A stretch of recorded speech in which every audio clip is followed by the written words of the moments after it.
Yo, how's it going, everyone? It's Thursday, that means another stream. Today we're playing a little bit of Have a Nice Death. It's a game I've been playing a few times over the last weeks, and it's a roguelike where there's a lot of RNG involved, so you never know when you're gonna have a successful run. But let's see how far we get this time.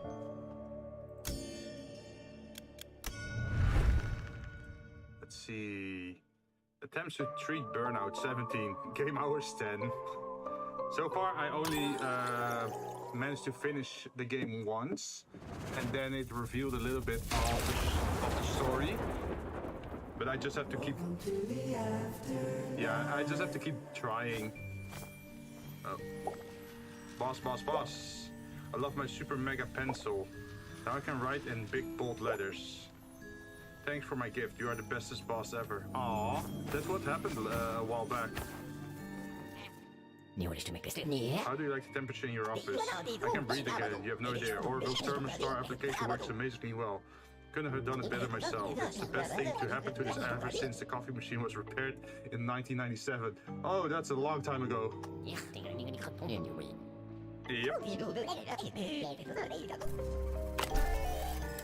Oh, we can buy some stuff? Sacrifice. Creates healing objects but deals damage over a limited time. Sure, why not?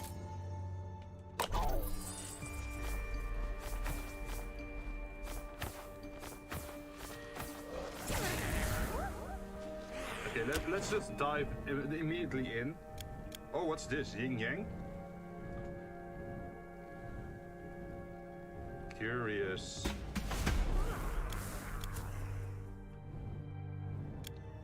A good deal. Take 10 damage. Yeah, okay, we're gonna take 10 damage.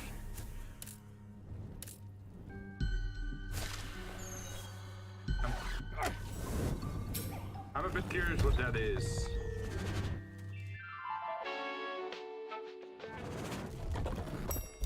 Okay, so we're gonna check the menu to see what... A little clarification to fill up Pitt's book pages.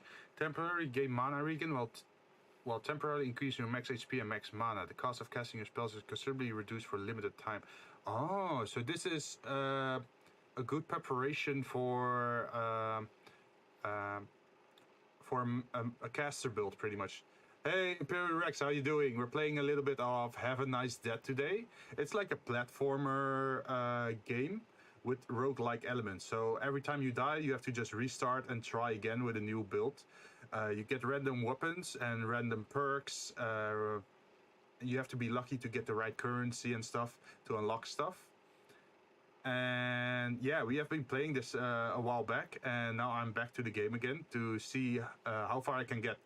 Because every time you get to the end of the game, you get a little bit more revealed of what's actually happening inside this business.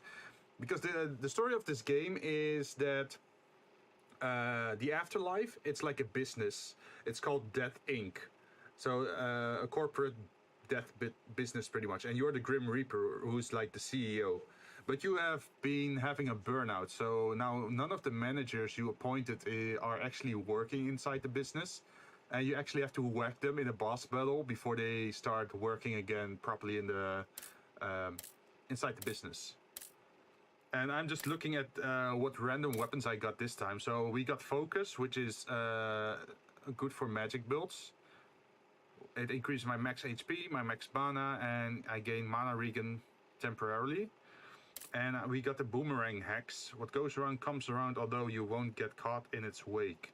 I think this is just... Yeah, this is actually a spell. Okay, so these two actually work together. Let's see, we can also pick a side. Twinsies. Wait, let me move the mouse away.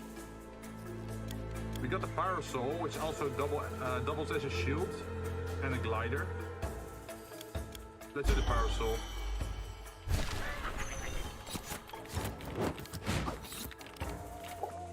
Oh, poop. The soul counter is stuck again. I don't think it moved since the latest meeting between our CEO and one of our Sorrow co-workers. Yeah, well, it's taking... Wait. Wait, I've taken quite a quick look at it, but it's going to take a while to get it working again. In the meantime, you're going to need to find another solution. Don't say that, Orville, you got me hyperventilating. So this is like the soul counter, like how many people have died or something.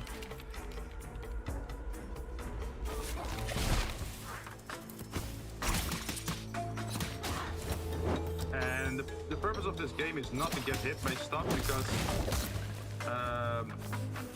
if you get hit, it actually affects you for the rest of the run, right?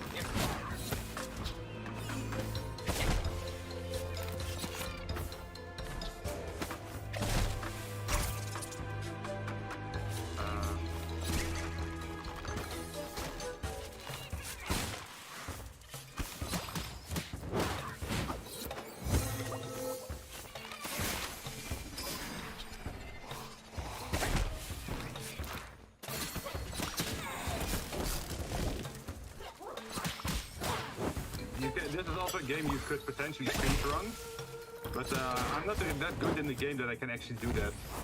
Seems like an interesting game, yeah. Like this is your HR department who also gives you perks. So everything is always random. So the perks you see now aren't always the perks you're gonna get. So this is a damage booster for your sight, which is our parasol. Otherwise we get ceasefire 8 seconds, gain 10 defense until the next time you get hit.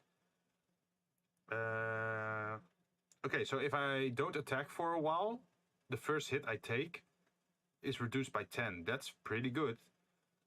Spells deal 25% bonus damage. That's also good for the boomerang. I think this is good though, because if you then get hit once in a while, it's not as important, right? Because we get plus 10 defense on it. So now at the top left, you should be able to see a bar with a timer on it, and it's slowly rotating. And yep. So now you see like a purple effect on my character. That means that they got like plus 10 defense. It's similar to the game I used to play. Oh, really? What game is that? Because I kind of like roguelikes. I also played Curse of the Dead Gods, and what was the other one? There was a magic one. Let's see.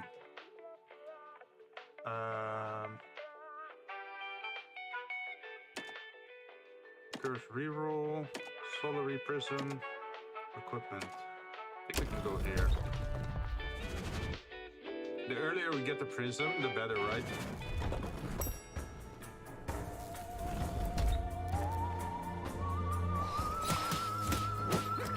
Also, the game is pretty funny, and like even though the theme is pretty dark, right? Because it's dead and it looks a little bit grim in visual style.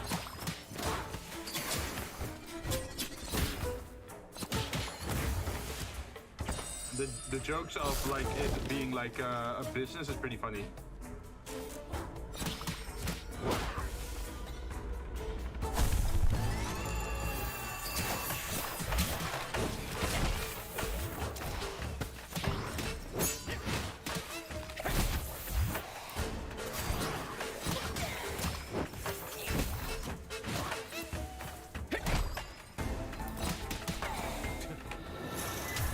I think we got hit maybe once.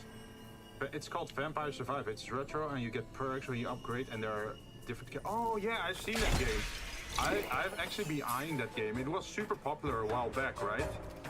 I have never played it, so I'm actually curious.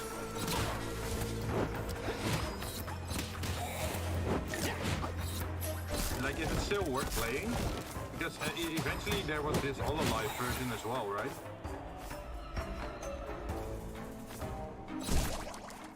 Oh, nice.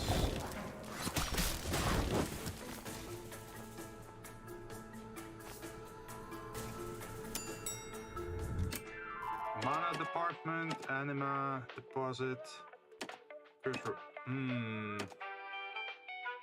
Also, I like the elevator music in this game as well. Like, it's very chill, right? Anima might be nice. Because that means we can heal more later on. Mana department might be if you want a different spell than the boomerang. Let's get a different spell. Because there are way better spells than the boomerang.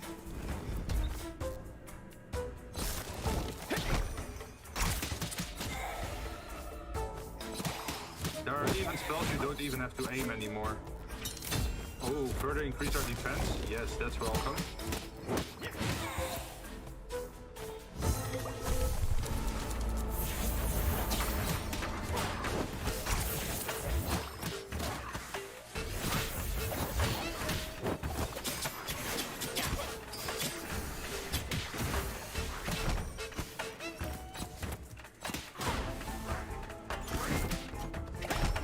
So the special ability of the parasol is if I do this, I can actually reflect projectiles, which is super useful.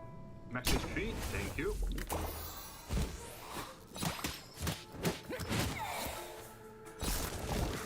There are some builds where you can actually continuously upgrade your max HP.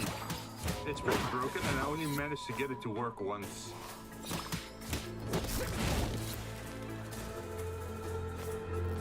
More mana, thank you. Oh, no spells, just mana, huh?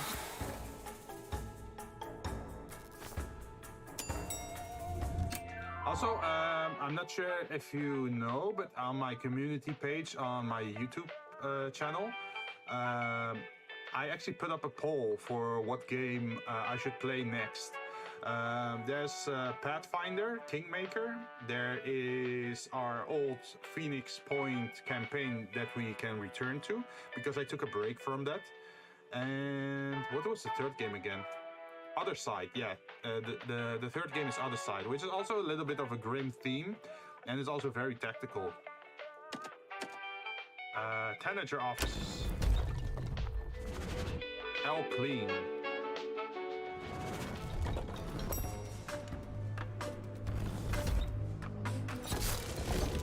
So this should be a mini boss, I think.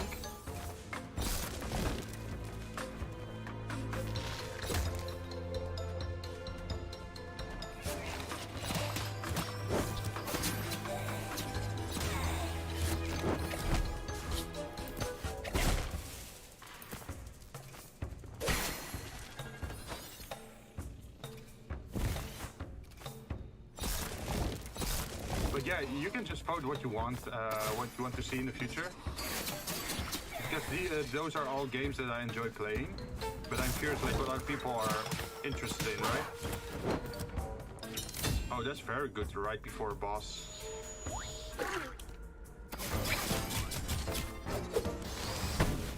Ow.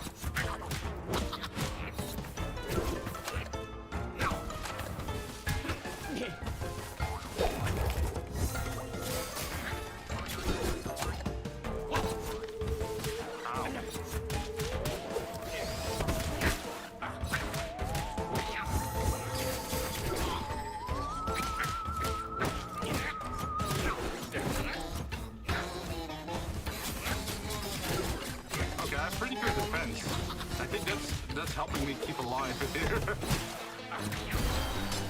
Okay, I think I got super lucky here because we got the +10 defense and the other defense effect. Because otherwise, this boss, like this mini boss, tends to wreck me.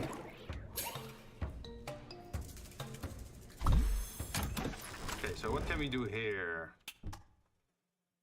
Gain 35% chance of dealing backstab, which only affects my side attacks. The boss gets sent to the moon when you kill them. Yeah, like the bosses are pretty funny in this game. Like some dissolve, some turn into a more serious version, or some actually drop the serious act and then become lazy, or just dissolve into sludge.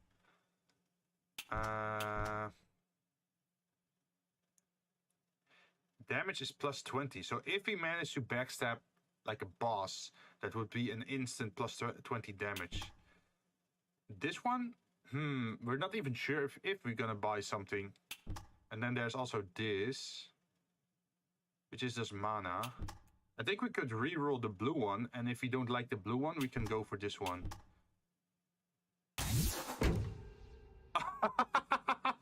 Just more defense.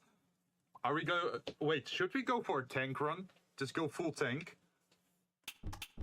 We could try that, right? Just keep stacking on the armor.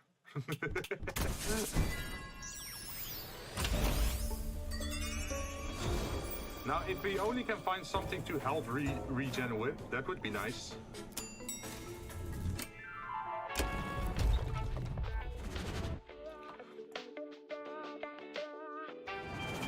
Okay, so before every boss encounter, you also get access to the shop where you can sell some stuff you picked up, or can buy some additional stuff.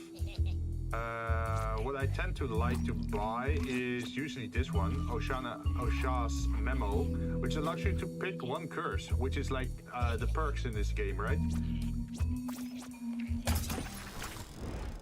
Let's see, the cloak deals +5 bonus damage. We have no cloak. Spells deal +4 bonus damage, but we do have spells. We actually have 2 spells. Wait. Our Y spell didn't do damage before. It goes from 0 to 4. We can actually do damage now with that? Or do we do self-damage? I hope not.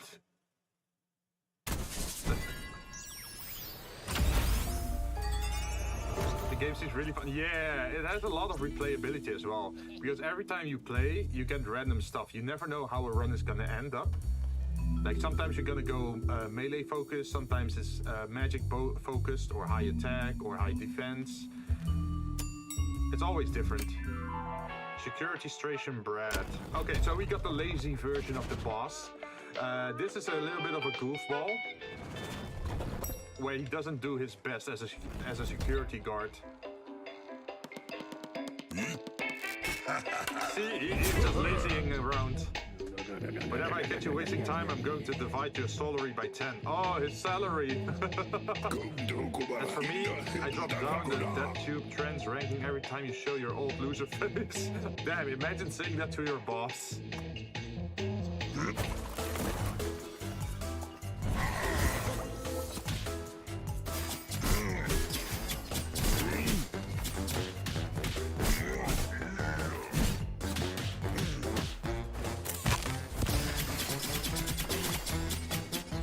Damn! Using the boomerang at the right side.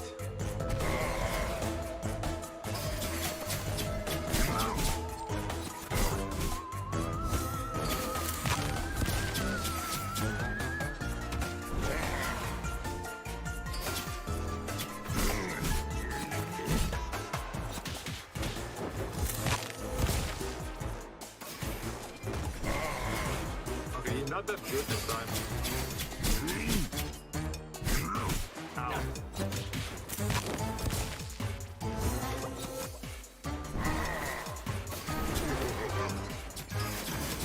Yep, we got him. Okay, so he was pretty easy this time. So I guess if you just time your boomerangs right, where they multi-hit him, you can do a lot of damage to bosses with the boomerangs. So I'm boss, please let's not divide my salary any further, okay? Too late. We'll see, get to work.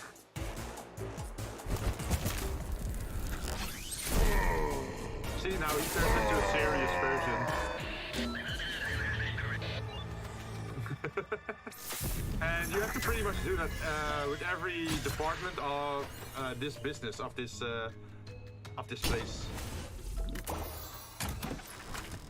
Okay, so what happens here? The Sinister Gears aerial attack deals 35% bonus damage. That counts for sights and cloak weapons. Termination unleashes a wave of poison. Triggers an effect upon killing an enemy. That's pretty good. He does look very serious. Yeah, I know, right? You can actually fight this serious version as well. And then if you defeat him, he turns into like the first version again. Like where he's lazy. Retaliate. Regenerates 100 mana. Effect triggered for every attack suffered. So if we get hit, we get mana back. But this one, if we kill an enemy, there's going to be poison. But I'm not sure how far the wave of poison reaches. Both of them also have a negative side effect, but I'm willing to try it with this one. Petrols deal plus 10 damage. Petrols have additional dodge. Liquid or solid depending on their mood. That sounds interesting. I've never seen enemies dodge. And don't forget, I'm not responsible for your failures. Wow, isn't that like confidence building, of confidence-filled building? So after a boss, you usually end up in the staff room, where you can just talk to some NPCs. Maybe it's time to consider retirement. Don't worry about possibly being declared unfit. You crossed that line a long time ago, of course. Damn. Jeez, no filter, huh? Healing over time for 5 minutes. We don't really need that at the moment. Also, we can give up anima, which is our healing potion, to potentially get something valuable back.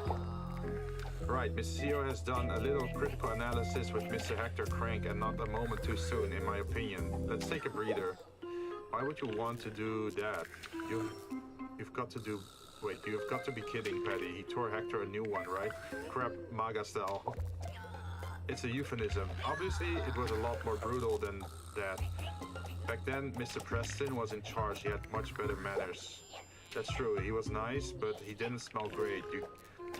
You can be the sorrow of anthropozoosis, sure, but a little deodorant before work never hurts. Oh, so he was smelly, pretty much. Also, I really like the poster they have here in the staff room. I actually want that. There's a poster in the background. It says "Hang in there," and it's actually a skeleton with a thumbs up hanging from like a rope.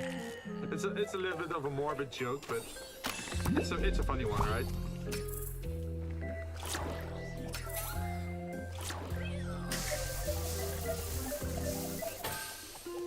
Hey, let's try it one more time. Hey, more healing. Can we try it one more time? Oh, jeez. A pure heal, but we're already at max health. Alright, I'm just taking it. Where are we going? So we can actually decide our path. Like, do we want to upgrade next green curses or upgrade next red curses? Red curses is melee damage. Green curses is for magic based stuff, so I guess we should go to the pollution department because we're using magic this time around.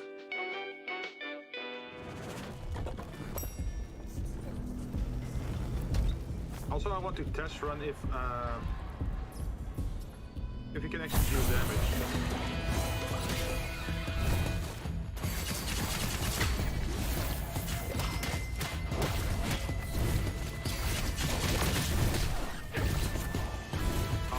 They become a little bit harder now that they dodge.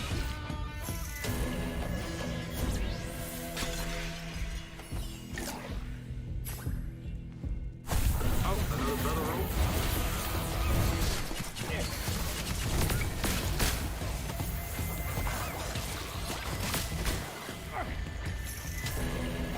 Oh, so the poison actually works pretty well because every time I kill an enemy, it triggers the poison effect. Also, I have the lifesteal effect on me at the moment, so every time I hit, I get health back.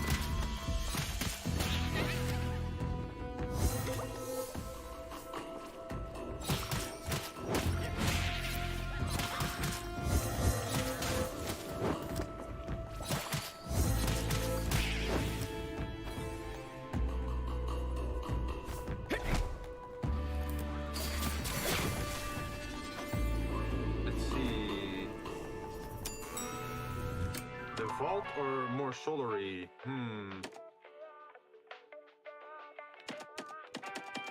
What should I do? I don't remember what the vault does anymore.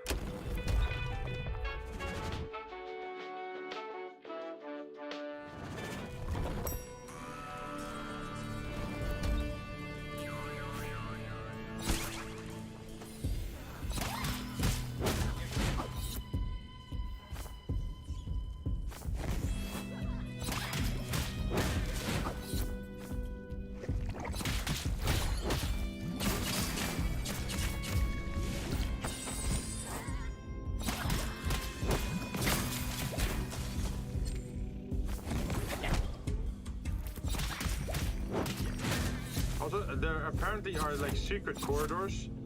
Like this. This looks suspicious, right? But I can't enter this for some reason. I'm not sure how it works. Because I can see my attacks going through the wall. But I'm not sure.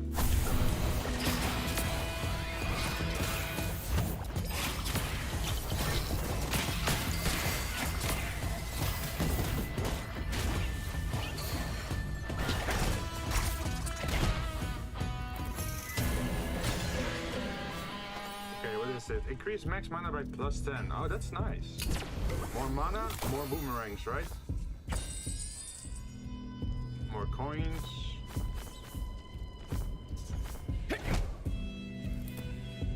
And that's it. Not much. The spell store. Or anima deposit. We have more than enough anima. We can go to the spell store.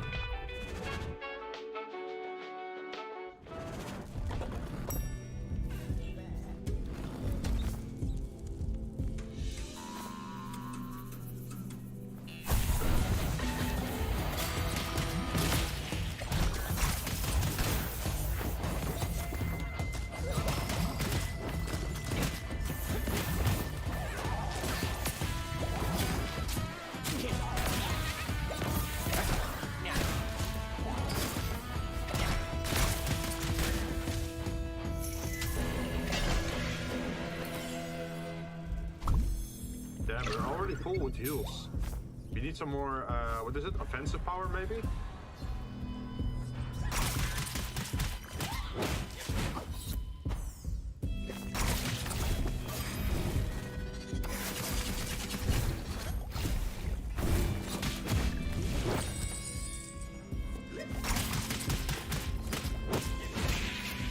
Or maybe bleed effect on our weapons.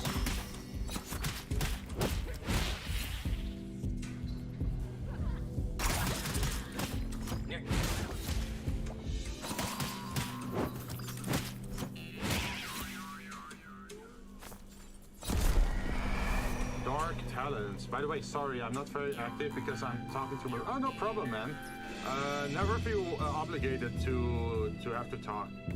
Catch your enemies and drag them behind you. Okay. It does a lot more damage and it's also cheaper mana-wise.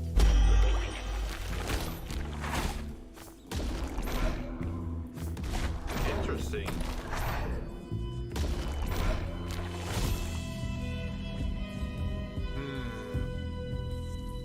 This, even though this is like a big AoE, it doesn't really have multi-hit, right?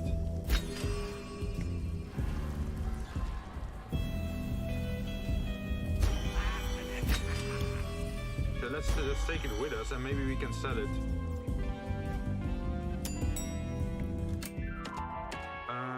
Tanager's office, always.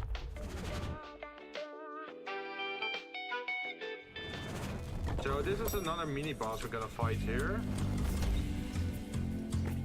Also, just to finish my thought, don't feel obligated to talk. It's fine if you just want to learn or listen in.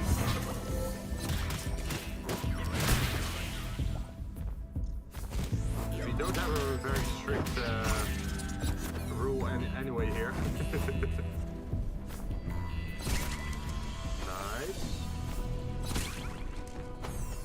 Now we have enough to buy another curse at the store, I think.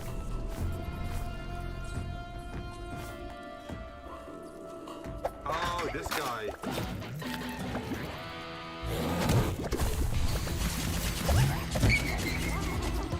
Yeah, I fought him before.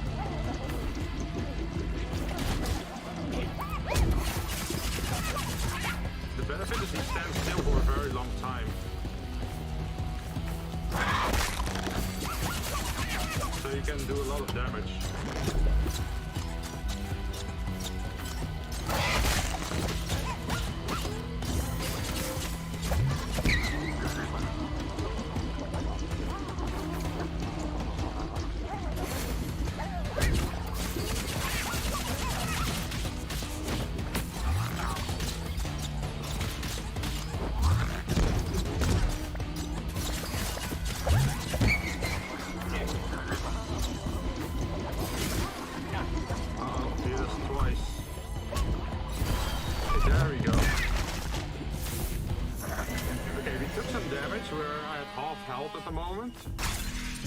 But that's good, we can still heal up.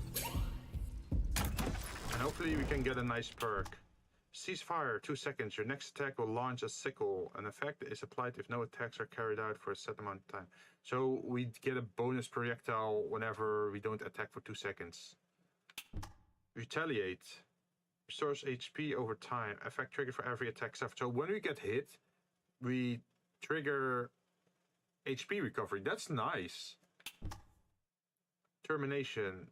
Killing an enemy launches several deadly butterflies. I think this one is nice because it gives us, like, if we get hit once, it's gonna trigger the armor, right? The first hit, we get plus 10 defense, and after the first hit, then we can also get regeneration. So if we get hit by a weak enemy, we can actually recover health, maybe.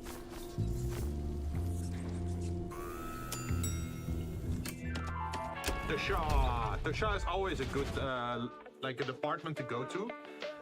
It's a word joke on the Tosha violations, which are like work regulation rules.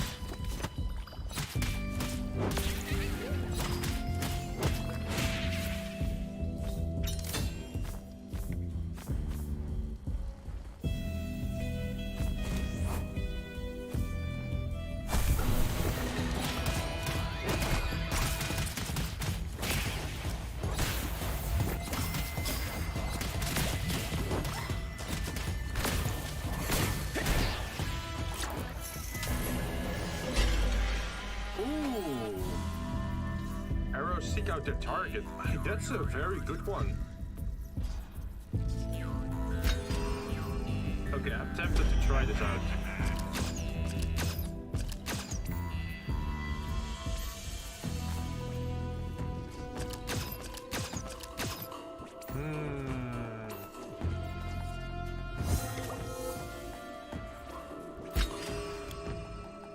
I'm not sure. What should I pick?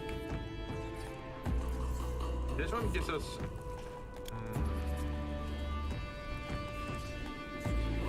Do we still need the temporary mana regen while temporarily increasing max HP and mana? I think we could do without, right?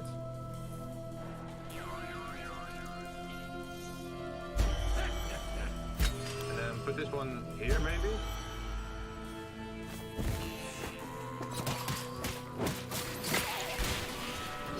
So now we have 2 attacks.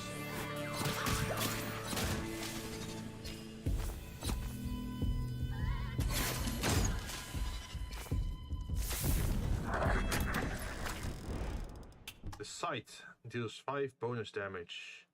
Periodic effect gain 45% cooldown.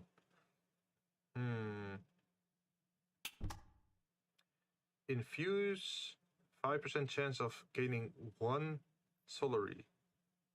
Adds an effect when attacking. Oh, so I can gain a lot of Solary just for attacking. So the more I attack, the more resources I get.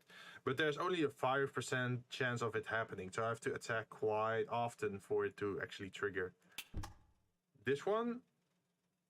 I wonder if it affects the things that I already have going.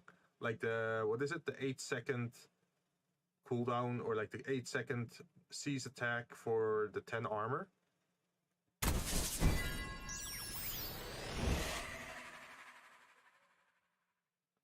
Boomas deal 15 damage or lose 10 Solary.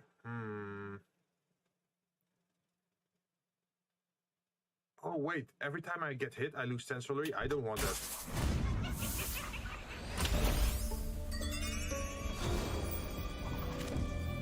So the enemies are getting stronger now.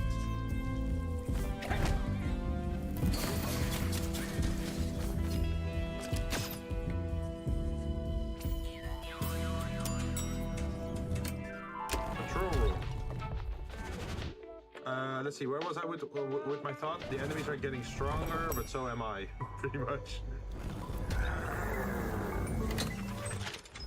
So we can upgrade our weapon here. Gain 2 oh jeez, we can stack even more defense. But what do we need for that? Solary. Otherwise we improve our damage or... Oh shit. If we can upgrade this, we shoot 2 arrows. I think this one is better though. Gain 2 defense. Because now we have a base of 3 defense, and the first hit we will have 13 defense. And the first hit we get will be lowered because of the 13 defense, but we also get regeneration triggered.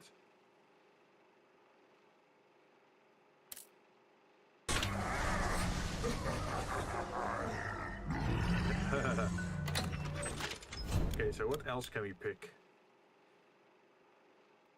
Mirror projectile each time a blow is deflected. How much is that? We don't have prismium.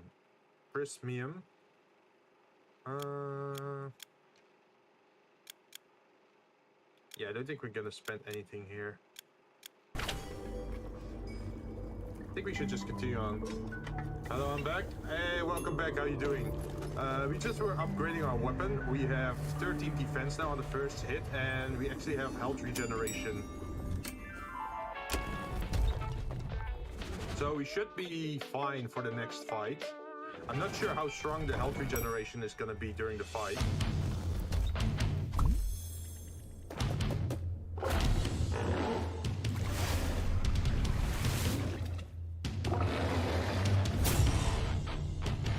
What if we port our own industrial waste into the surface rivers? That would be a good move.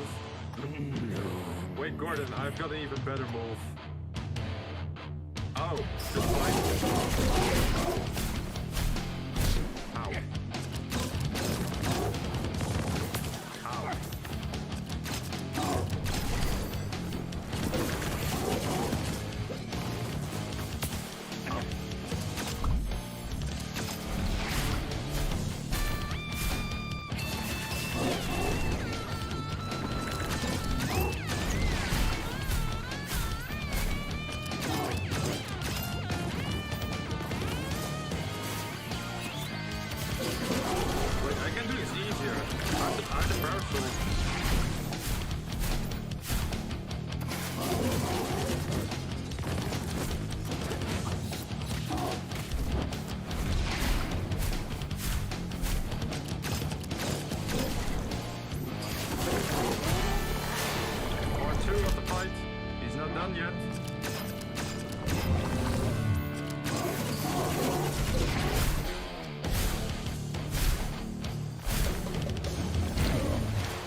He got me! So close! The BAM is annoying because he keeps spamming the throw up move. Yeah, I know, right? That's the annoying part of this boss, is the projectiles. You never know where they're gonna go, or like where they're gonna go. And they seem to do a lot of damage. More than they usually do. Maybe it was because of the plus 15 damage thing. But hey, we at least got some XP and we got some gold, which we can then use in the shop to actually buy some new upgrades. But yeah, so this is pretty much how the game works. And you also keep unlocking more of the story as you like respawn. What's it expecting to see you here? Where's Quinn? That was I was wondering. He told me he was busy taking inventory of the paper clips of each department and organizing them by size. Then I had to wait here to tell you, chin up, boss. No, nobody says, hang on, I can't read his writing. Nobody says wrong. Nobody says wrong as you. Strong.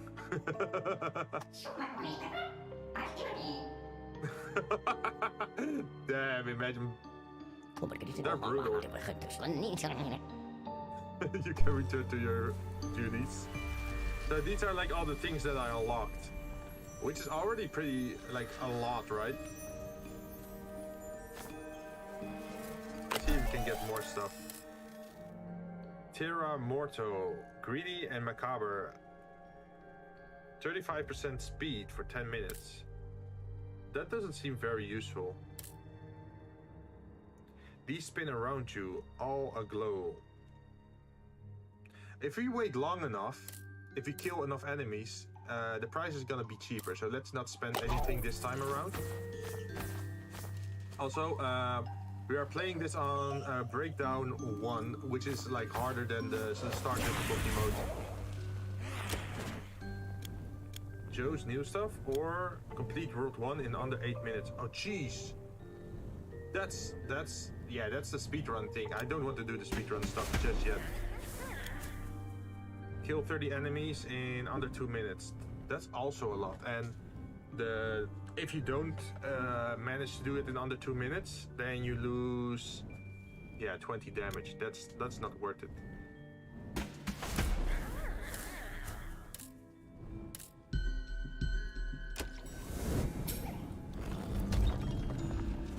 Okay, let's try again. We could try the range sights maybe this time. This sight, yeah. So this sight, it doesn't have any defense or how do you say that? Projectile bounce, but it has range, as you can see. Like the range is much bigger on this weapon.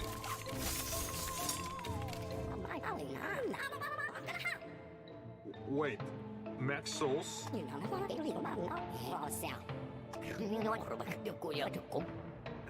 Are you trying to encourage or discourage me, Patrick? I was just updating you.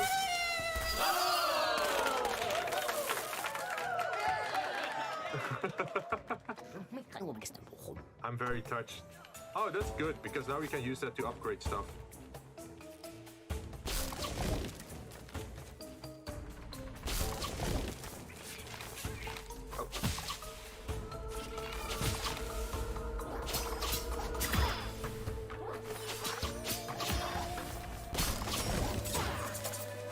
We got tiny daggers.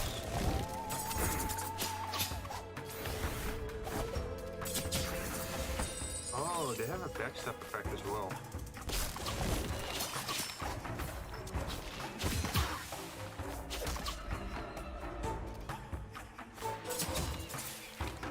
Or like a critical effect maybe.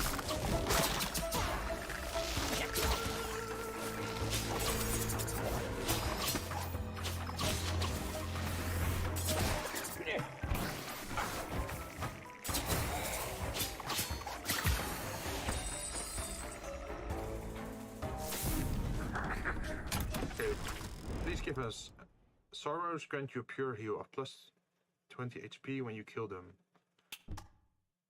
Gain 100% until the next spell sling.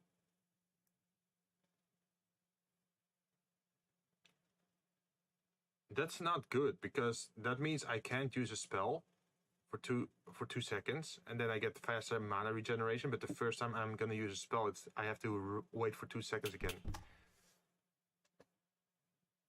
I also don't really like these. Okay, let's do this. I'm gonna re-roll the center one, and then if it's a good one, we pick that. If it's a bad one, we will probably pick this one.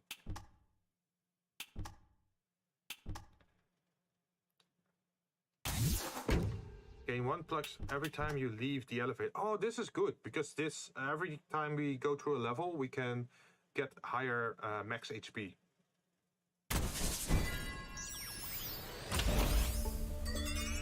So that will already come into effect over here because now we're entering an elevator.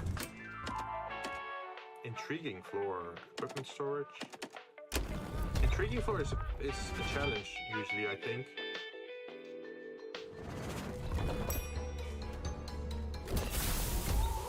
Don't get hit. Don't get hit by what?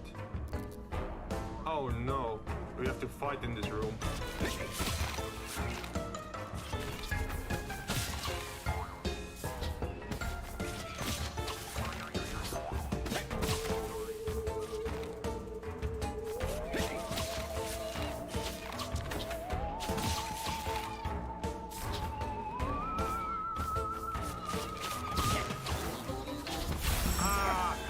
close.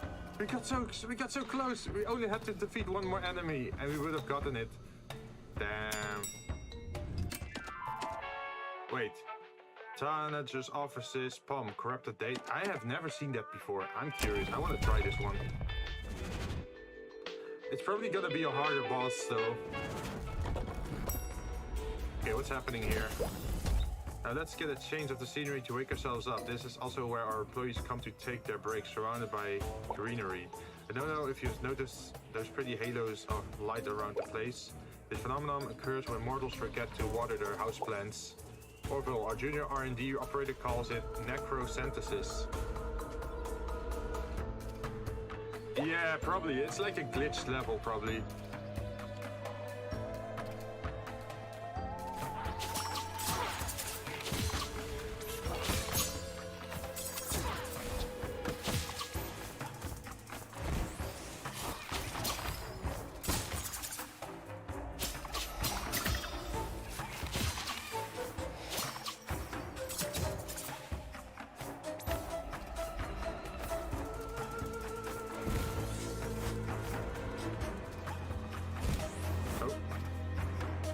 Nothing at the bottom.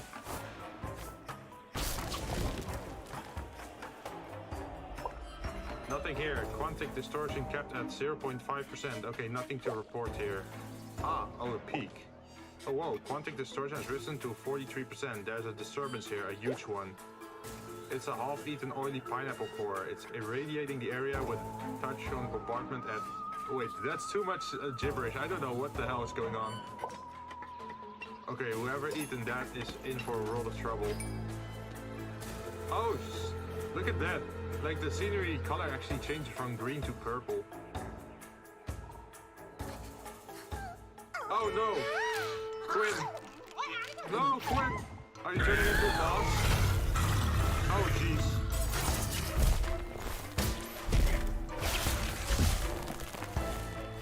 I'm not mentally prepared to fight Quinn.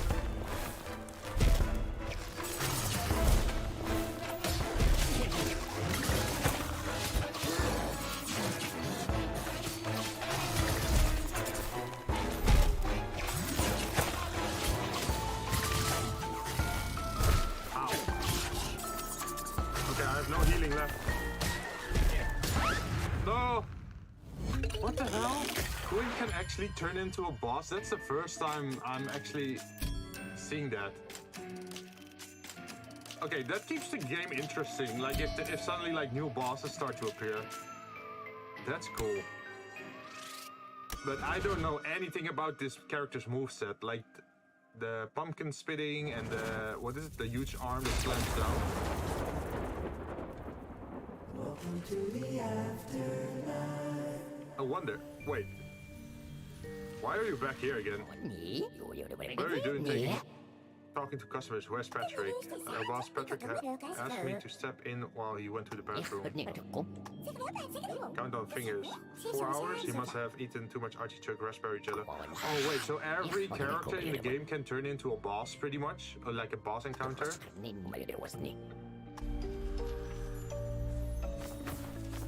Okay, let's speedrun this.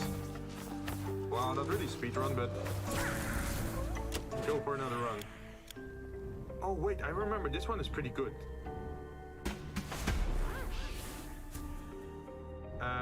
Let's see, +5 spell. Damage is also pretty good, because that works with the effect that we're having. We pretty much get like huge chompers that are gonna attack the enemy. We're spawning enemies, pretty much. Yeah, look at this. That's pretty cool, right?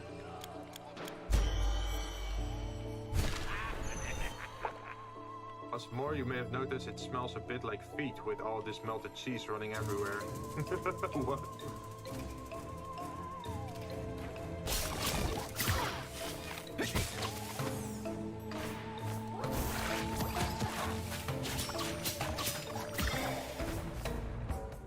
The game is super hard, it seems. Yeah, it actually is. And there are multiple difficulty modes. So you actually need to get a good build if you want to progress. Like, I could lower the difficulty mode back to normal, but I also enjoy the challenge, right? And I feel like there's something to the game if you play it on like a harder difficulty mode. Maybe you get like extra content or like a secret story.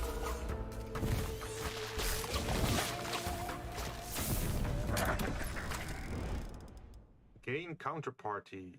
Deals bonus damage after being hit. Frozen. Do bonus damage by changing weapon. I have never seen this one before.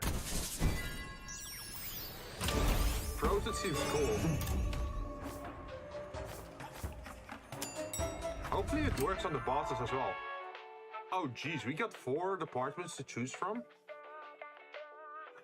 Intriguing floor is the challenge room, right? There's also equipment storage or mana department. I think we should go for equipment. We need an additional weapon or effect.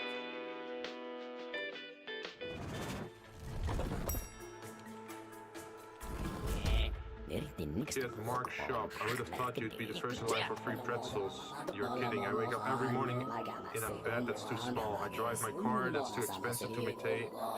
Wait. Oh, but on Pretzel Bell, well, I like Pretzel Day. Oh.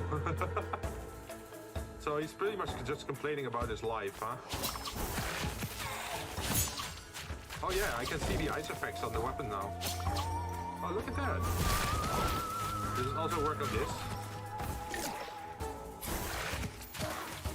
No. I'm not sure.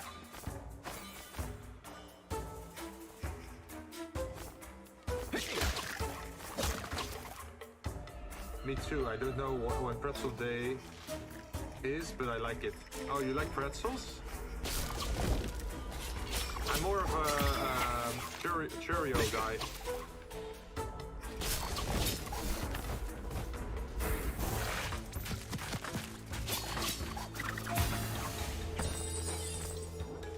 Like the Cheerios with sugar or maybe chocolate on it. I love those.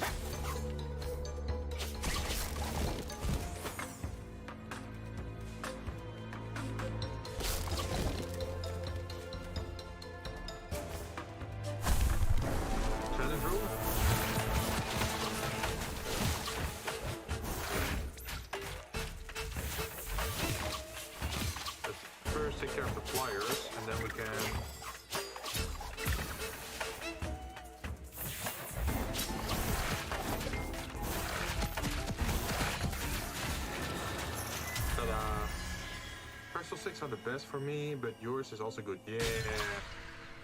What other snacks are out there? That I haven't tried in a while. Donuts. I haven't eaten donuts in quite a while. Oh, kunai. Wait, they call it kunai, but it's these are throwing stars, right?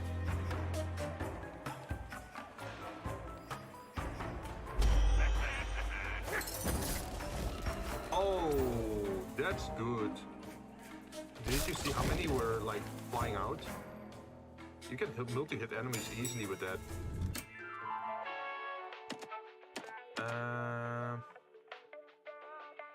Yeah, that's two anima deposits. We probably need to save up on healing items.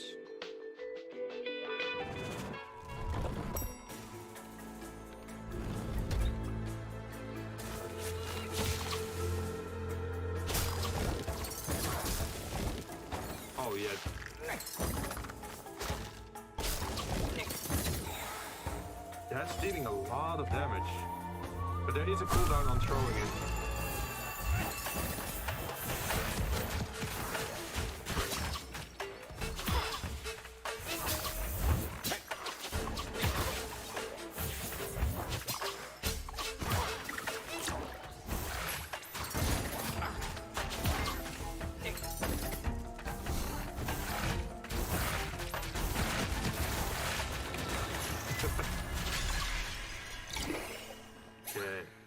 Got a heal out of that. Well, 2 heals, I think.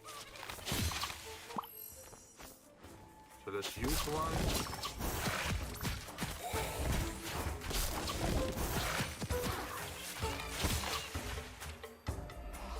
Oh.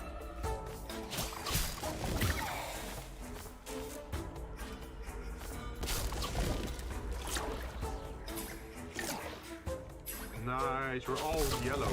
Like, if you stack 2 blue heals on top of each other, you get like a heal that can actually give you a pure heal, and a pure heal can actually heal your wounds. Because every time you get hit, it doesn't just do damage, it also can lower your... what is it? It can lower your max HP temporarily.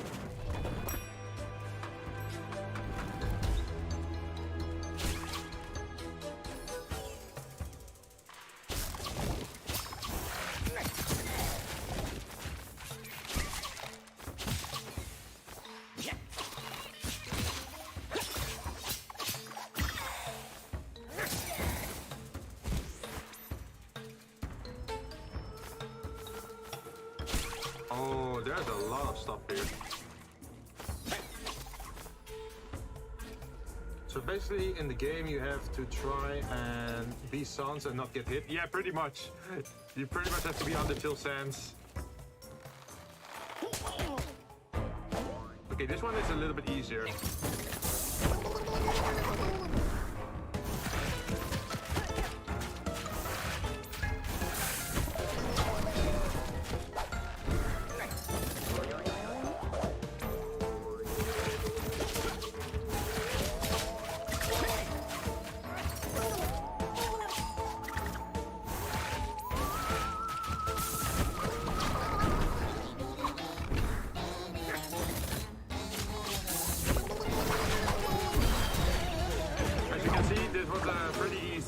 Mini boss. But the further you get into the game, the harder the bosses will be and the more damage they actually do.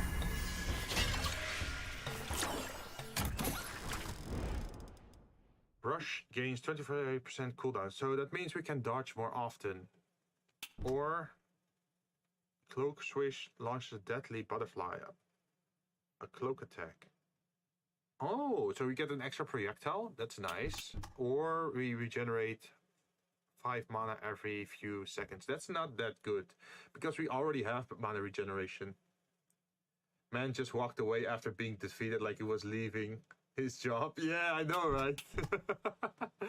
Like every exit animation for the boss is different. It's not like some will just walk away, some turn into like serious mode or lose serious mode. It's funny.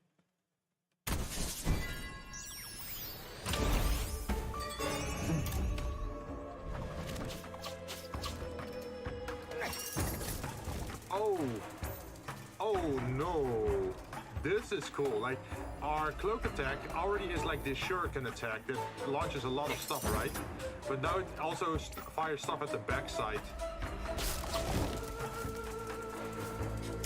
And I think those butterflies are even homing. I'm not sure. I am curious how that's gonna work with the boss.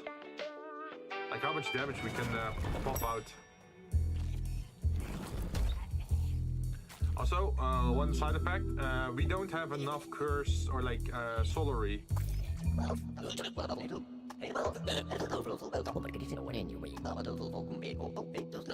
with an old family recipe from Ryan, my cousin, 3 times removed from my American uncle Bradley's side. He's a chef. Oh, did he give me something? So yeah, this one is too expensive for us to buy.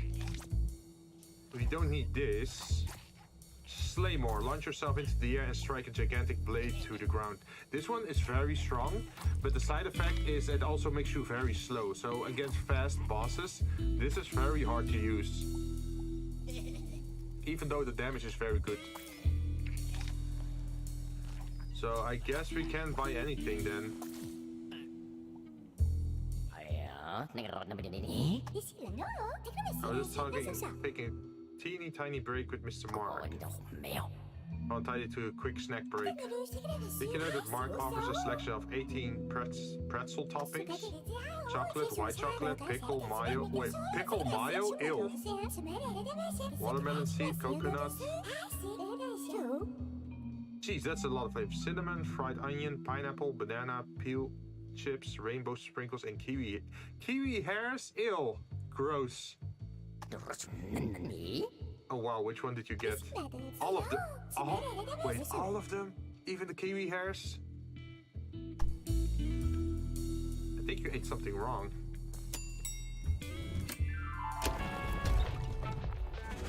Okay, we're fighting Brad again. Sometimes you fight him in serious mode, but I guess I failed too much in a row. So now they're giving me this version. Also, the conversation is different every time. It's deplorable. An eternity of work to do, and I find my head of security has traded his brain for a paddle ball set. Or the nerve of him. I sit here stamping all day long, and all he does is criticize.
We got him.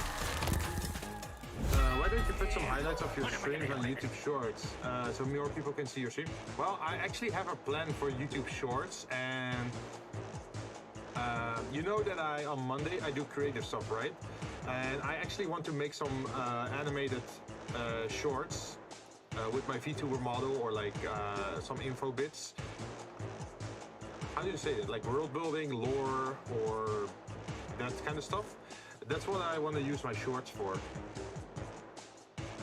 But I understand why people why it would be a good idea to have highlights as shorts, right? I might have dropped the ball a little bit, boss, but I'm back to business mode, keeping a watchful eye out. That's all. So that's why I haven't made a lot of shorts. That's also a good idea. Thank you. But I do know that the preparation work for making like animated stuff or like lore drops, it's gonna take a little bit longer, because I actually have to 3D model stuff or animate stuff. And since I only do creative streams once a week on Monday, and we're still doing John's project, it's a little bit delayed at the moment. Pardon me. The Sinister's gears ground attacks you. No, that's very specific. This one, gain 8% chance of critical. Gain transfer. Wait, why would you want this? This perk just gives you Solary once. That sounds like a pretty shitty deal. Deal bonus damage after a dash.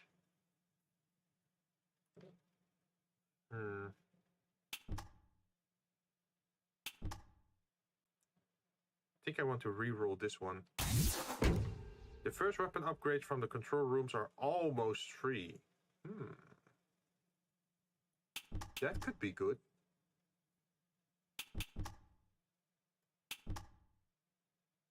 But this one could also be good. Like the 8% crit chance. Because it doubles our damage. You can see critical damage 200%. But there's also a negative to this.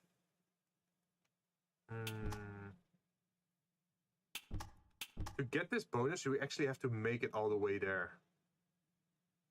And we don't even know if we want the upgrade. But I think we should go for this one. All interface elements are hidden. Oh, that's a horrible one. The cloak gains 100% cooldown. Alternate. Oh, geez, these are two very bad. Okay, I have never done this though. I'm kind of curious. I want to give it a try. So now we're just going in blind. We don't know anything what's happening. We don't see our health. We don't see our mana. We don't see our currency.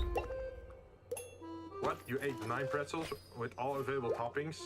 Yes. Do you think the pineapple was a step too far? I think you should take a trip to the bathroom. Your pumpkin head is turning brown. The cloak deals plus 50% damage, gain 150 mana rate until you kill an enemy with the scythe. Oh! So, this one is good because as long as we don't use our scythe, we should be getting bonus damage. But it's probably gonna be very hard to unlearn our habit to use our scythe.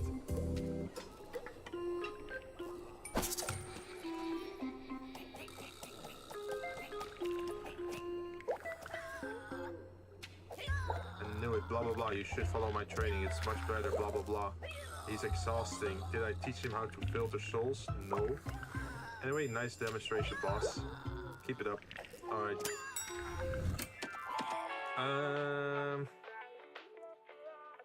The food is even harder to do though.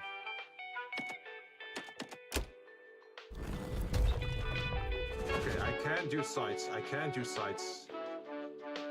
I can't press the X button. I'm so gonna screw this up.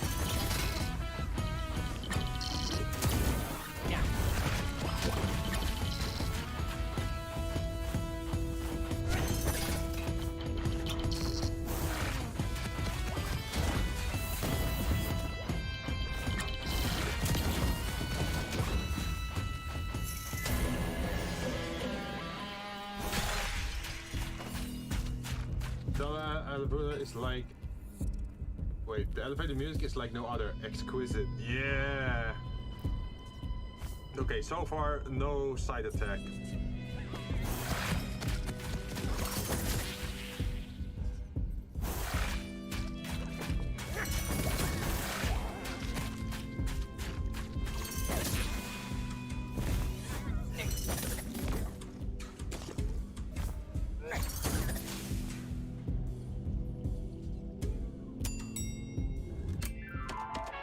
Yes, Tosha, give me a better passive.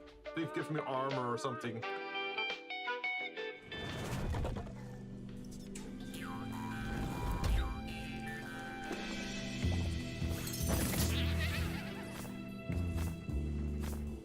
Oh, that's nasty.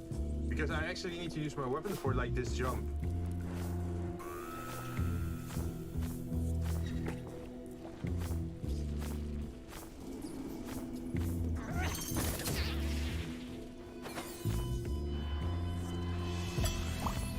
Also, we don't know how much health we have. We could be like one attack away from death.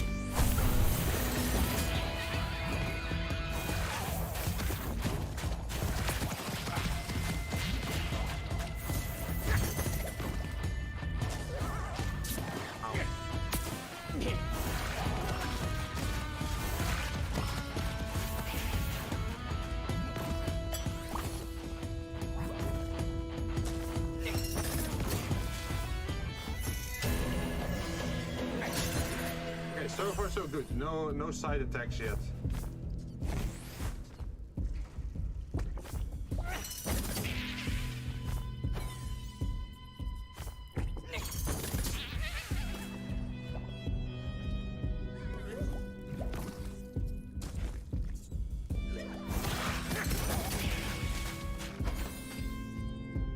Is the game endless? No. You actually have to defeat like 4 or 5 bosses in a row, and then you reach the end of the game, and then it unlocks a little bit a new part of the game, pretty much. Oh, we are getting a lot of stuff. Sorrow's termination grants you 40% mana regen. For how long though?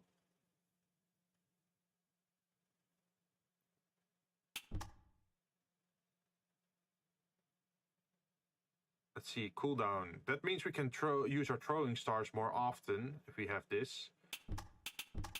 Deal 35% bonus damage, but take 50% of it. No, we don't want that.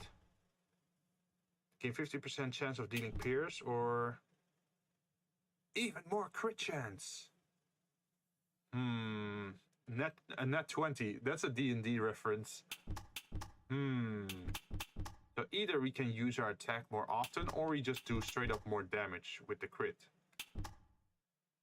Pierce could also be nice if you want to bypass enemy armor, right?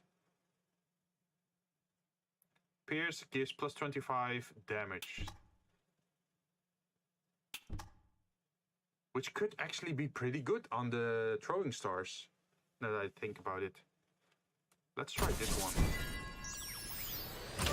Since we already have a little bit of crit chance.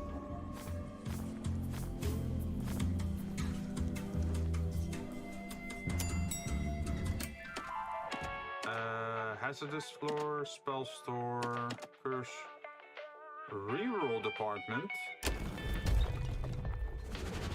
That sounds cool.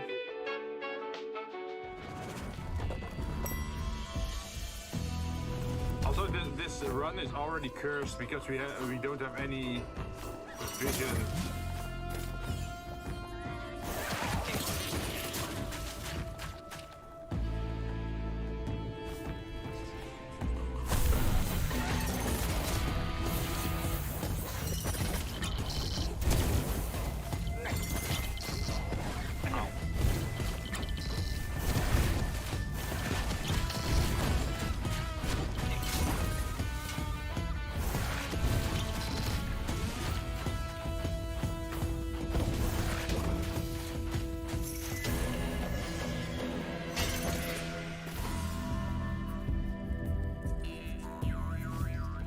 Well, I'm not sure. Like, the game is endless, but one playthrough isn't endless. There is an end.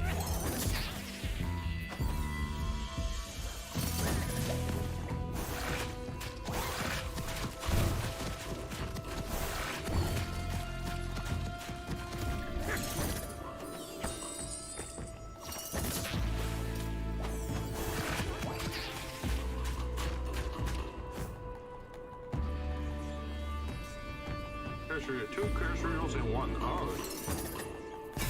Thank you.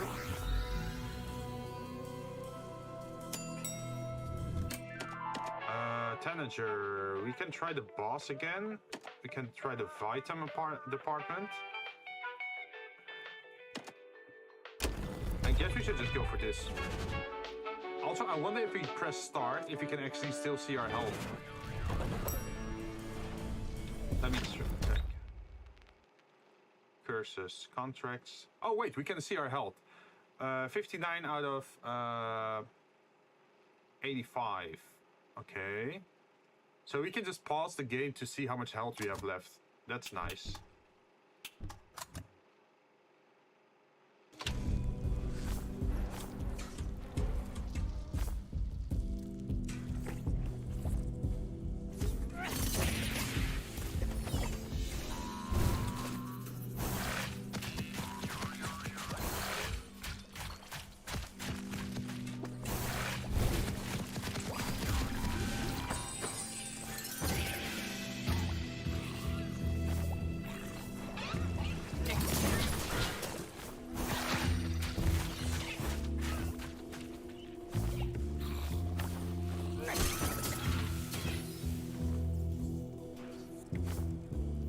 It feels weird though that I can't use my basic attacks anymore. Maybe you have cinematic mode on, or maybe the game just won't tell you your health. No, it's a side effect of the curse. Like, sometimes if you pick a curse or like a talent or a perk for your character, there's also a negative side effect to it. And the negative side effect for this one is that I can't see my user interface. So it just makes the game a little bit harder. Let's see.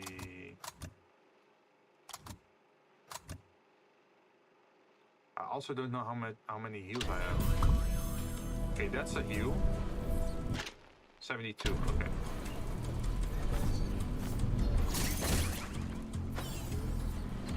Yeah, that's super annoying when fighting a boss.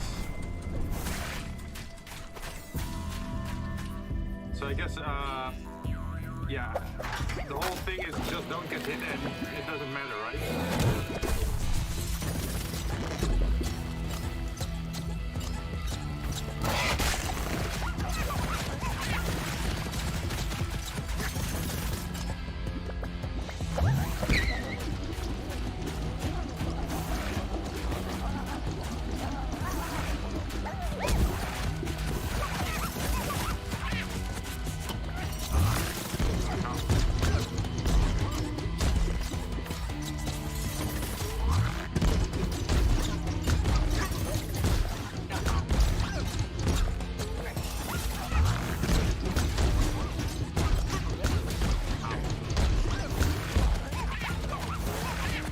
Please die.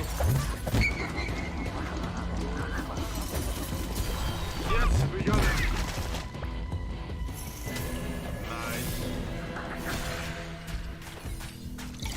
So we got 2 heals. How much? We had 21 health left. That's not a lot.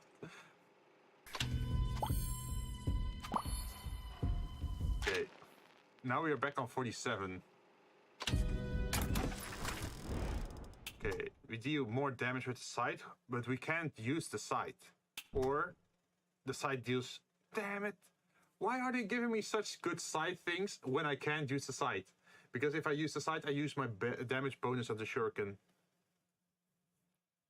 Ceasefire 2 seconds, gain 100% mana regen until the next spell. That's also an annoying. That's even more annoying, not knowing how much health the boss has. Yeah, true. Very true. You just have to keep going till he drops dead. We can try to reroll this one again. Rush. So we can dodge more often. I don't like it though.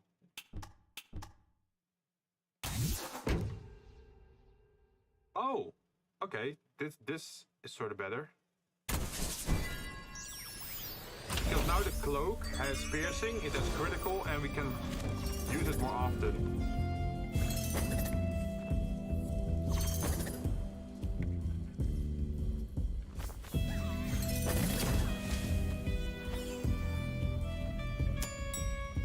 Ding dong.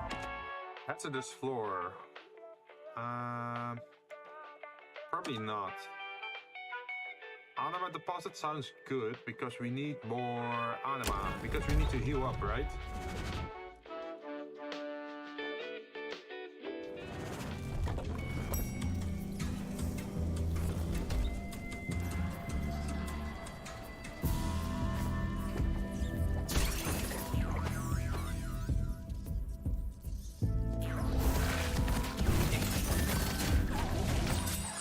Ow.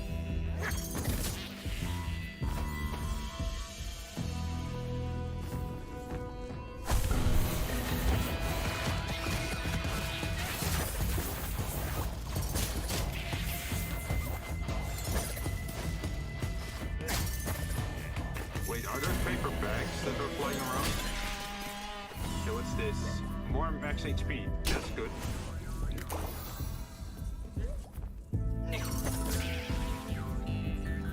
A pure heal. That's also good. We're on 81 now.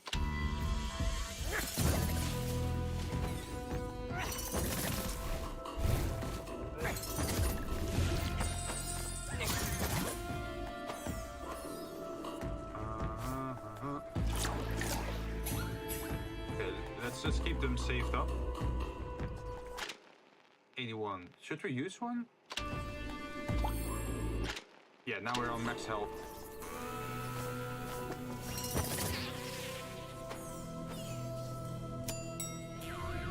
Control room or shop? I think we should go to the shop because... we probably want to add, like, keep buying perks, right?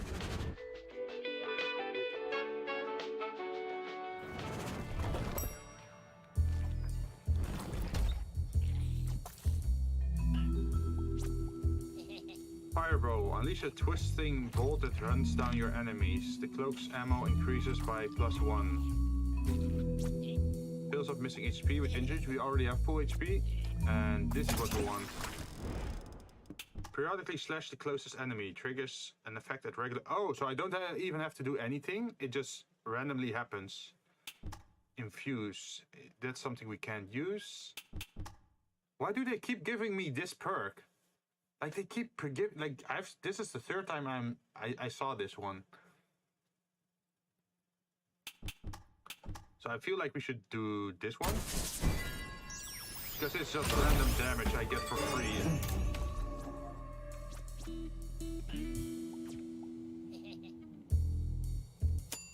And I don't even have to be near the enemy. Which is the best part.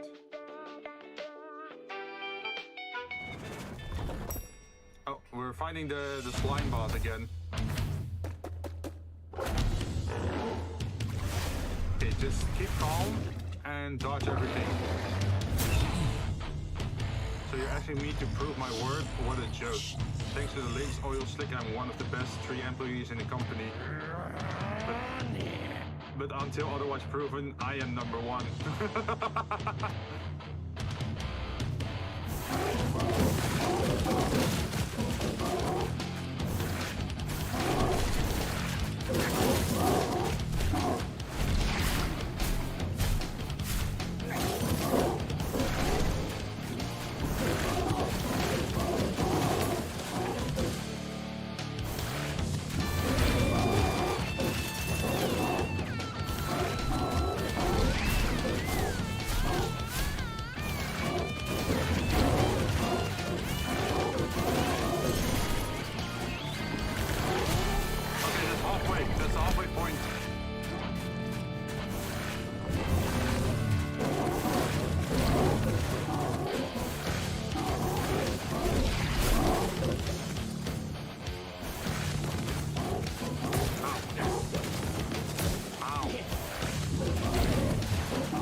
I think we have to heal.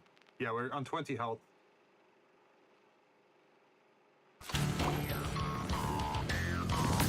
Stop with it. Man, always the slimes. He's always spitting. Stop doing that. I really have to find a good way to counter the spit attack. Or at least memorize where the safe spots are in those attacks. Because the first one hits in the corner, and the second one hits a little bit out of the corner, and the third one should probably be a dodge or something, is what I'm thinking is the solution. Hey, but at least we can see our health bar and heals again. Welcome to the afterlife. Very annoying. You did good because you couldn't even see your health. I know. We actually got him to half health. And it seems that our attacks were actually pretty effective on him because we slowed him down, right? Joey's new stuff. We got the Talon or we get more anima. Kill 10 enemies on the way. That's very strict. 10 enemies in 1 minute. That's very speedrunny. Yeah, I think I want the weapon. Wait, we get a free 50 salary? Or 25. Of course I'm gonna take the 50. There's not even a negative side effect to it.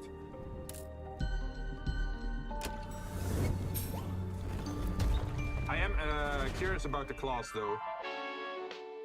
Like how good will these work?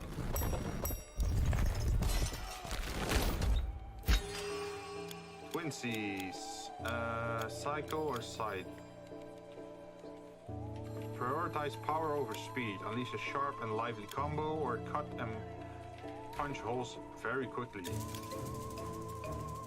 Let's try Twinsies. Oh, we have not used this one before.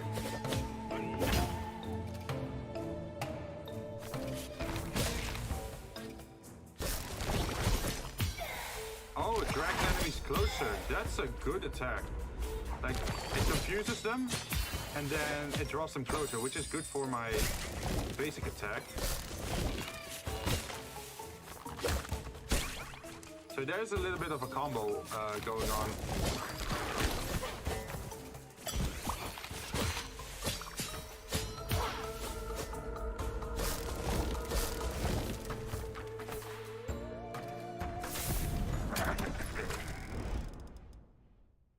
Seal it grants you pure heal of 10 HP when you destroy one. That's not that good. This one is also not that good. And mana, we don't have a spell yet at the moment to use with this. But we could get one in the future.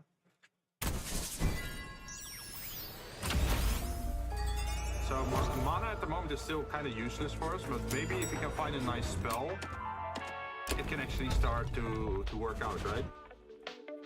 It says power over speed, but it's still quite quick. My opinion, probably the best out of 3. Yeah, I think it's the last hit. Like, see, the last hit has a delay on it.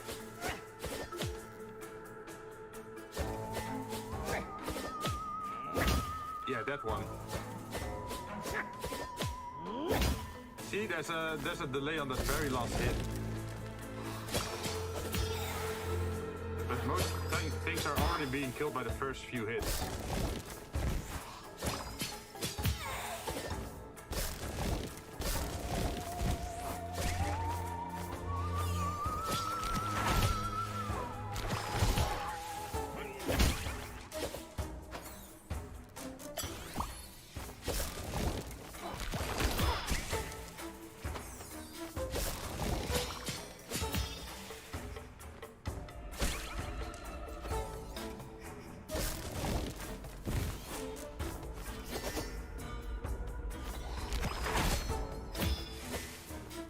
Wait, the class is also a spell. Okay, never mind.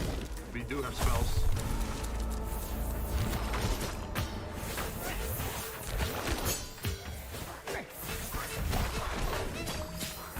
Wait, can I grab them together from 3 different directions?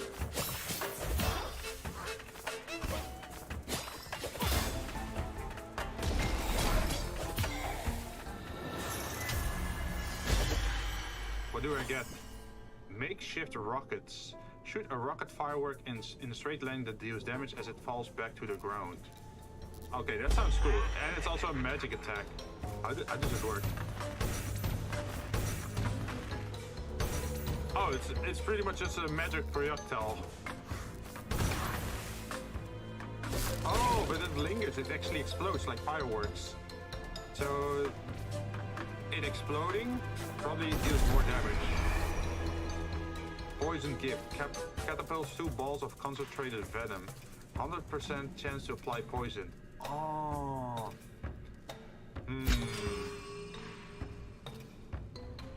Poison is nice though.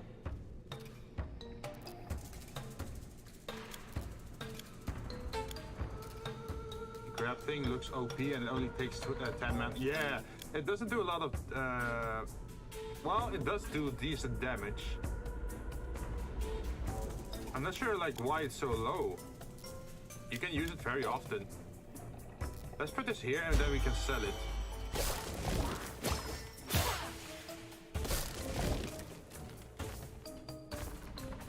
Hey, what's happening here? Watch. But Patrick, is that you? Why are you hiding there? If you started coasting, we really are in trouble. Mr. CEO, sir, I'm so embarrassed. I can't find my knife headband. Your headband. Can you help me find it, please? How can I face my colleagues without it? Have you noticed, like, this character actually has a knife stuck in his head? I lost it pretty near here in the department. I must have lost it when my paper cellulose allergy made me sneeze. If it means you'll return to the front desk. Okay, so we actually have to look around for an item then. Equipment.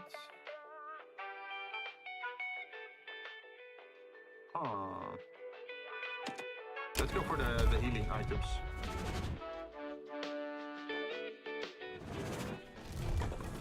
Oh, hey! We found it, Patrick's headband. So now we just have to find Patrick again, right?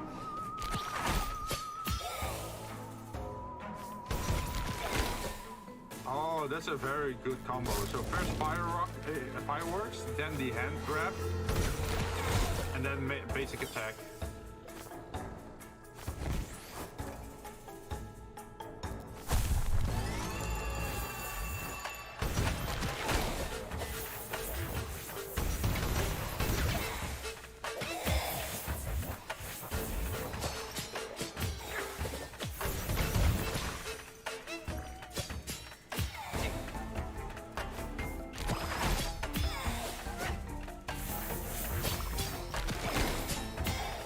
it's a nice way to group enemies up as well. Oh, we get a new reroll. That's nice. Yeah, the rocket explodes and the mini explosions actually deal extra damage to enemies behind it. The grab thing looks OP and yeah, this time I think you... Wait, you will beat the spinning boss? I hope so.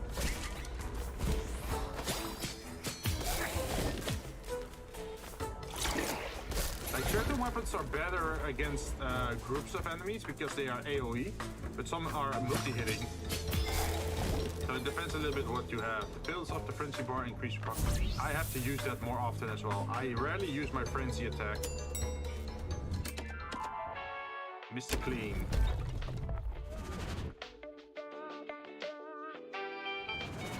So let's see what the big fireworks is, because let's see, where is it? Unleash a black hole that sucks enemies in and swallows them whole. Shoots 2 fireworks into the sky, dealing damage with their colorful sparks.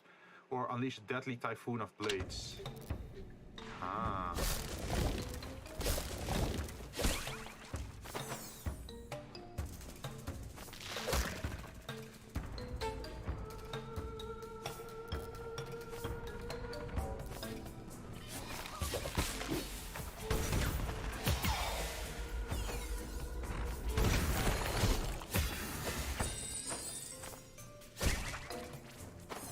Is this game on PC or only Xbox? It's also on PC. It is once in a while it's on discount. So you can just put it on your wish list, and once there's like another discount or sale, you can get it for a lot cheaper. Protects you from the next damage you take. Oh, that's nice. Thank you.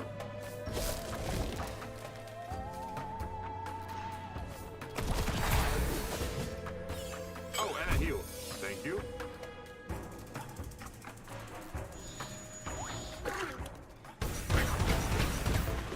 Ow.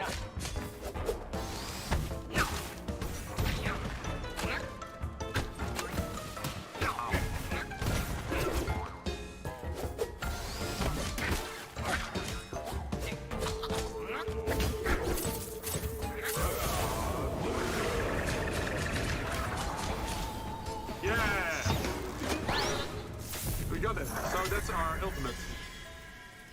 What's your favorite game? It's a hard thing. Because I really like, I'm not sure if you're familiar with XCOM games where you have like a top-down view and you're moving multiple characters around in a turn-based environment. I really like those. But I also really like Souls games, but I haven't really played them on my channel yet. I think in the future I actually want to do the, what is it, Dark Souls 1, 2 and 3, and then go to Sekiro and Neo 1 and 2. And what was the other game again? Elden Ring. I still have to play Elden Ring as well. I really like those challenging kind of games. Let's see, Cloak deals +5 damage, but we don't have a cloak attack. We only have magic attacks. Refinement Arcane. Wait, what? What's Refinement? Applies an effect when a sight or cloak weapon strikes an enemy target. Okay, that's good. So every time I strike an enemy, I do Arcane, and Arcane deals damage after 5 stacks. Okay, so I have to attack an enemy 5 times, and then I do 50 magic damage. That makes me... Wait, that turns my basic attack into magic attack as well. Effect trigger for every attack suffered. Grants grants infirmary for 1 second. Oh. I really like them, but they are way too expensive. Yeah, like I'm also very conscious about the cost of games. So what I usually do is on Steam or on Humble Bundle, the website, I just put a lot of games in my wish list that I'm interested in, and then I buy depending on what's on sale. Even though I have bought a few expensive games, yeah. Like I remember back in the day, I used to buy new games like so many times and just pay 60, 70 bucks for new games, right? But if you would just wait 1 year or maybe wait half a year, then suddenly it's like only half price. Or sometimes on Steam you get like 75% off. Like imagine Doom Eternal when it came out. It's like a pretty hefty or pricey game, right? But I have seen some moments where the game became super cheap. Like I mean like $20 cheap or like $15 cheap. So it's always worth to just wait it out because there are way too many games out there and you can always find something cheaper. So usually what I do is just go after the cheap games first and then just wait for the expensive games to drop in price. And then you get more worth for your money pretty much, right? Imagine just if you have $60 and you just buy a new game, then you can only buy one game. But if you can buy like games that are like $10, you can already buy 6 of them. Or if there are 5, suddenly you can buy 12 of them. And I think like 12 games will last you longer than just one game of $60. Okay, Arcane Forge, let's try it out.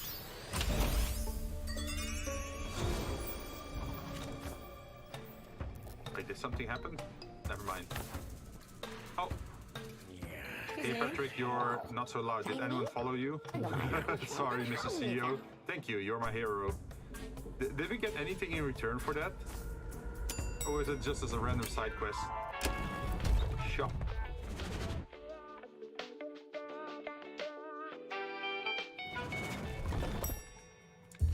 Okay, so we can sell the poison gift, right?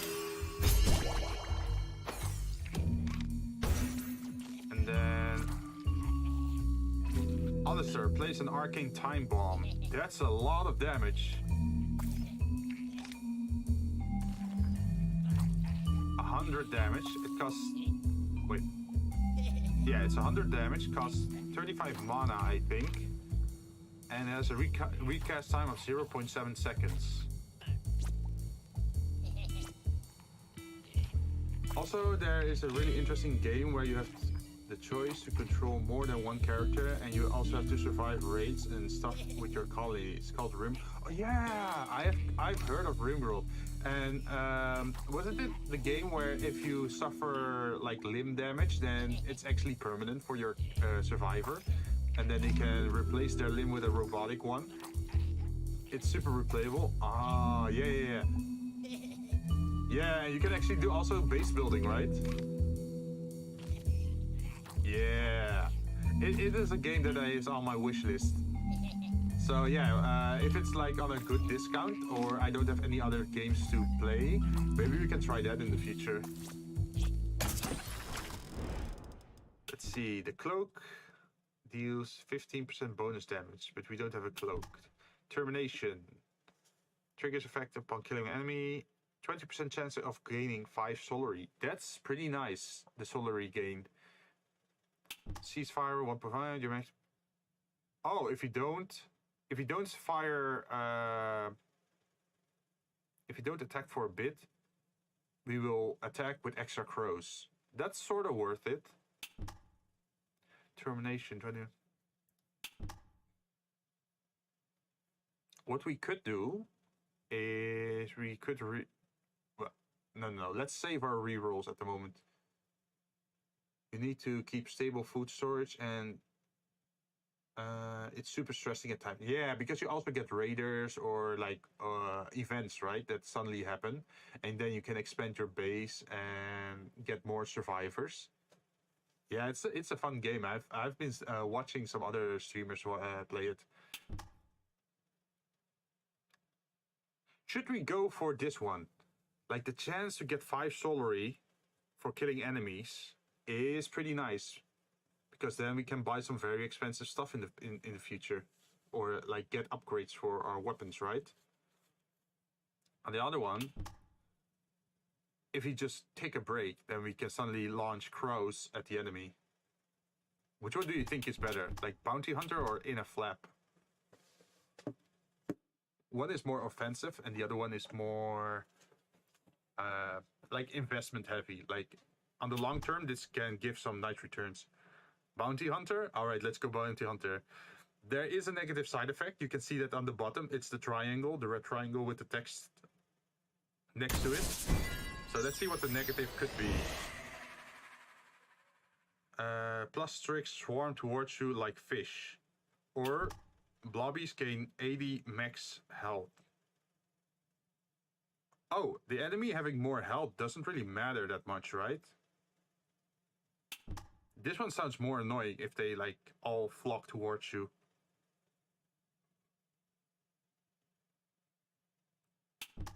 Yeah, let's do the max health one.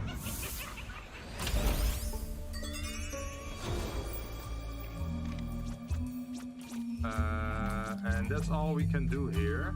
What about you? I need to ask Orvi if there's a chance he might have modeled up the numbers of the company's employees. Again, with some cool text, a bit odd, but in a good way. Love you, babe. Signed B. I don't get it. Oh shit, that's Brad. I think Brad is accidentally messaging the wrong person. And what do you think it is? It must surely be a mix-up with the network. Yeah. I think Brad is accidentally messaging you. In a flap, it's not very efficient as this is a quick-paced game and you can't really take breaks. Yeah, true. Okay, we're back to Brad.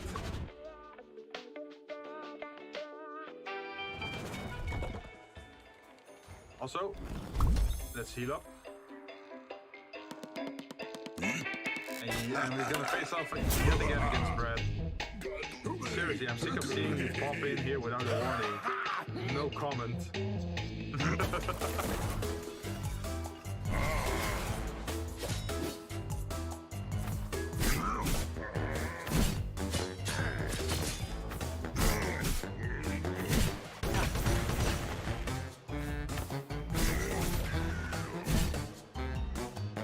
Oh, my mana's gone. Okay.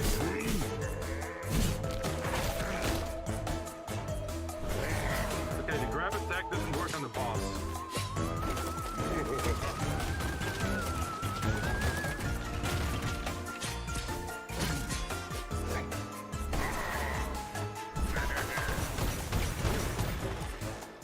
But the range attack's good.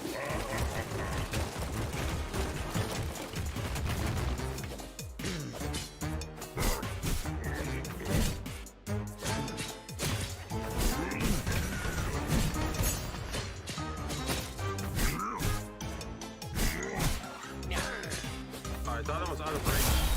Yeah, we got him.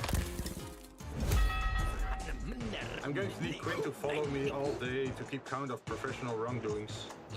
Do you see what I've come to? Like this is so much like office problems, pretty much.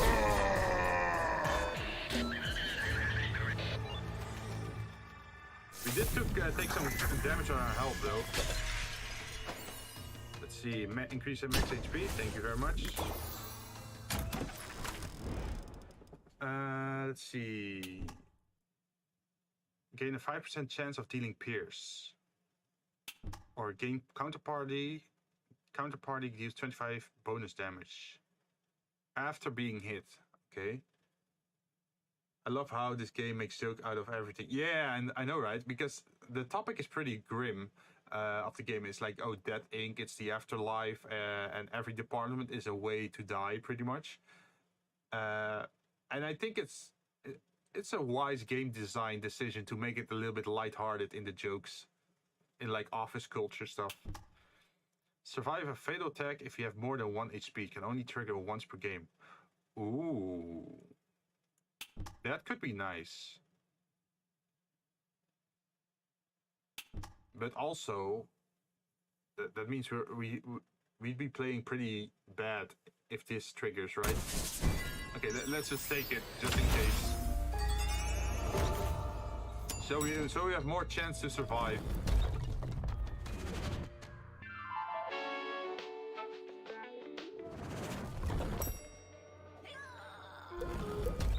Okay, nothing new is happening here, I think. Oh wait. I suppose you're right. Every time the boss settles a score with Gorsk, you get 4 missed calls. I knew it. Patrick's just too good. I know everything there is to know about telephones. Strangely, when you trace the calls and look up the IPs, I found 4 accounts that keep coming up. P. Pepperoni, C. Calzone, Re. Regina, and as Sif. Wait, Sifcone. That's all pizza toppings, right? Sounds like the Ninja Turtles. Some pizza delivery guy who claims Mr. Gorski is their master. What the? Yes, indeed. Still, it's no stupider than a ninja burger, is it? Mr. CEO made a decision based on his own culinary preference and those of his staff as well. What? Yeah, we can buy this. Check the fridge. Cloak deals 50%. We don't have any cloak attacks. We only have magic. And I really disliked having to use this, like that I can't use my normal, what is it, side attack. So let's not take this.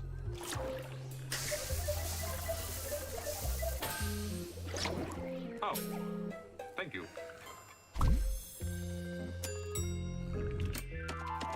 Industrial pollution department or food processing. Yeah, let's just keep with the pollution. Someday we'll have to push through the slime to finally beat him. Just need a good build for it.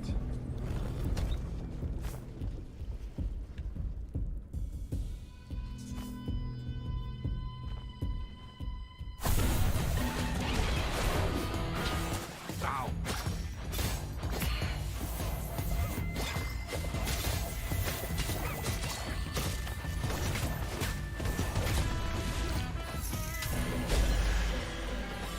That? Spitfire, unleash a trail of flames in front of you. Oh, no. This is ground-based, right? Although... ground-based would work on that big guy.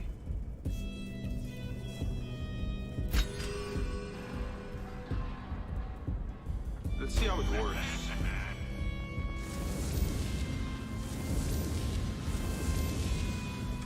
I don't feel this is that special, right? But it has a chance to inflict burn. I think the makeshift rockets are... burn duration increased by 1. I don't know.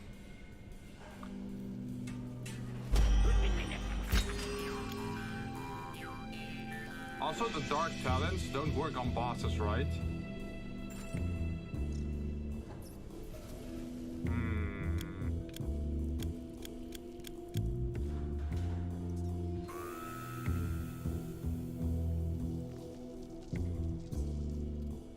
This one is good in aerials situation. Why don't you put it in your... Yeah, once I put it in, I can't take it out anymore. I can just sell it. At least, that's... Yeah.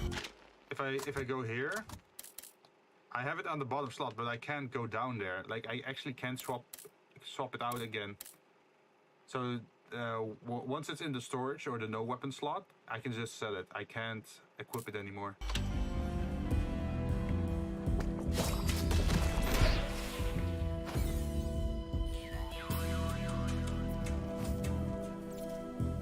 But since it's like a blue item, it's probably worth a lot.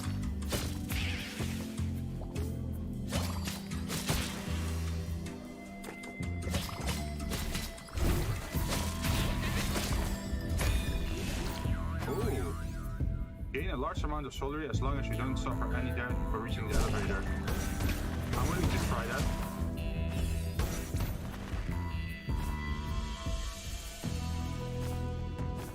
We just have to be careful now.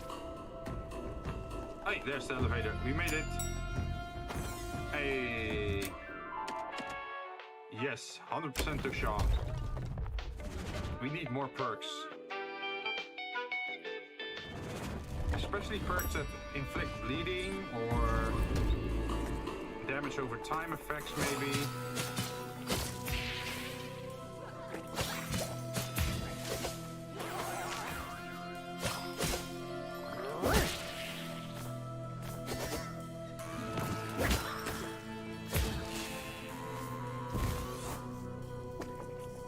Plus X.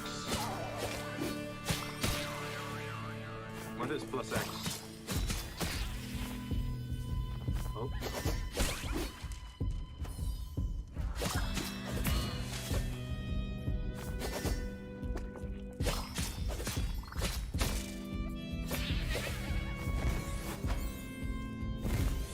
Also, have you noticed that it triggered quite a few times now?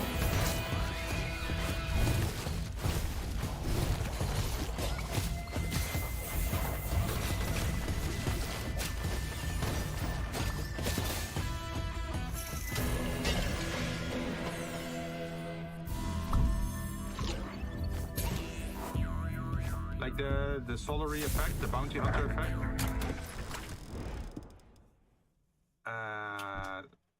Let's see. Gain inflation. Deals bonus damage to attacking enemies. 5 damage. That's not a lot. Gain counterparty. That's a lot more damage after being hit. Which is something that happens quite often. Or... you can reroll this one. The effect. Ceasefire gains... 20% cooldown? Why would I want that? That's not, that sounds like such a stupid thing. Like, oh, you can do it 25% faster. Oh, wait, this is for... oh, yeah, okay, I get it. So every ceasefire effect gains a 25% cooldown. So normally if you have to wait like 1 second, you only had to wait for 3/4 of a second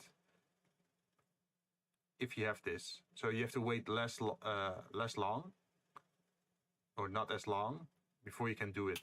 But we don't have any ceasefire effects on us right now. Counterparty could be interesting. This is just 5 damage. Let's try to reroll this one. Infuse. Add an effect when attacking. Launch the deadly butterfly.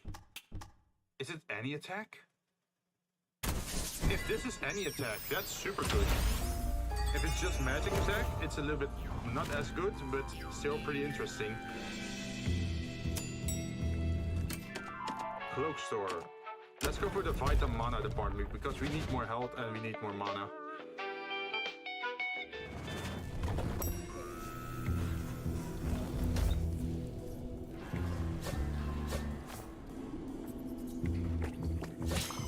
Yep, it works on basic attacks.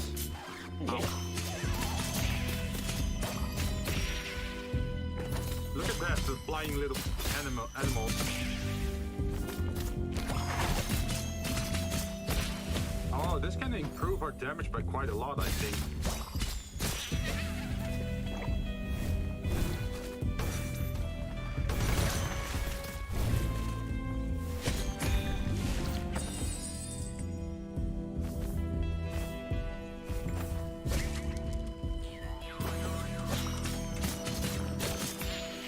Now, if only we have a way to increase the damage of these... what is it? Butterflies or whatever.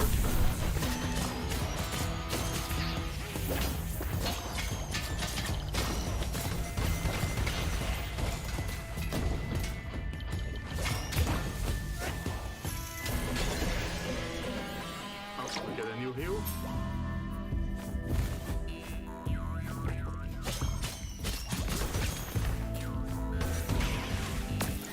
Ow. Okay, I didn't notice that one. More mana. That's nice. And let's heal up.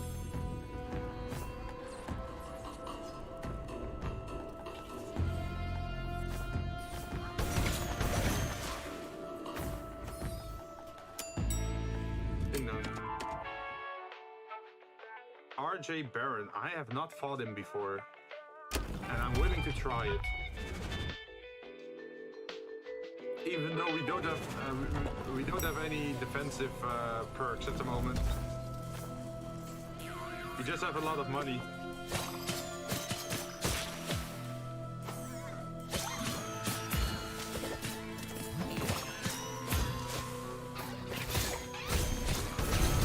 Ow.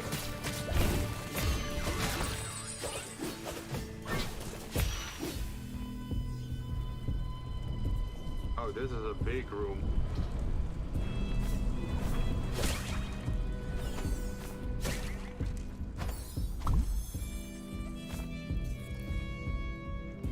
Oh, what are you?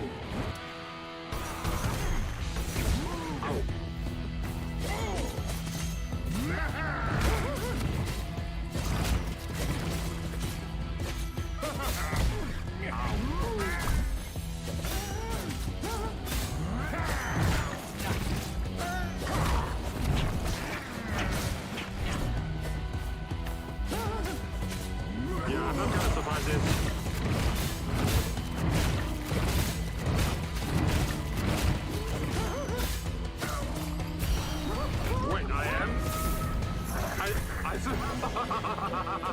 survived it on 1 HP.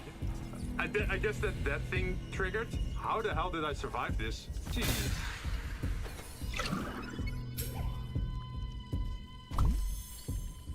That boss looks like old Captain Underpants.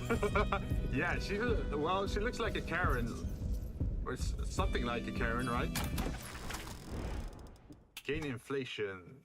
Counterpart. It's again the counterparty. Temporary gain. 50% mana regain upon consuming an anima. No. I guess we should just pick this one then? You'll never guess what happened next. Really irritable boss syndrome. Gain counterparty party. Like, I don't want to be hit though.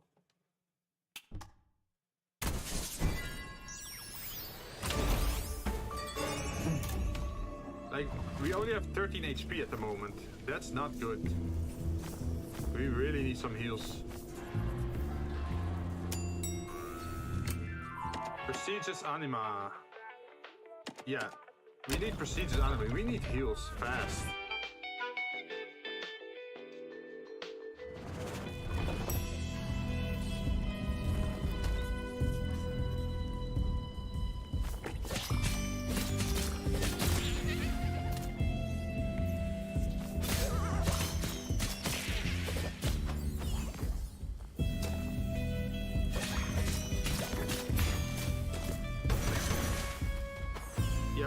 We're getting a lot of soulary, but I don't need just soulary, I need heals.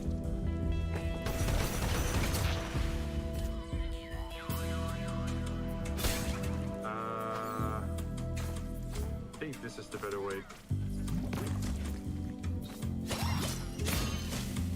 What's this?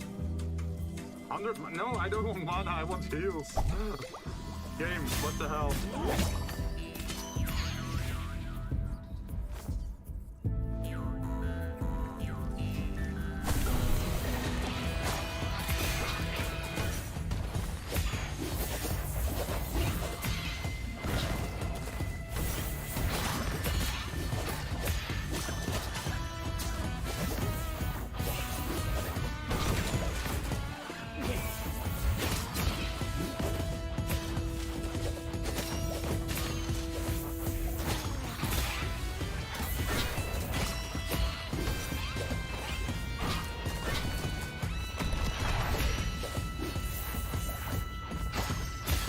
Jeez, we actually survived it. Oh, and now you're giving me life steal after all those enemies. Damn, this game is just taunting me.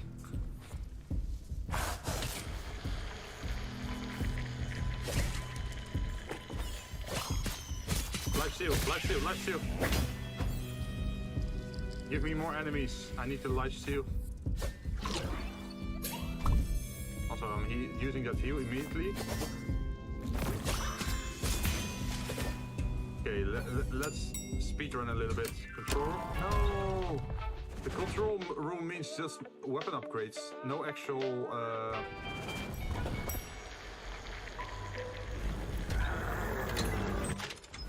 Quincy's. Plus 25%... Wait, plus 25 bonus damage when enemy is near death. 100% chance applies death and dismemberment. Adds another projectile. Okay, that could be interesting.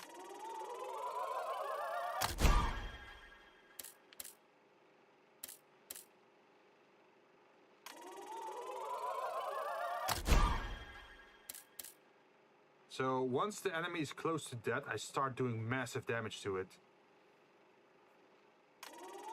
I just have to get them close to death pretty much.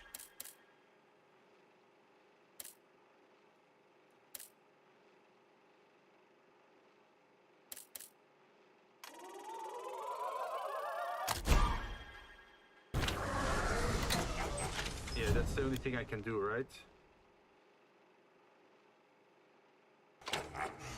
Yep. And we're back to Grimes, and we're on super low health. That's not good. Okay, we still have some life steal. Quickly use it. Skip through the conversation. I need to attack fast. Come come on, let's go, let's go, let's go.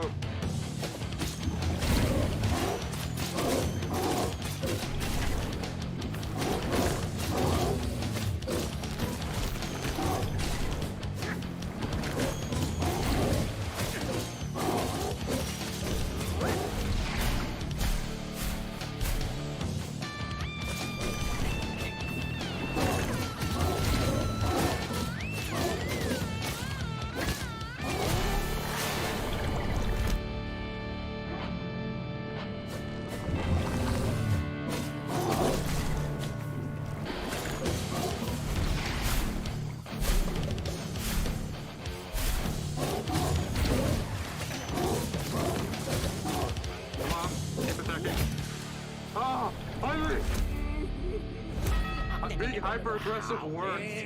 Jeez. Increasing pollution to increase death has its limits, Gordon. You're bleeding us dry. Yeah, but if you have to follow the circulars to the obsolete letter, I'm never going to manage. Clash God. Thank you. That was 1 HP again. Jeez. Seriously, I was 1 HP. Jeez. Like, I'm not even watching my HP anymore. Whatever I'm in that moment. Oh my god, jeez. This is stressful. This entire playthrough is stressful, man. Let's see, damage. Wait, what's happening here? Gain 10% chance to dealing backstab. Backstab deals plus damage. Oh, okay. But it's just 10% chance. It's not 100%. The cloak. We don't have a cloak. Or we can deal more damage with our spells. But there is a negative to this. I think we should take this. And hopefully the map is no longer accessible. Okay. That's better than the interface one.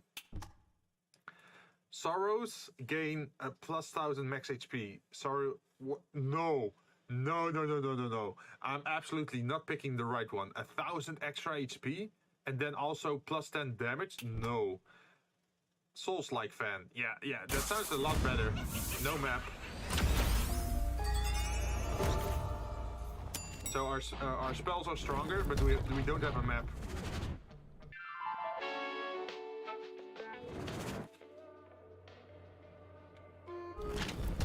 Let's see. Yep, map unavailable. Relax. Numbers game, boss? Yes or no? 1 per 21. Can you get what it is? On Earth, one person dies every 21 seconds because transportation. Statistics. Isn't that crazy?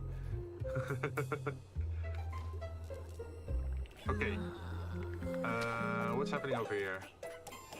What's going on? It's the 18th, right? Confetti Armageddon Day? I don't understand.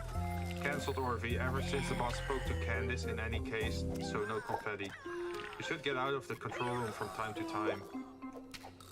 Oh darn, that sucks. I had something really fun lined up for this time. A Gatling confetti gun prototype, Harriet. Just think how incredible it would have been. Ah.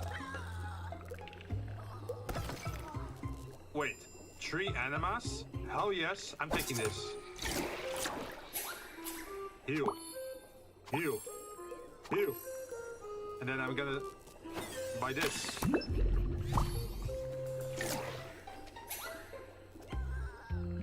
Should I put it in here or should I heal again? If I put it in here, there's a chance of me getting like something valuable, right? Or maybe I get nothing. Let's see. Hey! We were lucky, we get 2 in return. So we're gonna use 1. And then the other one we're gonna drop in again, I guess? Nope, nothing. But we're almost full health again, so that's pretty good.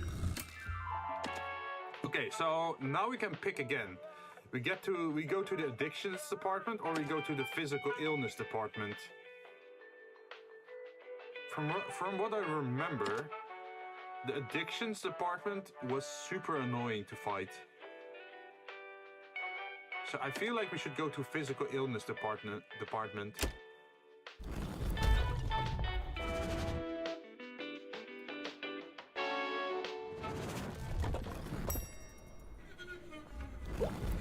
We're standing in the middle of the very unusual physical illness department. I can see some of you have taken the precaution of putting on your face masks.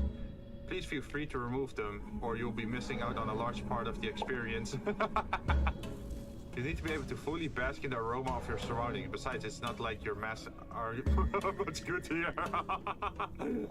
So they're saying like it's so toxic, so dangerous, or like so many physical illnesses that it doesn't really matter anyway if you wear a mask or not.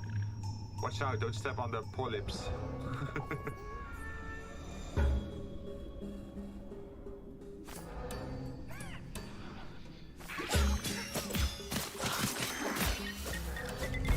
Oh yeah, these hardship enemies, if you kill them, they explode, so you can't hang around when you kill one.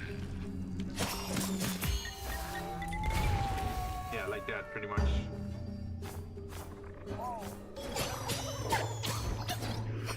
Also, these doctor codes, they teleport around, and they always try to teleport behind you.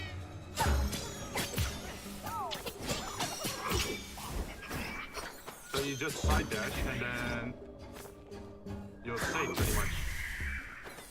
Lifesteal. Thank you. Let's find some enemies.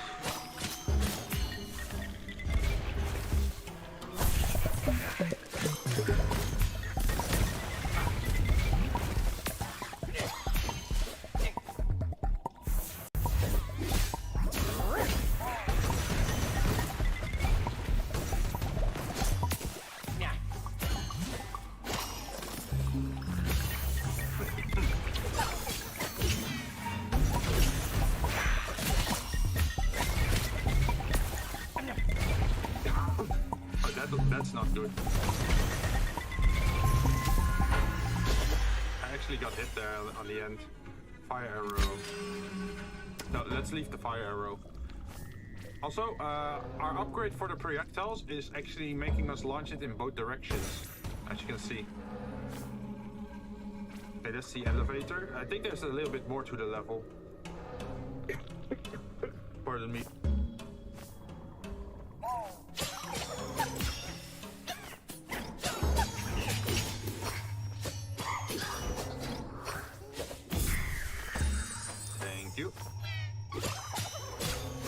Yeah, that should be it.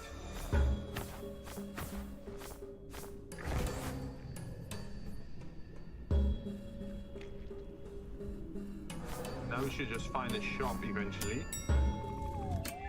Anima deposit or solary deposit? We are getting enough solary, so we should just go for the anima, for the heals. Because we're keeping alive on 1 HP, and that's not a good thing.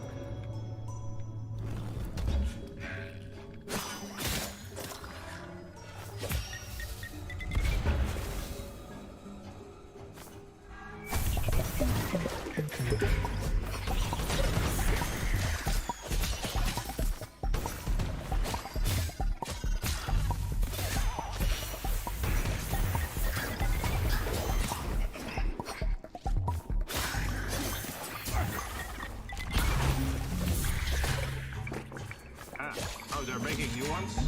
That's annoying.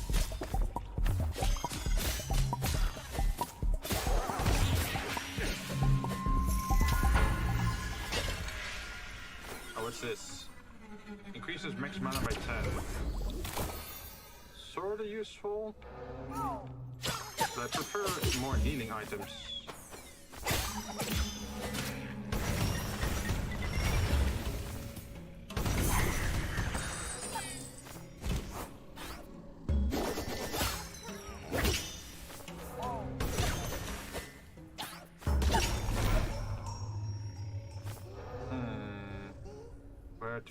Where to go?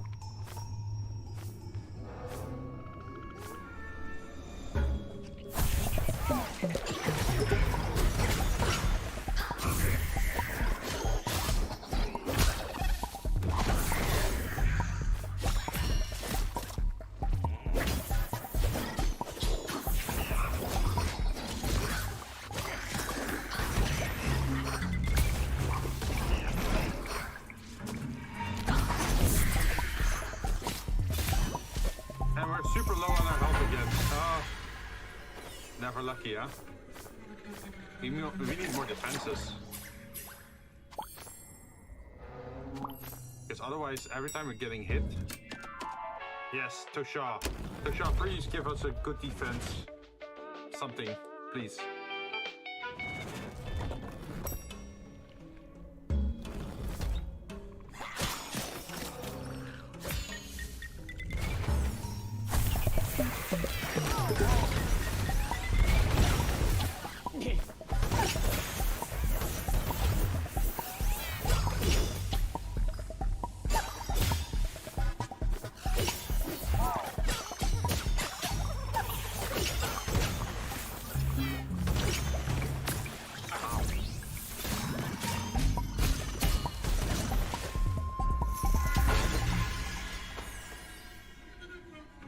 Health. That's not good.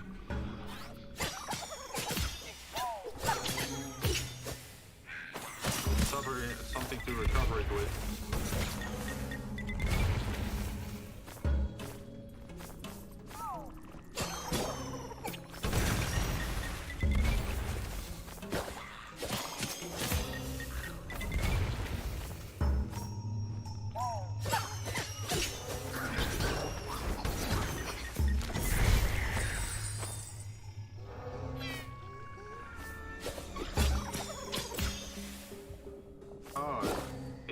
Before. Okay, we made a loop pretty much.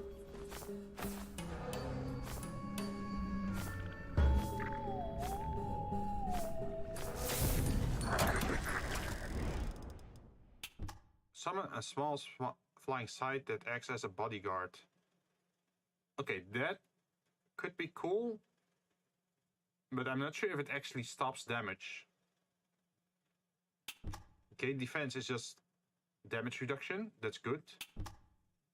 This one is super strong. 57. Entering a sharp grants you a 25%. Wait, 25 HP heal? Oh, just entering. Just entering gives us, but it also has a negative. So either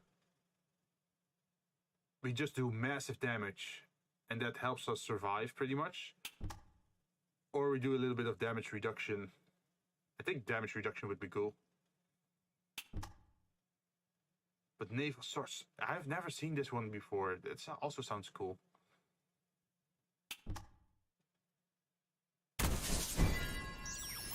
Good. So let's go for the defense.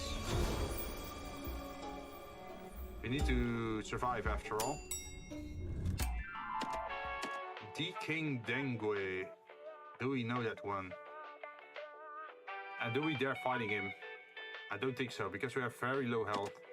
We should probably just go for the vault. I think if we were to fight a mini-boss now, we would probably just die. Because we have no heals and like a quarter of our health. Ow! Okay, that was nasty. He just teleported next to me.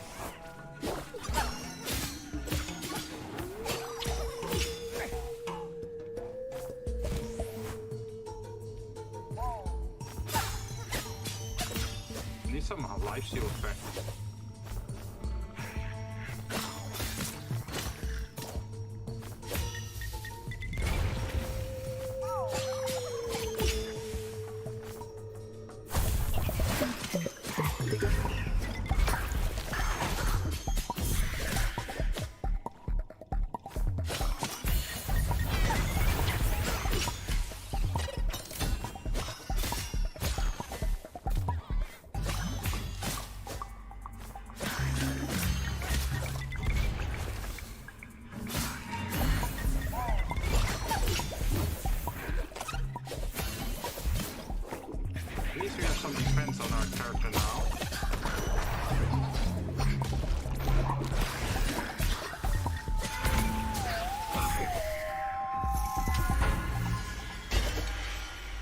We got the chompers again.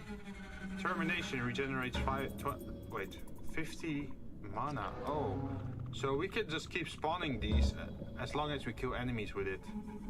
But that's not good. We need something better.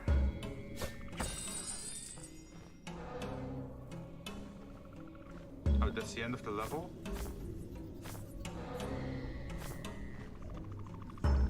Certainly, there's more to this level, right?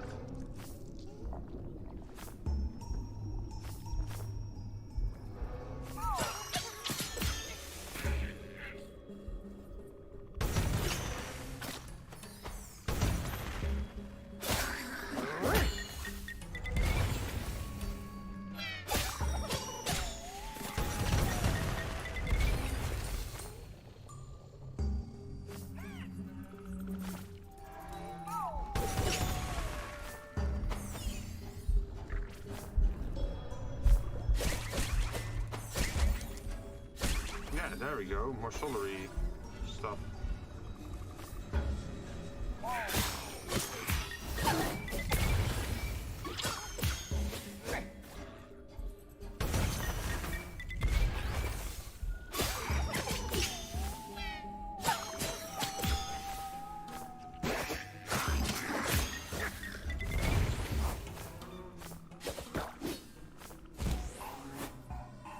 Nothing. Wait, where was the exit again? It's over here. Yeah, there it is.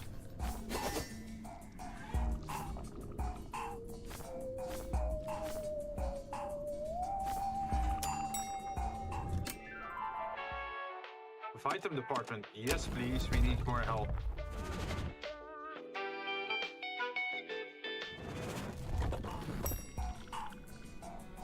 Item is for health drops, pretty much.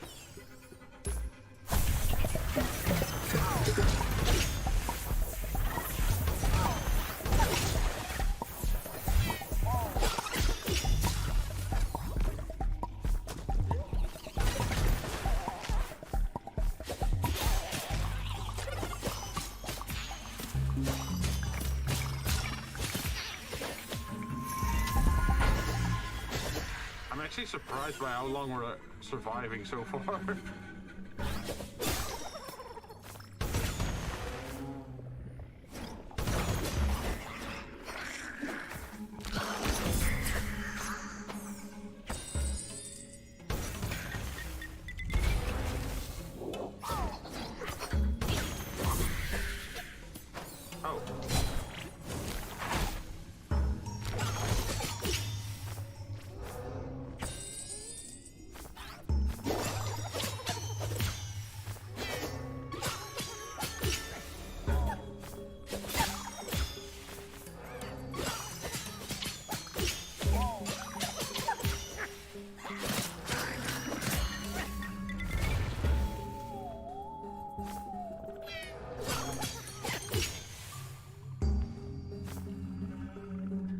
You definitely survived so long because you changed your tactics. Yeah, I think so.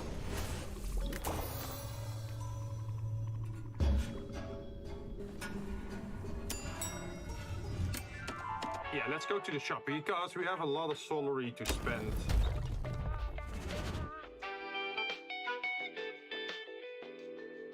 So we can get the heals, we can get some items, some nice stuff. We can sell the Spitfire. So over here, what we could do is raise your troops morale or simply raise them from the grave. Pure heal for 40 HP. That's good. Shockwave. Unleash a wave of pure energy around you in the blink of an eye. 43 damage, 38 mana, 0. Okay, this is costing us way too much mana. So let's just stick with this. Let's see. We deal more damage with the sight. We gain more ammunition for the cloak if we have it, which we don't. Gain +2 additional anima slots, which is good if you want, like if you actually get them, right? If you actually get the anima, that means you can heal more often or heal more, right? It's +75 max mana. That makes our rockets a lot more spammable. And could be an interesting option. And otherwise, our things do more damage, but there's also a negative side effect to that.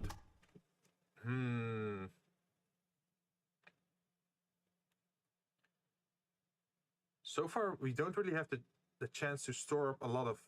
Wait, I remember. After you defeat like a manager or like a big boss, right? You get to the pause room or like the break room. In the break room, you can buy anima from the shop. We have quite a lot of anima at the moment. If we can survive the boss, we can actually buy a lot of heal items. But that's only if we can actually make it that far. And 3 slots is already quite a lot. Like we can just heal up and then buy 3 more just to fill up our slots. 75% mana just makes it... This pretty much almost doubles our like output of magic attacks. Which is also quite good. Because then we can spam our magic attacks a lot more.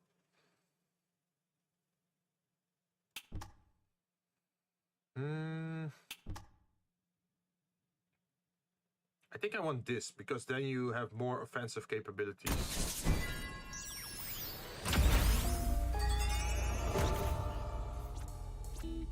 And now we try to get a heal. And that's pretty much it. Okay, let's see how much rockets we can spire. Okay, that's a decent amount. It does take a while for us to recharge, so we can't rely fully on it. But we also have the perk that once... where is it? Yeah, Refinement Arcane, that if we multi-hit an enemy, they take bonus damage. And there's also... where is it? Defense, no. Infuse, launch deadly butterfly.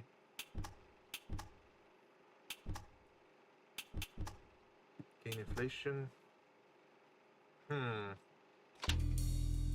Maybe we should in the future we should invest in more of these red ones, because we have quite a few of these blue ones, also quite a few of these green ones, but we don't have a lot of reds. H crank. Oh no. This is gonna be pain. I already know it. I think this is a weird chicken boss. Oh no, it's the crab.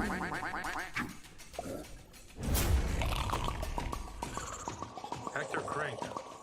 So that's it. I knew my department wasn't the only target of your authority crisis. That dummy Gordon lost 60 splurties. He must be suing. Not so fast, little crab. Same goes for you.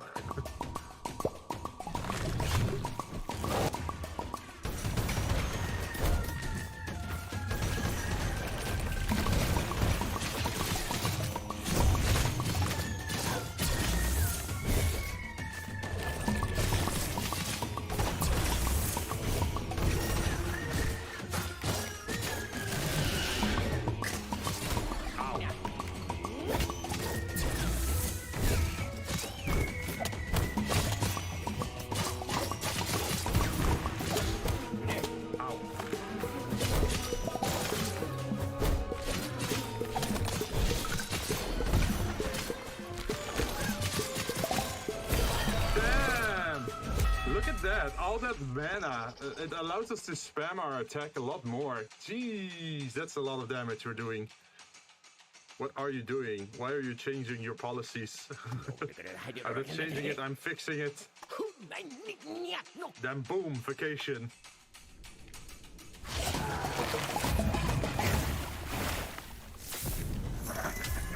Oh my god, how did we survive that? I did some very weird dodging mechanics, like air dodging, to actually avoid some of those attacks. Okay, let's see, what do we get? The effect ceasefire against cloak swish regenerates 50 mana.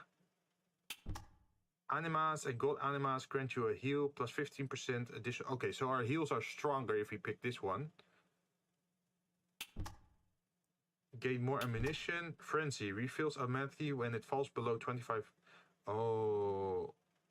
So this one makes our ultimate stronger. But I think this one is better because it makes our animas. Like whenever we use an anima, it heals up for more.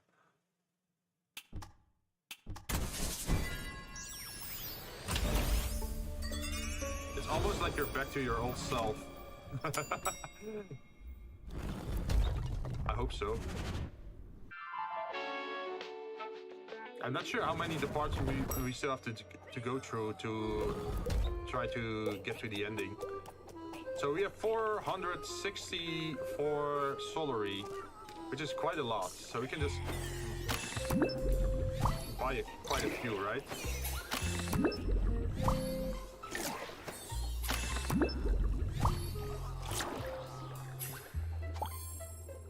Oh, that's healing for a lot more. What's happening here? I had a brilliant idea. Don't tell anyone, but it's for Dead Ink, Amateur Dramatics Society. We're going to put on a little musical inspired by The Little Mermaid. No! No more new versions of The Little Mermaid. And I was thinking Mr. Hector Crank could play the crab. The boss turns is Sebastian. So honestly, he'd be perfect, wouldn't he? Refill the fridge. Healing over time for 5 minutes. That's pretty good.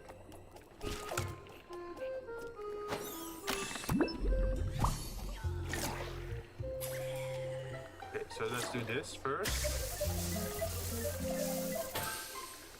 Oh, a pure heal, thank you. And then we buy one additional one. So we have 3 blue ones, and then we pick this one for. Wait, did I grab it? Yep. We have Natural Disasters Department or Modern Warfare Department. We have fought in the Modern Warfare Department before, but we have never done the Natural Disaster Department. So I want to go Natural Disasters this time. Last time, after we did the Modern Warfare Department, we finished the game, sorta. So I'm curious, like, what it's gonna be this time. Anytime, Blas, good to see you looking so well. It's a good sign. It means your special training is working. Onward and upward. Yes, onward and upward. Actually, since you're in charge of this type of thing, is your company musical still happening? Patrick mentioned you were rehearsing The Little Mermaid. Oh, Mr. Crank, Sebastian, the singing crab. This year's... I'm sure, but are we talking about the same Hector Crank? I never really saw him much as a comedy act. Costumes, I completely forgot to talk to Muriel about the stage costume. Oh dear me, it's really important. Have fun organizing everything. Like these people...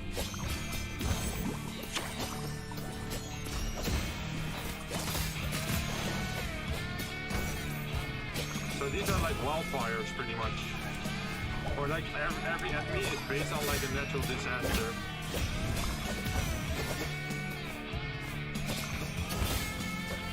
So this is wildfire. I guess, I wonder which one will also be there.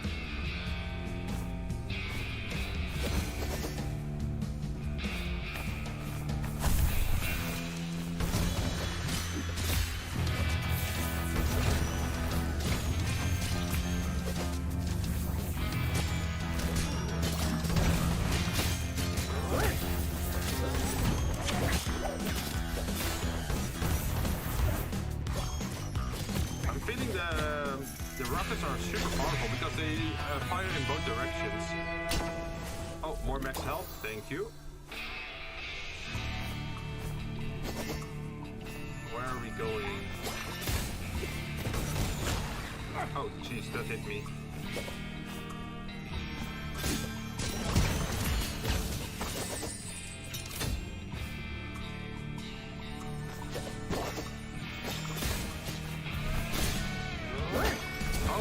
That's on fire. Oh, that's a cool arc. Oh, jeez, he's getting big. Look how big he is.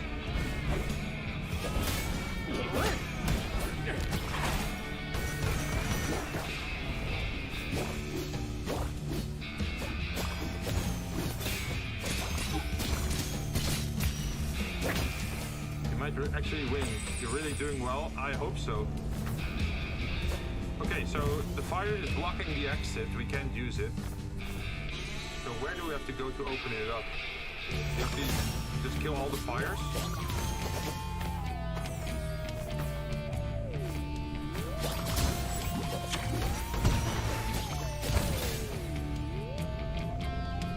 I guess it's this thing. Okay, so now we can probably go back and open up that area.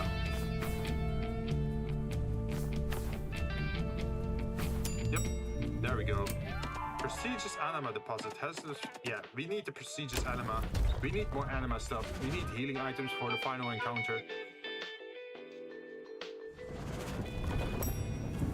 Oh, rainstorm.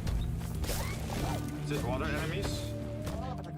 We're reconciling the grace and the depth of the ocean, molding the waves on standing ebb and flow, creating perspiration. You should know she's not throws of creativity. Disturbing a genius costume designer is a crime as heinous as they come. Wait, this character looks like the fashion designer from The Incredibles. Like the short fashion woman.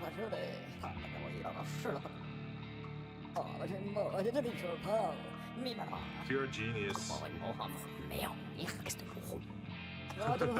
Now leave her. She must give instructions to the young R&D technician to create the posters for the show.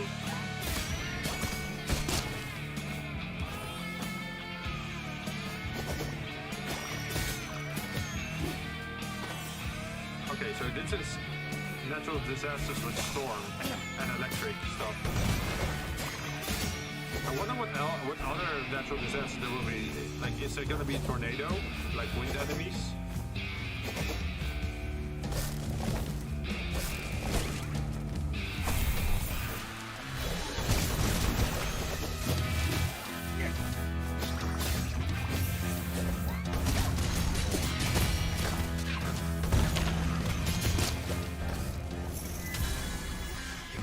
More mana?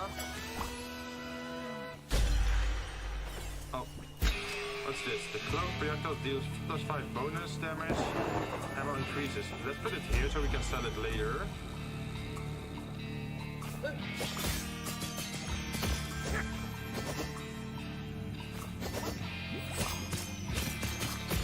Also, we're soon gonna run out of our healing effect. Like our heal over time effect. We took out of the fridge. Ooh.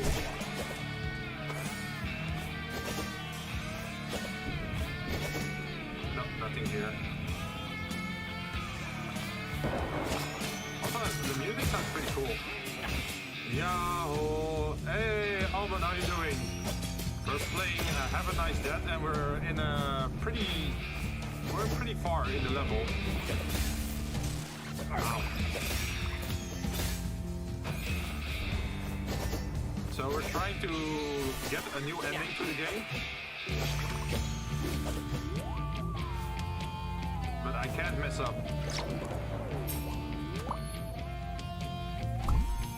Okay, we're full health again.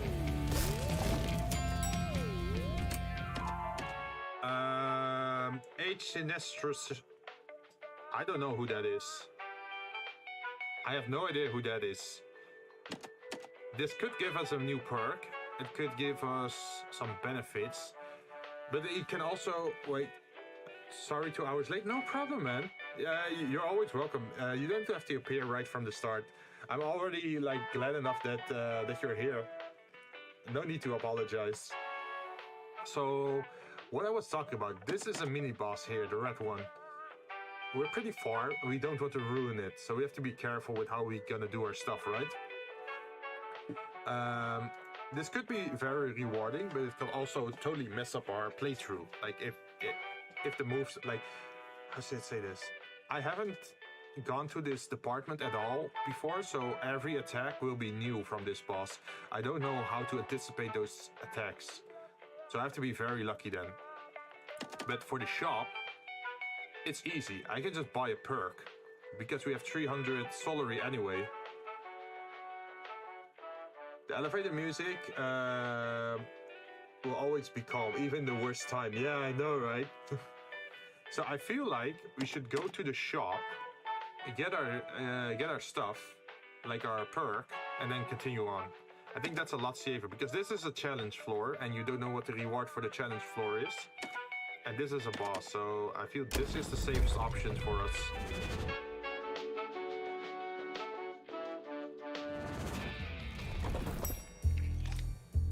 Also, we get to sell our junk pretty much.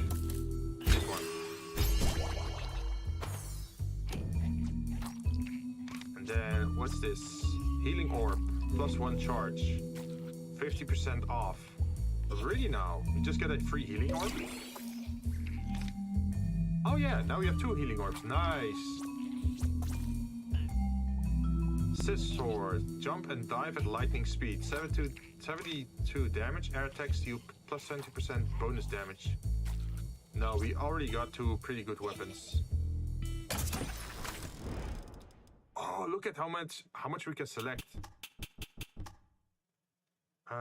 Alternative weapon, we don't have that. Infuse, 5% chance of gaining 1 solary. That's kind of useless. We already have a lot of solary. We actually need more defense or extra effects. This one, could be interesting. We're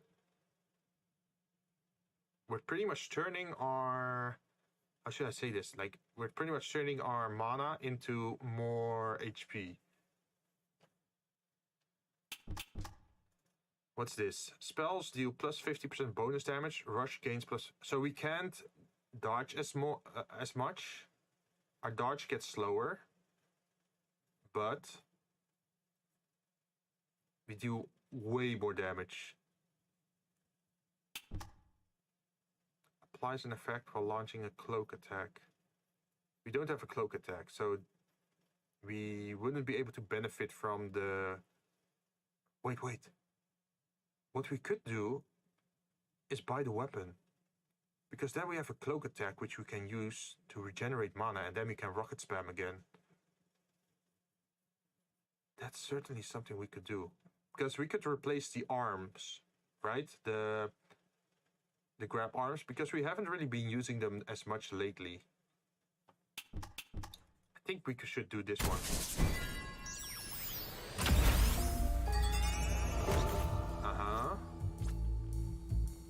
And then we buy this one and replace it with this one, right? Because now we have a sword attack, a cloak attack, which we regain mana with, and then once we regain mana, we can spam this twice again. So every time we attack with the sword, we can do 2 rockets. So attack, 2 rockets, attack, 2 rockets.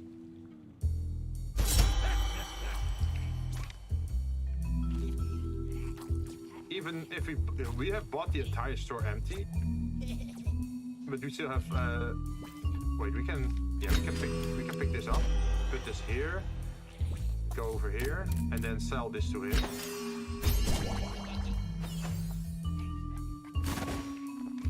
Oh, that's a fast attack.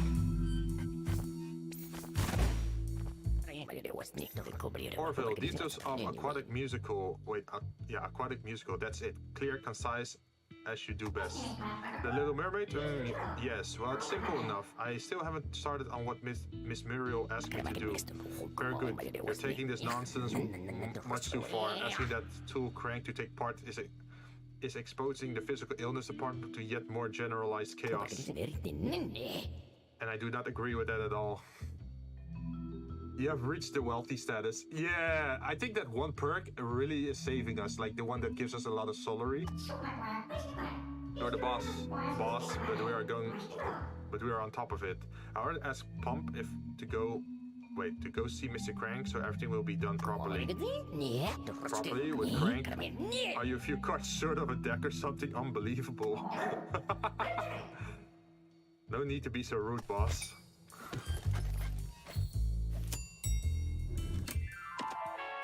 Oh, Vitum department is good because with the Vitum, we have more health, right? Cursory roll could also be nice. But I think having more health is important now.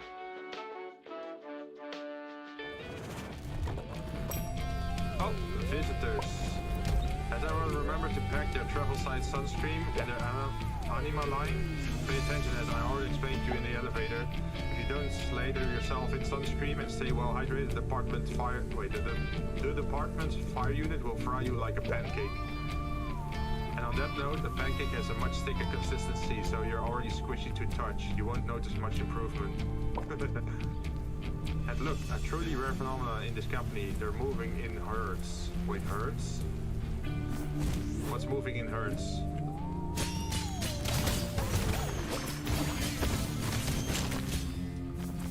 Oh, that seems to really work well.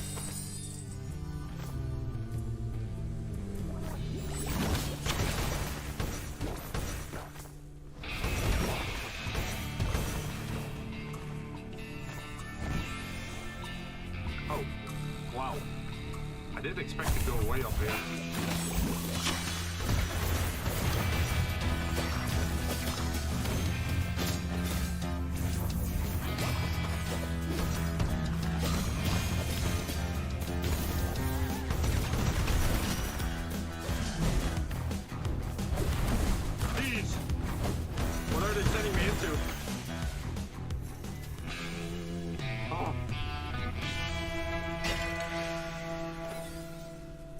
Hey, wait.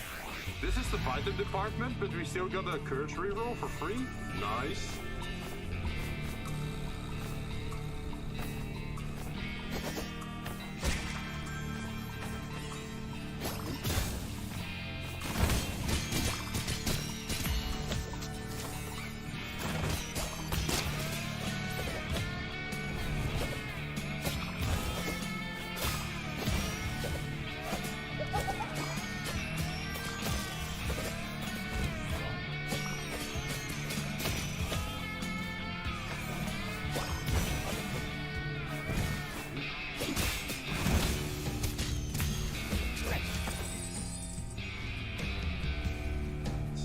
How far will we make it?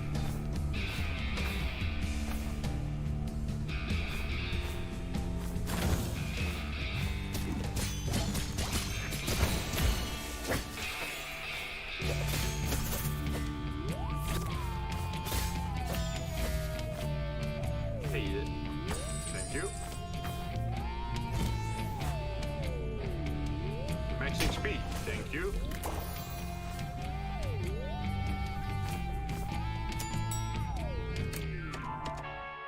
Oh, yes. HR office to Shah. We need more perks, more curses. Make us stronger, please. Oh, what's happening over here? Oh, you see, Claudie, to begin, I was a bit dubious about coming here to get some fresh air. But actually, you're onto something big time. The natural disaster department is actually quite pleasant. Anyway, I don't know. It must be the invigorating sea air. I'm bursting with energy. Yeah, absolutely. How poetic. Mr. Imahura doesn't do things by halves. Oh yes, I do like to be beside the seaside.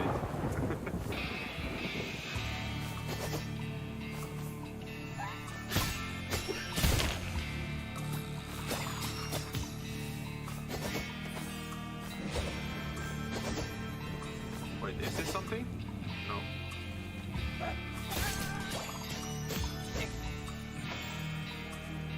The mechanics of playing this game are like pixel RPG games in general. Yeah. It's like a side-scrolling platformer, right?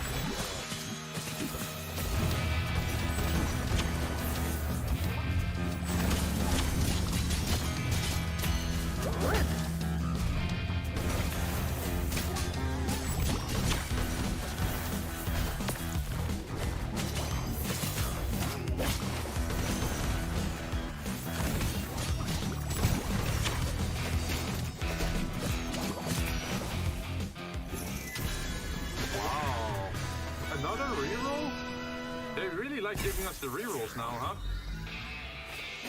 Which is super useful because we're at Toshaw's level, so we might be selecting a new perk. Pure heal. Oh, that's kind of useless because we're already at full health. I'd prefer if we got an item.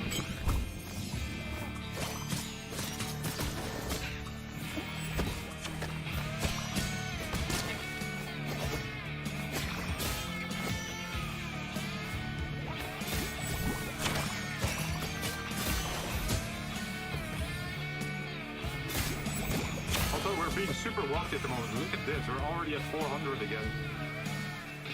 Jeez.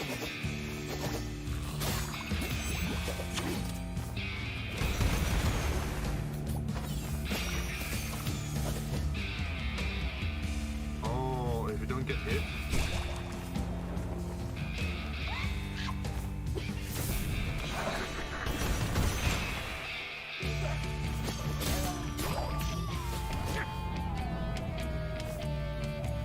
So if we get to the exit, we get even more solary. Okay, let's see. Cloak gains 10% chance of critical, or more ammunition, or cooldown. We don't have periodic effects though.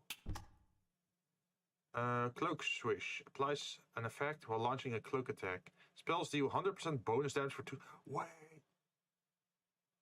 Richer than Elon Musk. Nice, yeah. Wait, this could be interesting because if we then use our cloak attack, our daggers, then we get mana back, but we also do 100% bonus damage. So that is double the damage, right? For 2 seconds. That's really good. Now we also have this, which isn't that great. So we can just re-roll that. This one is more dodges, or like faster dodges. Interesting, but we could potentially get something better. Gain additional ammunition, that's useless for us.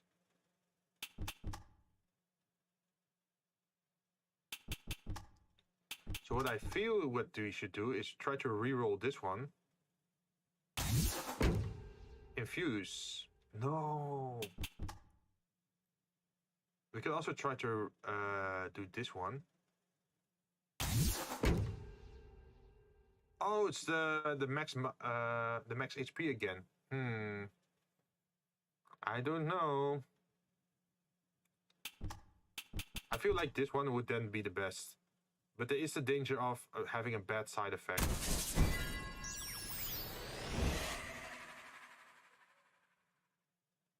Oh jeez, Soros gain H. No, not the bosses. Never for the bosses. Motivation, minions deal plus 10 damage in this department. Yeah, I think we just have to do this one and just avoid the minions pretty much. Like, kill them before they can actually hit us.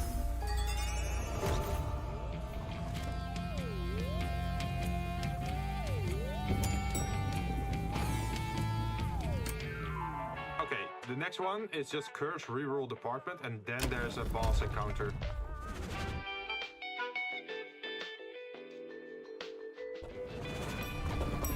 Oh, fire and water?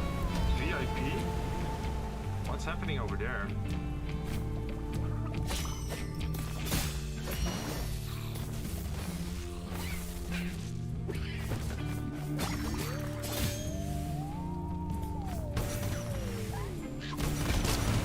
Also, we can just stay away.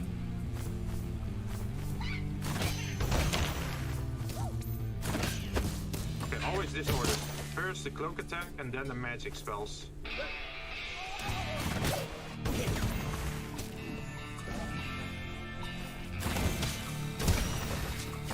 Damn, we're doing a lot of damage now.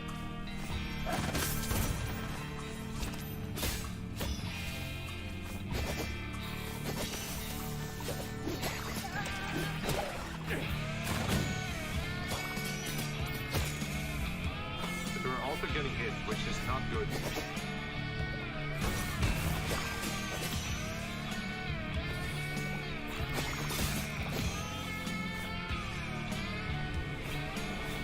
Oh, we found the water altar.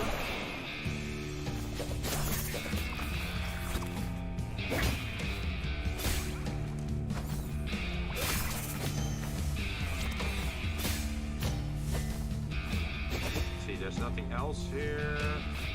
No, we can just use the VIP door, I think.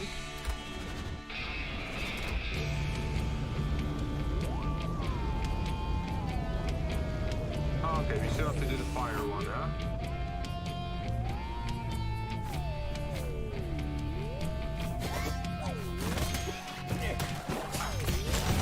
Okay, that hit me for quite a lot. We need to heal.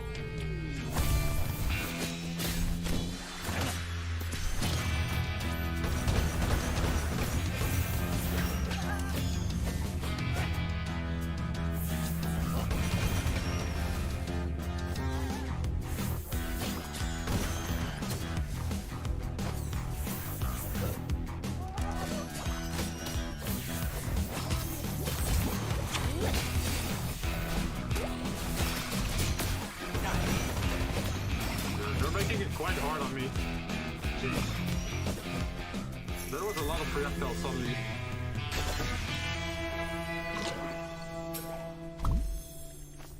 Okay, but at least we have full health again. Well, not really. Ow.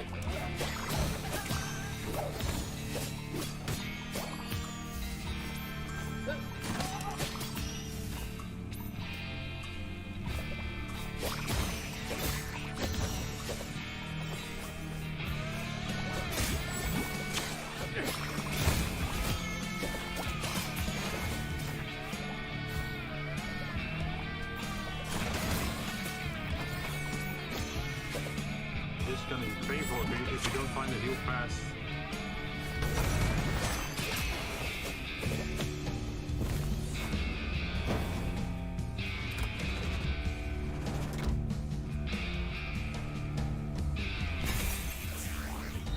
Thank you for the reroll, but I'd really love a heal instead.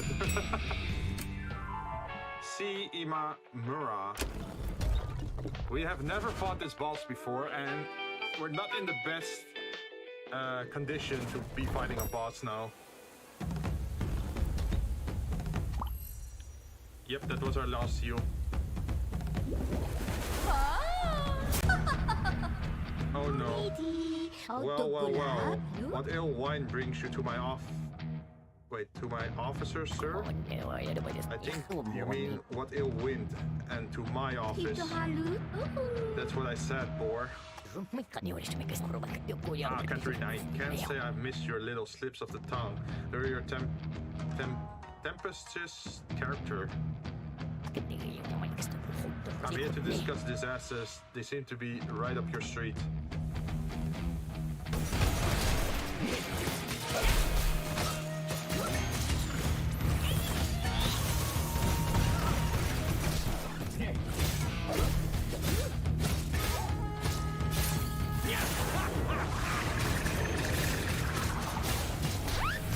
No! Okay, yeah, we really need some more defense against this boss. Oh, we got so close this time. If only we had a little bit more healing.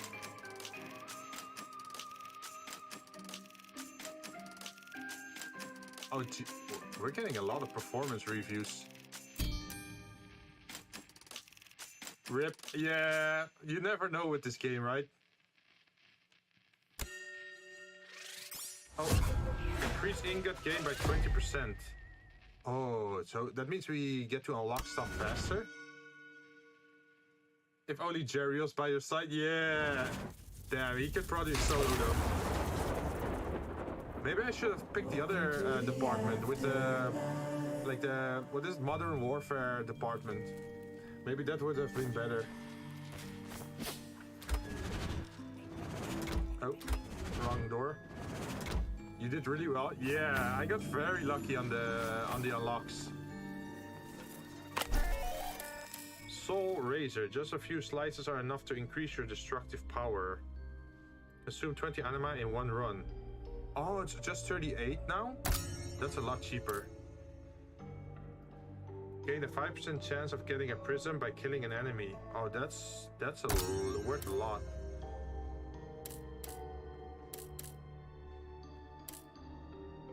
Mortison. A shot for extreme bodybuilding, but not without consequences. Wine of the Damned.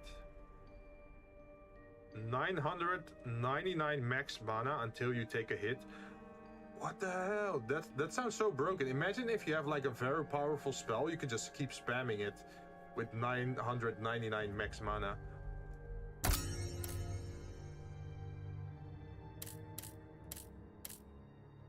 Bloody Slaw. This voodoo trick will give you a level head, albeit the cost of your health. That sounds bad. Artichoke Raspberry Jello. Oh, that's what one of the people was talking about. Patrick's favorite. Each Solary you collect can potentially heal you for 5 minutes. Wait, Solary healing you? That's super nice. But it's a little bit too expensive. We just need, yeah, spend a total of 5,000 Solary. Only 500 spent so far. Old pizza crust. frost toxic, cause lethal ice corals to flower. They have some very interesting types of magic. Unlock more difficult but more lucrative contracts. Finish the game twice. Yeah, this is pretty much our goal at the moment. We have to finish the game twice. We already did it once. We just have to do it a second time. And then we get like better contracts.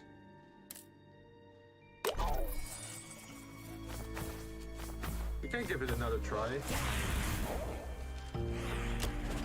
I think this run is gonna be the last one for today though. Okay, so we get a sword and we get solary points. Or we could go for a good deal. Let's try the good deal. Where you can infinite spamming magic attack, enemy be like, yeah! But we do have to get the like, that's the RNG of getting both that item and getting a good mana spell. And the chance of that happening is quite low. So what do we have? Oh, we got the Slaymore and short range daggers.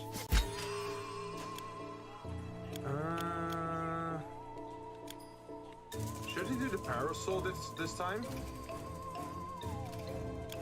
The twinsies did work so far though.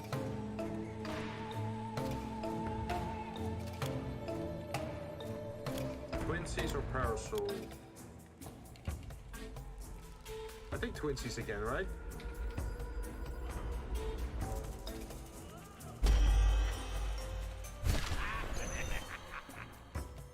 What's happening here? Pleased to have you back at the desk. Thank you for finding my headband. As you know, my death was the result of a stupid accident, not getting stabbed in the head with a knife. And to be honest, when I first arrived here, I thought it was best to appear tough and dangerous. So I decided to let people think I died in some epic knife fight. Your secret is safe with me. Damn, we're still at... What is this? 999 million?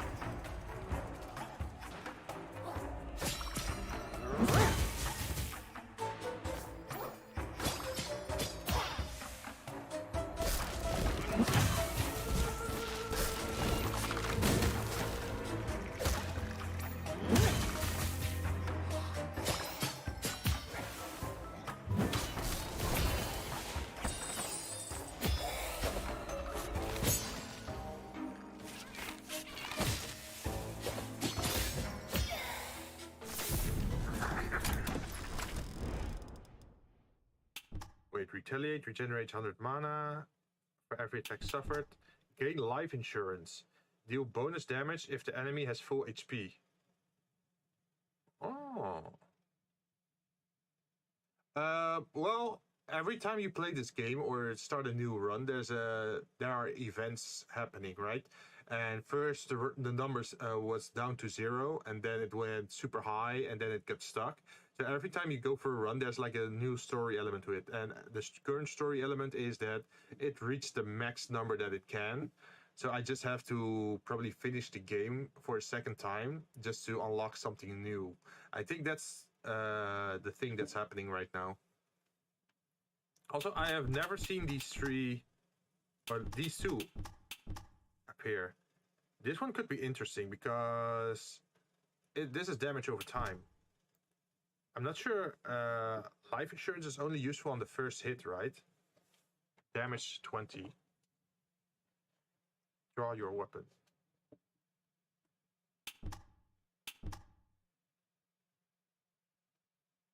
Like, this will not be useful against bosses because after the first hit, you'll just do normal damage again.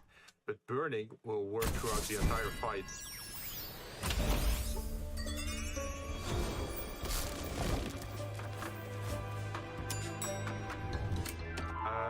Let's see. Let's go to the fighter department since we already have 2 melee weapons anyway. We need to get our health up pretty much.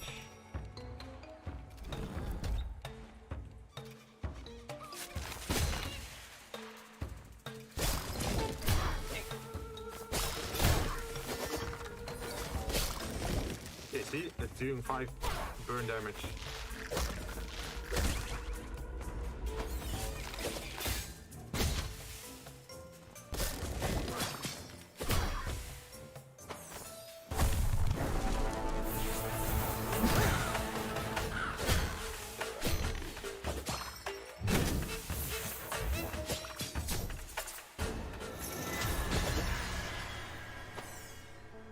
Increase. Oh, also more mana.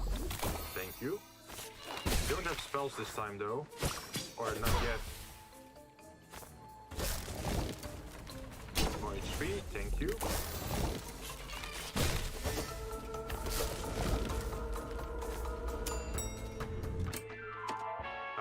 Let's see. Anima deposits. That's good for heals in the future.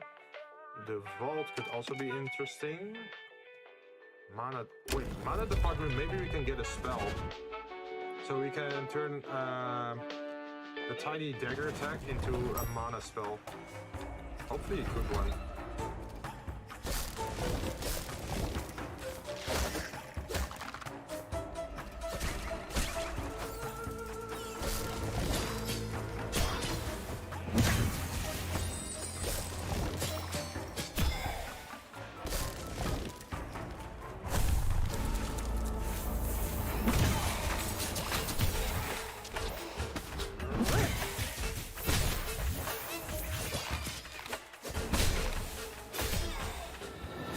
We got a heal. Thank you. What's this? More mana again.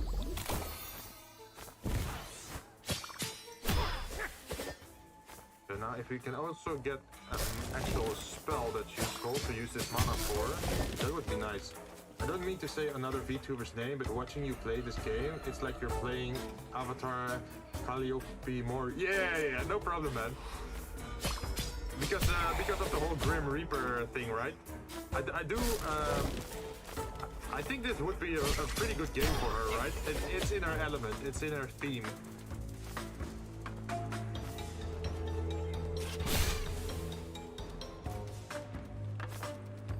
Oh, so she's pretty cool, right?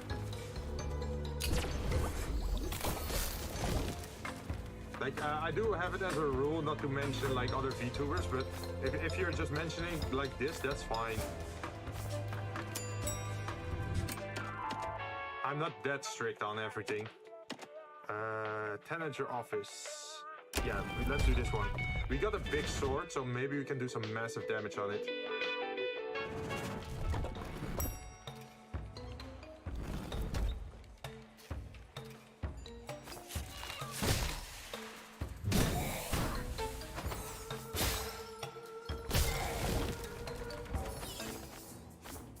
So this boss is the hangman. It's the one that's hanging by ropes, and he tends to be pretty easy as well.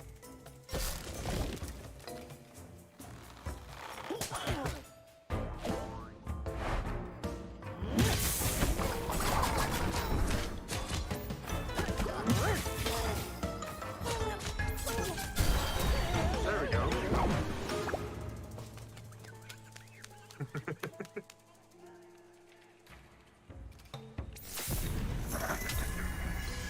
So what do we get? Termination. Slash the closest enemy. Triggers an effect upon killing an enemy. The cloak. Oh, wait. The cloak could be super useful for the cooldown, especially with the big what is it? The big sword. Because normally the cooldown on the big sword is 1.8 seconds. And with this one it's 1.5. This one gives us more mana, but we don't have a spell yet. I think this one is probably better. Yeah, I'm always thinking about about that thing, because in many other live VTubers there are rules that you can't discuss other VTubers. So a little scared to say that earlier. No problem. It's I think it's just mentioning them by name, and even if, especially like the big VTubers, right? Is because everyone knows the HoloLive VTubers, right? I'm okay with that being mentioned, but it's I think that rule for me is more about not advertising. You know, if there's like a VTuber in your chat and just talking like, oh, I'm a VTuber and I stream on Twitch or I stream on YouTube, or like pretty much advertising themselves, I probably would take more issue with that than if people just say like, oh, this game reminds me of a certain VTuber. Like just a single mention is fine. That's no issue at all. I think we should go for this one.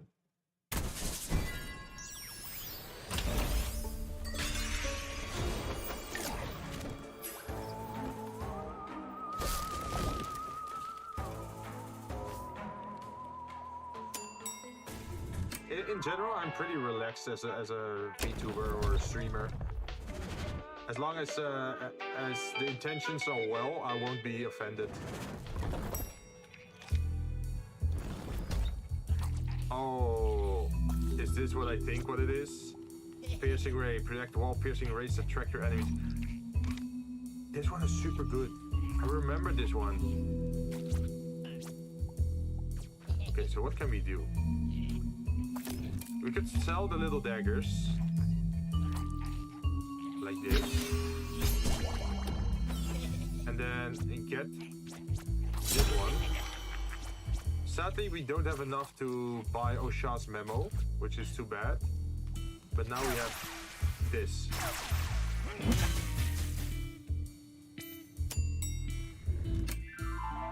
So that's pretty good.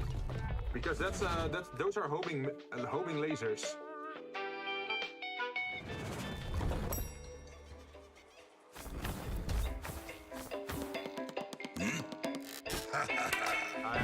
How you doing, Brad? Last I checked, I recruited a guardian gargoyle, not some clown stuck to a pedal ball.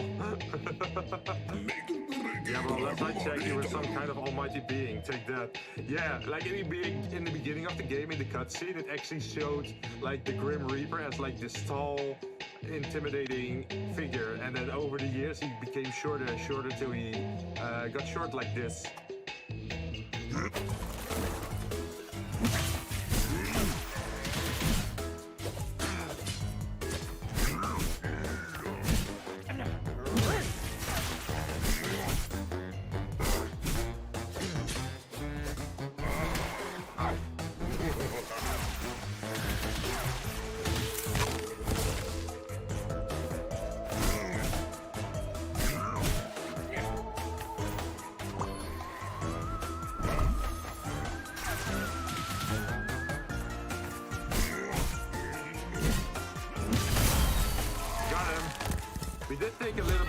Damage there because I was a little bit messy on the attacks. I still am some kind of almighty being. Yeah, boss, I don't know what came over me. Get back to work and don't let me see that pedal ball is set again.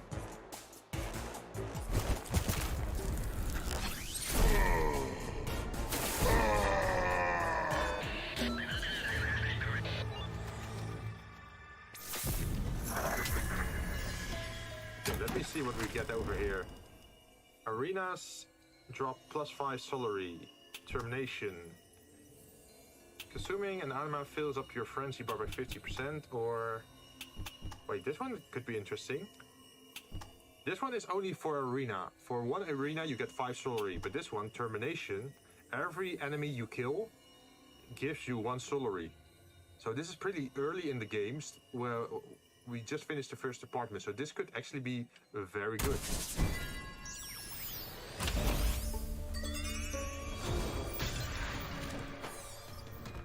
Max HP by 20? Very welcome.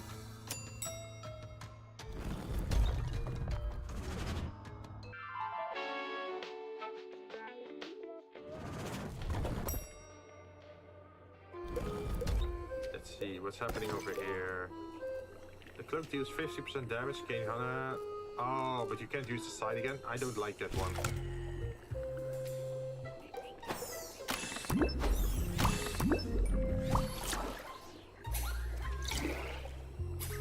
Okay, we're topped up again.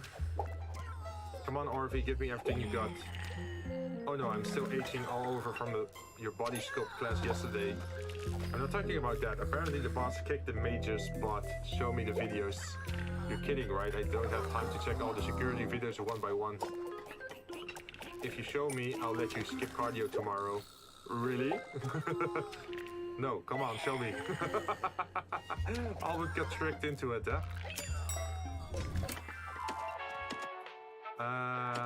Let's see, this time... I'm not sure what I should pick.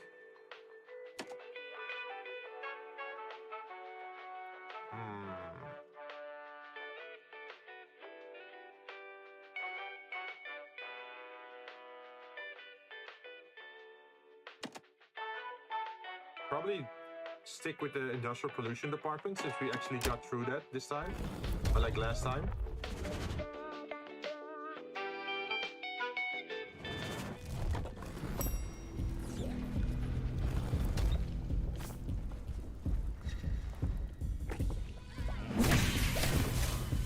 Oh jeez, that's why did it get stronger somehow?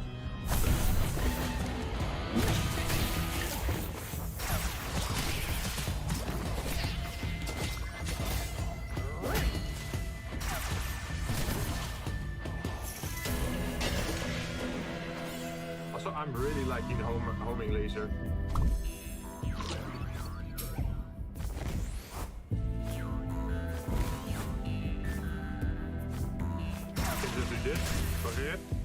You don't even have to aim anymore. It is kind of mana expensive, like expensive on your mana, but it's a pretty good attack. Wait, is that all? Did I miss something? No, that's it. That's all this department is. Oh well. Hazardous floor, spell store. Our spell is pretty good already. You probably just want more mana and perks, right? We can try the hazardous floor.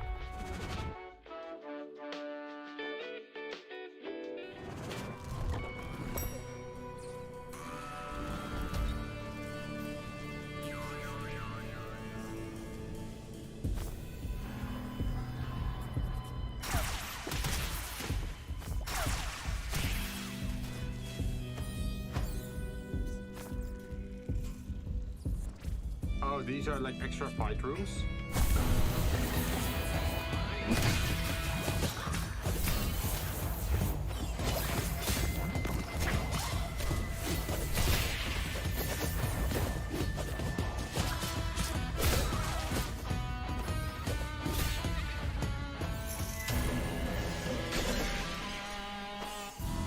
Wait. I already have a lot of healing. They said this room was dangerous. Why am I getting healing items?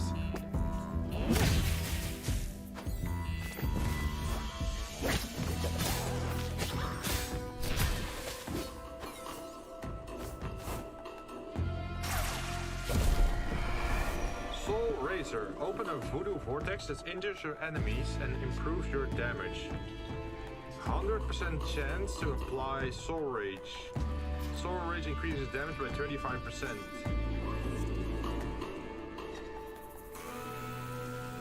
Wait, what? I don't really get this ability. The laser scale really drains mana. Isn't there a way so it doesn't drain a lot of mana? Not really. So far, the only thing I've seen in the game is you can increase your mana, and you can also increase your mana regeneration. I think those are the only two ways to quickly get your mana back, to keep casting stuff. I have not seen a way to actually lower your mana cost.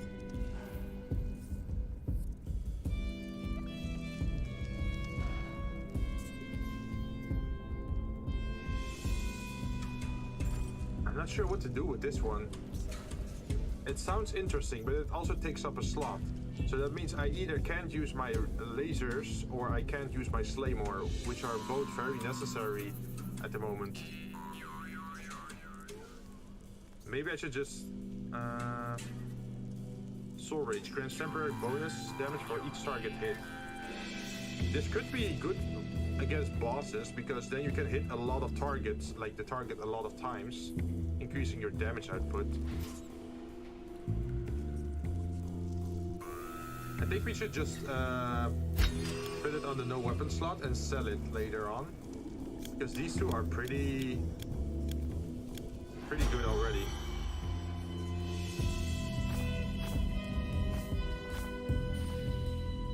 The laser... Wait, the skill can auto-aim, but it drains a lot of mana. I thought I could spam a skill, apparently not. No, you can't spam it. But you can cast it twice, which is pretty good. And the more mana you have, the more you can cast it.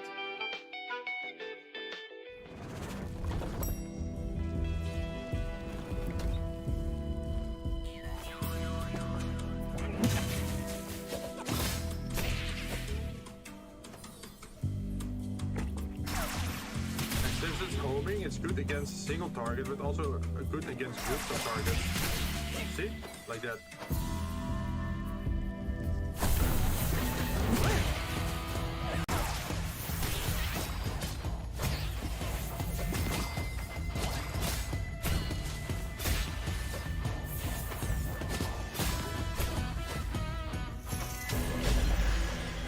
Wait, that's...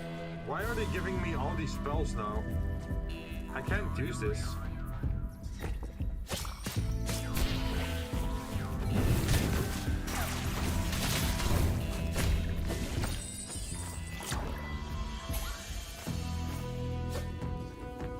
More max HP, thank you.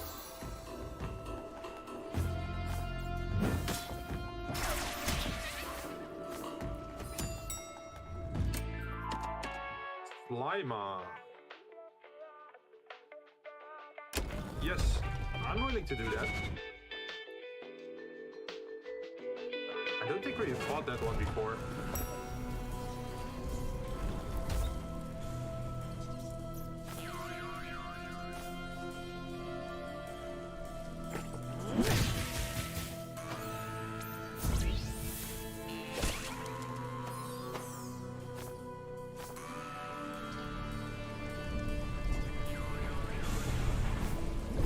We're getting more artillery. Thank you. Always welcome. Although I think we should try the frenzy attack.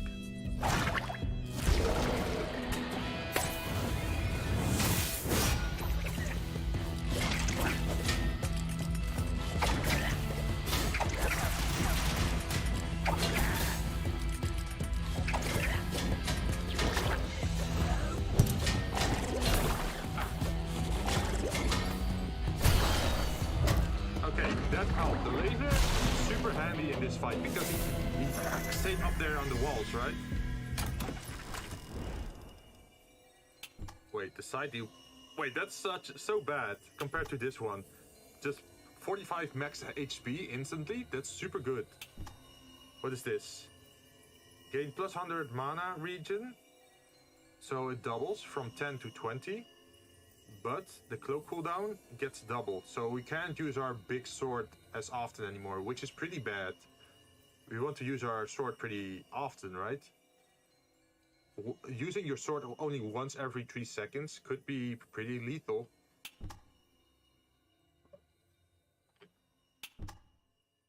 But it also means we can use our spells more often, right? Or like recover our spell usage. I think more HP is just better.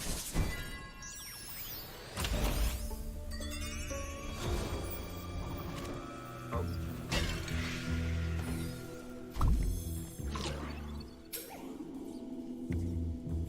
Let's keep going.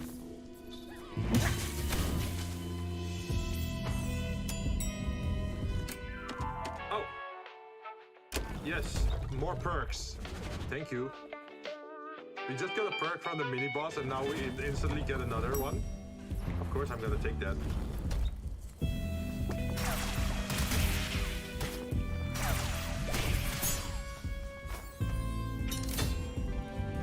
We get a temporary shield.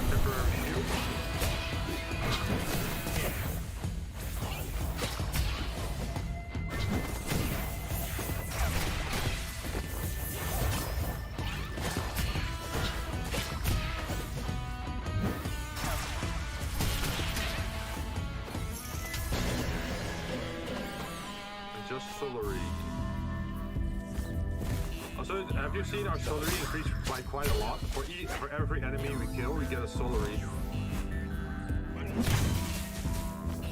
Or at least one solar.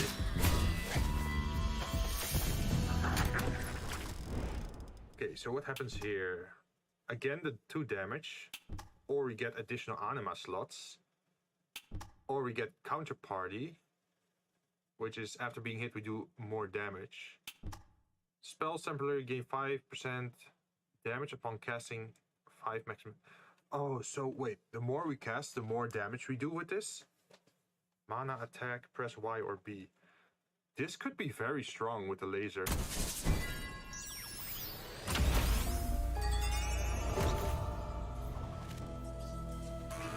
We just need more mana so we can cast it more often.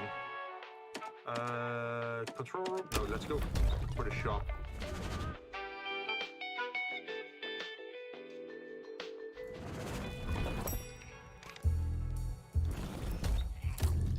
Here we can sell the Soul Razor.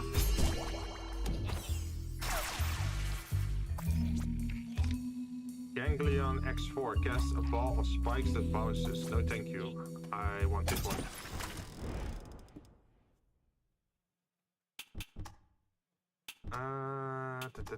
Burn lasts 5 seconds longer. Oh. The cloak deals 5 bonus damage. 5 bonus damage is not that much on the greatsword. I think for the greatsword, you actually want percentage damage increase. Counterparty. I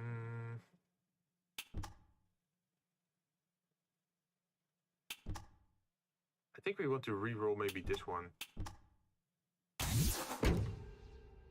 Periodic effect gains minus 25% cooldown. We don't have anything that benefits from that yet. So we could also just use this, so the burn lasts longer on the enemy.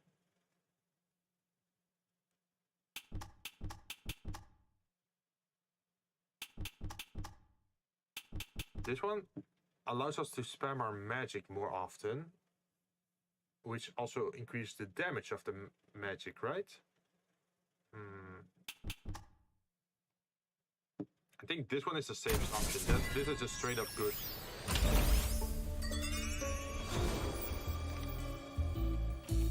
And then we can't buy anything else. So we just go to Grimes now.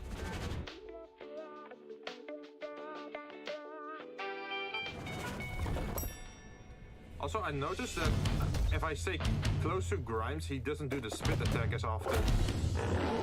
So maybe that's a tactic we could actually use.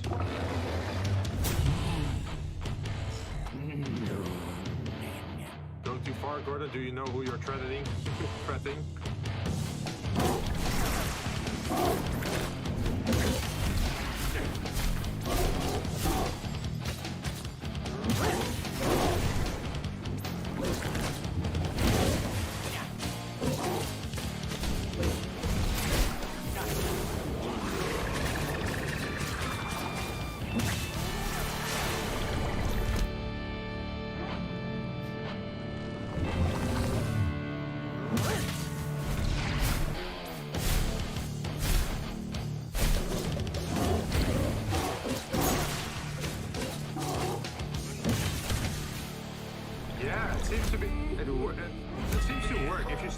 Close to him, it makes everything a lot easier. Like if you stay away from him, then he's gonna spit more. What is that? Is that your ultimate skill? Yeah! So this game, after the cutscene. Okay, so in the top left, you see that purple icon, right? Your purple icon is your ultimate, which you can activate using this. And then if you press one of your weapons, it will do an ultimate attack using one of those weapons. So you could do an ultimate with your laser, or you could use your ultimate with your scythe, or an ultimate with the claymore, depending on like which one you prefer. Let's see. Periodically launches crows. That's good. Termination unleashes a wave of blood. Triggers an effect upon kill. Okay, I think this one is better because this just straight out launches crows without having to do anything. Yep.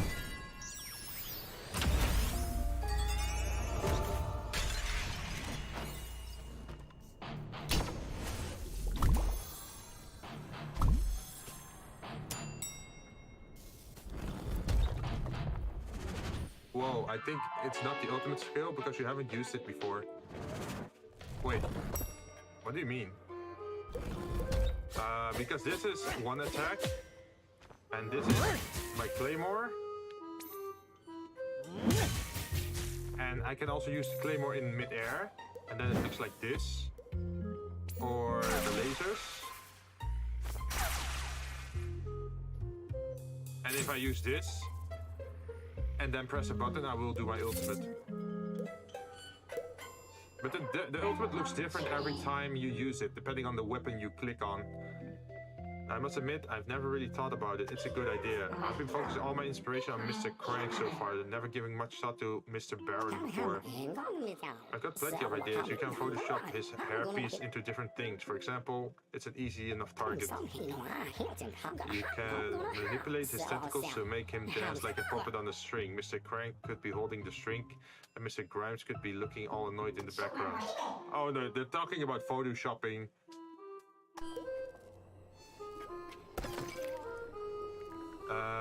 5 defense for 10 minutes. That's pretty good.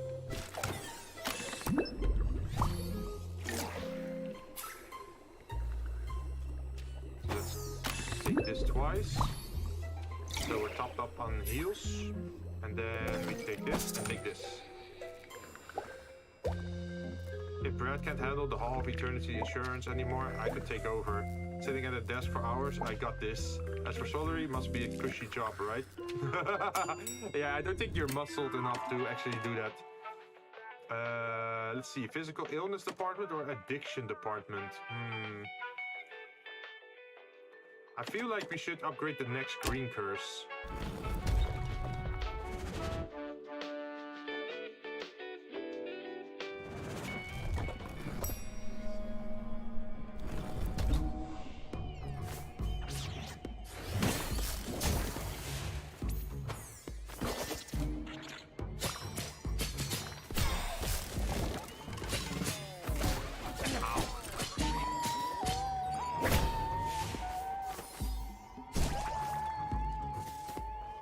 Oh yeah, this level sounds very weird. There's like a very weird theme song to it.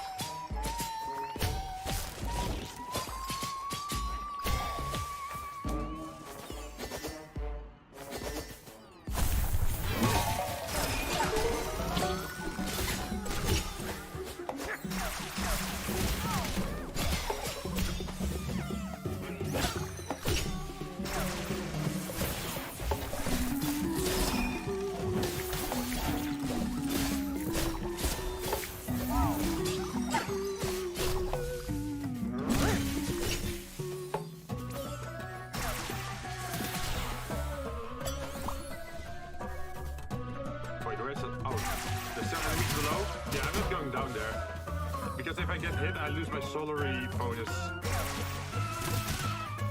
I'm just gonna cheese this.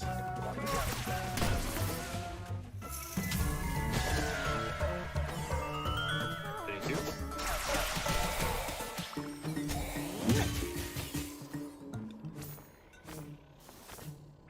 It seems the lasers can actually go through the level as well.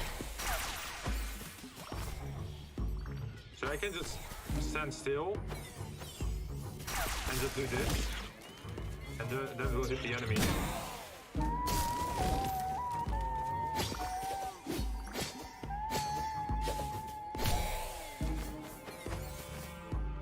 Where are we? Thank you for the coffee.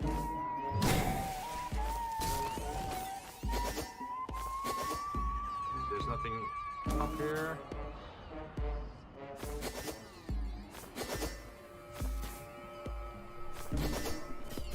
Where's the exit? Oh, on the other side.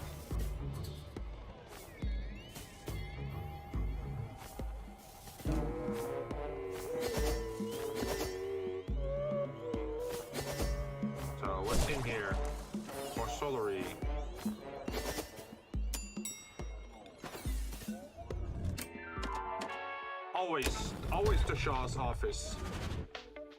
Hopefully we can get a nice perk again.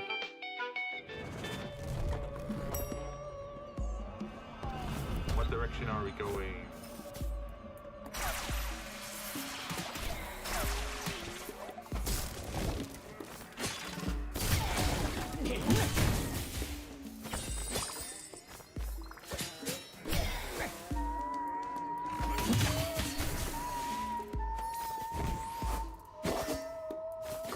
The Slaymore is actually doing a lot of damage here.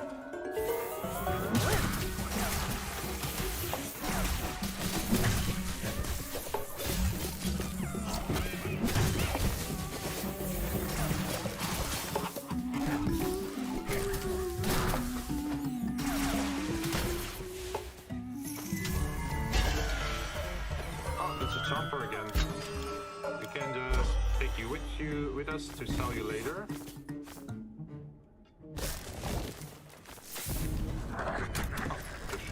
Let's see. Consuming an Anamari regenerates 200 mana, but that means we actually have to do that. Ceasefire 5 seconds. Dash gain minus 50% cooldown until the next time you get hit. Wait, that means we can dodge a lot.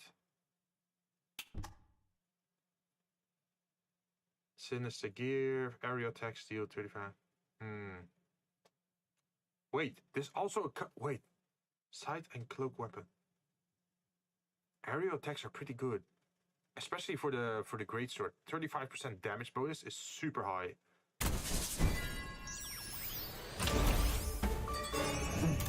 Because now I can do just this, and that should do more damage, right? Solary Prism Department or equipment storage. I think this one.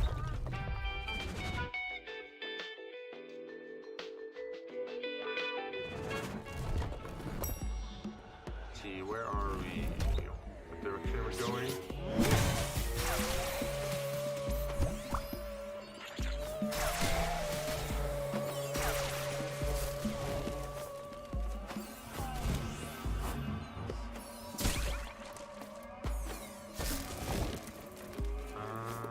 Where are we? Wait.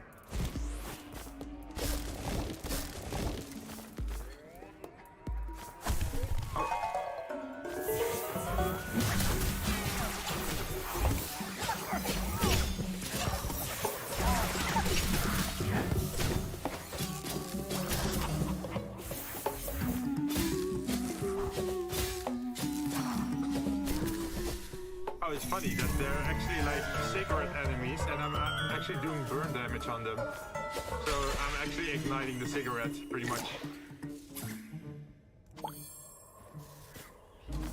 Let's see.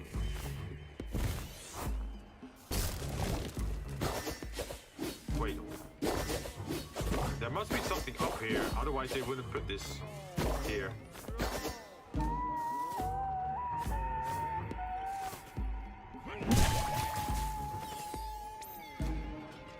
But so far I have not found a way to go into any secret rooms. L. Heisenberg. Another mini-boss? Yes, let's do it.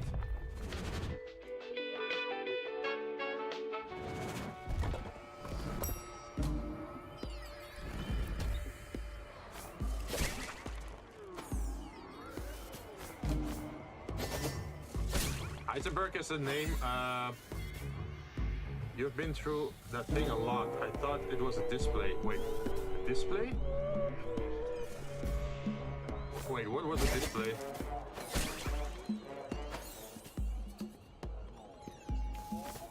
Display?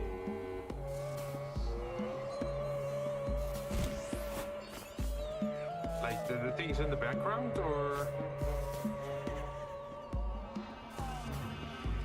This is the chicken man, isn't it? Thing like the brain. Oh yeah. Well, it's a thing that's in the level, and if you attack it, it actually launches you upwards. So it's actually something that helps you platform in an area. But it's an odd space for that it's an odd space for that black round thing to be, because usually you use it to jump high up into some area, right? But there is no high area in that area, in that space. So I figured that maybe it's like a secret corridor that goes upwards or something. But I don't know how to open that secret up. Okay, time for the boss.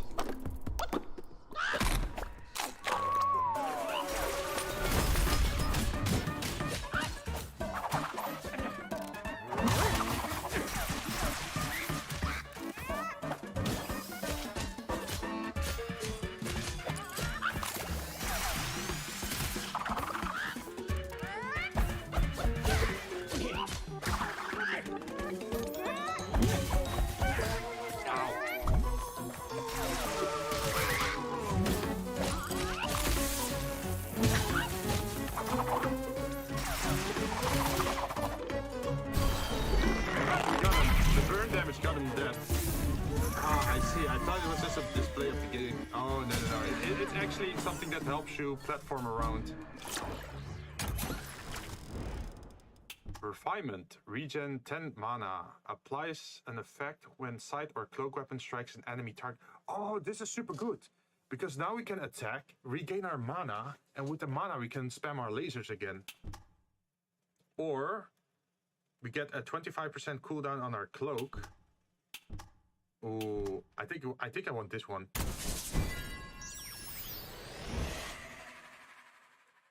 Okay, let's see. The cost of the first upgrade to the cloak increases by 50% at the control room. Oh, that's painful. Or imposters are immune to stun. Yeah, that could also be annoying in this level. But we can stay away from them and just spam our laser.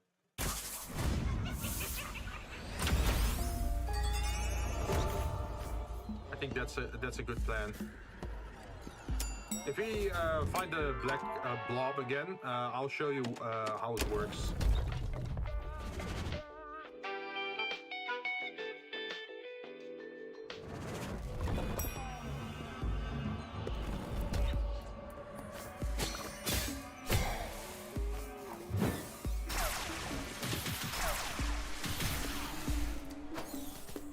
Here. So this black blob above me, if I hit it, see?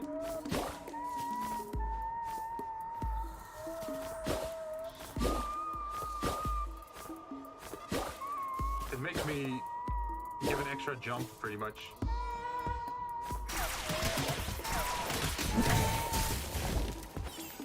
Oh, did I get hit by that? I hope not.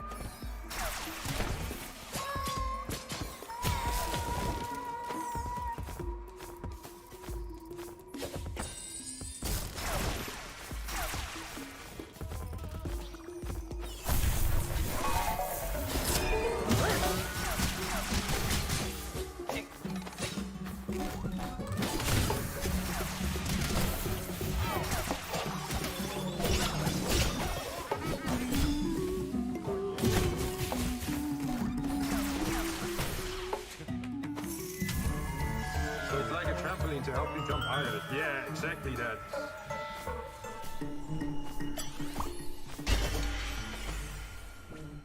Fire arrow. I think we're already carrying something. But this one has 2 upgrades to it, so this is probably worth more to sell. Let's do this.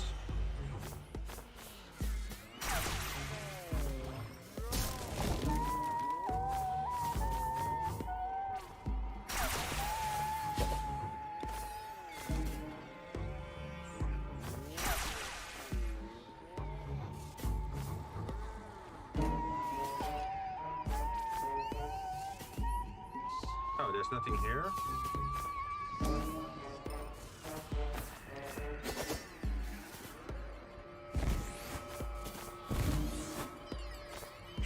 Oh, I just already burned all the enemies with this laser. Because the moment they get hit by the laser, they also get burned for like 8 seconds. That does like 5 damage a second.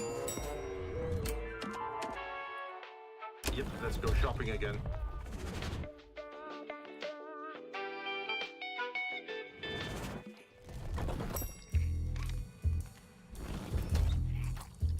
Oh, they're trying to sell me another big weapon. Crush your target with a heavy deafening blow. 175. Jeez, that's a lot of damage. But it's probably also gonna be a very slow attack. So let's just focus on this one first. Gain inflation. Deals bonus damage to attacking enemies.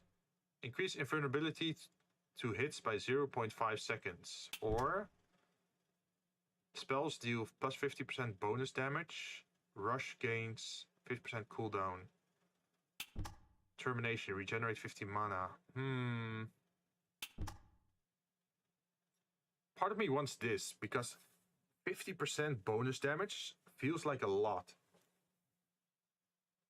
Right? Especially for those lasers, because one laser is already like five or six projectiles. It does mean that our dodges will be a little bit slower though. So let's do this.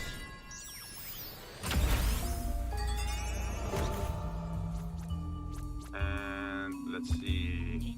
Fills up missing HP. Injuries, no, we don't need that. We do need to sell something though. That's this one.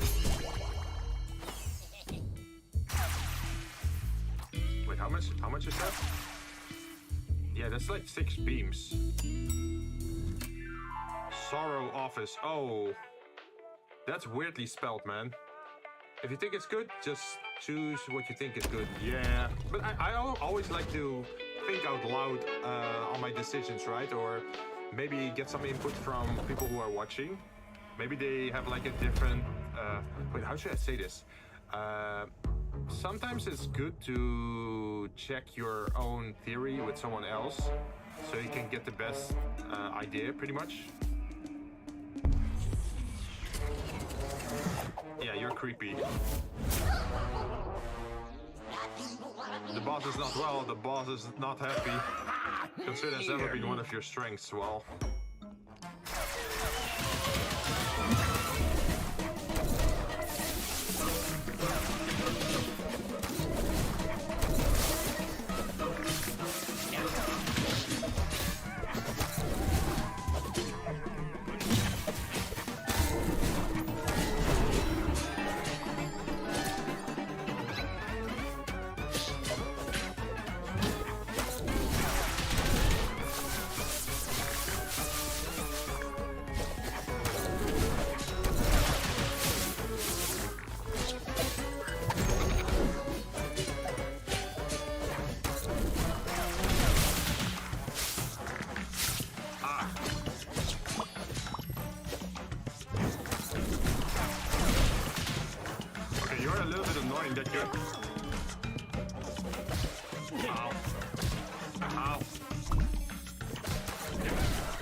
Jeez.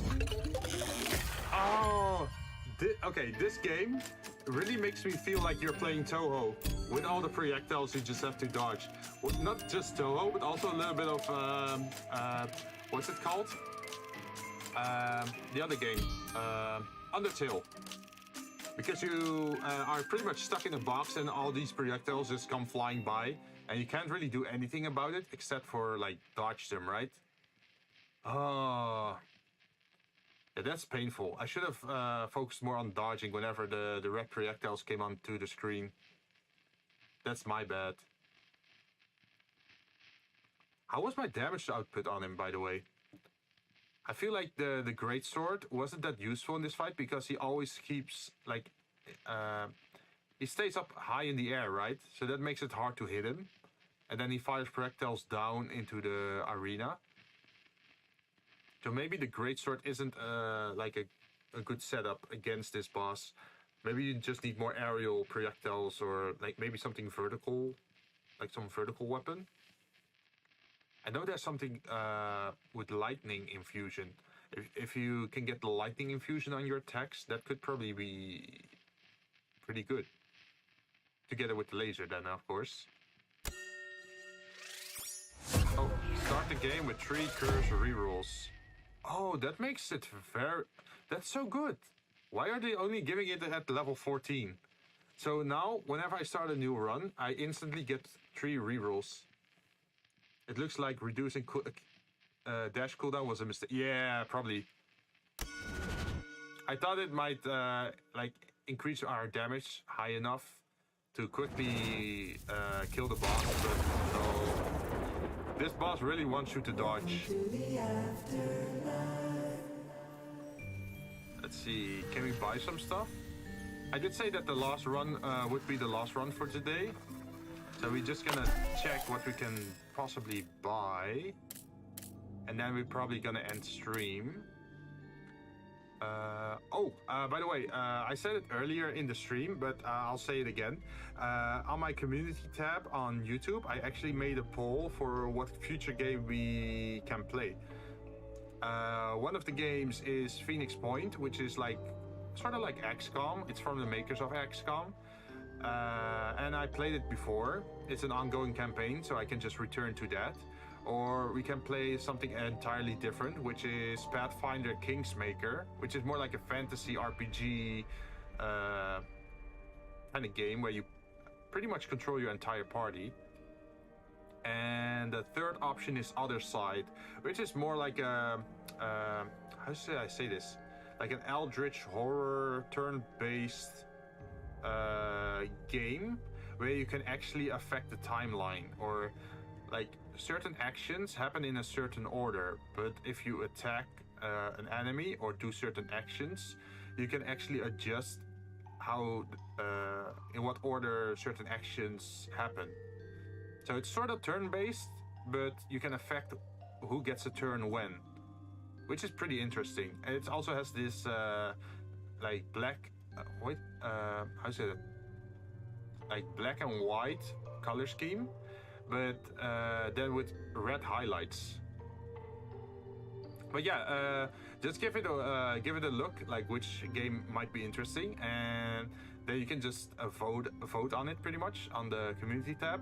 And in a while, I'll be looking at the community tab just to see like what people voted, and then I know what people are interested in. I like to do it a little bit like that. I did it a while back as well. Where I just asked people like, oh, what game should I play? So yeah, this is the, how should I say it? This is the new poll. Before I actually, when I did the poll, we got Project Nimbus, which was a mech game, and someone else voted, what was that? Ghost Runner, which is like a parkour cyber game. I do plan to go back to cyber, or like to Ghost Runner someday, and try to finish the game on hard mode, since we unlocked that when we played the game. But I felt like, oh, playing through the normal campaign and then immediately doing a hard mode after would probably be too much. Wouldn't be that much fun to watch, right? So I figured like, yeah, let's give it a rest for a while, and then we can come back later. Project Nimbus we completed entirely, and I also have to keep some time free for, I think it's August, because Armored Core Fires of Rubicon is gonna release, and I hope to stream that. It would be fun to stream a mech game like that. I used to play Armored Core for Answer, and I love that game, and I really hope this game is just as good as the other one. See, what other things can we buy? Whenever you consume an anima, there's a 10% chance of generating another one. I don't see anything else. On V-launch, the best way of dealing with big problems is to throw them as far as you can without looking. I'm curious, are you going to play a horror game or not? How should I say this? I'm not good with horror. Like, there are two parts to that. One is that I don't really enjoy horror games. Because I have like an overactive imagination, right? So if I play horror games, I'll probably keep thinking about them for quite a while. And I don't like jump scares pretty much. Like if it's a survival horror, I'm okay with it. If it's like Left 4 Dead or some kind of game where you just get a gun pushed into your hands and you just have to shoot some zombies, I'm fine with that. I'm considering maybe playing Alan Wake. I'm not sure on that one yet, because that one seems to be still action oriented, but I would probably never play the indie horror games because they contain too much jump scares and it just makes me uncomfortable. Yeah, that's pretty much it for me. And I also noticed that compared to other streamers or VTubers, whenever they get scared, they jump up and scream loudly, right? But I'm just not that kind of person to scream loudly. So for as a streamer, it wouldn't be fun to watch, I think, because the only thing you're seeing is my eyes going big, oh, but you don't hear a sound, right? A bit disappointed, but if that's the case, what can I do about it? Yeah. I thought about it, oh, what if I did horror streams? But I don't think I'm the right person to play horror games, because I'm even if I get scared, it's a silent scare. It's not that I scream out loud. So compared to old YouTubers like PewDiePie, have you ever watched those reactions when he played the very old horror games, when he still did those? He screamed so loudly, he was so I don't know. It was funny to watch because he had a very strong reaction, right?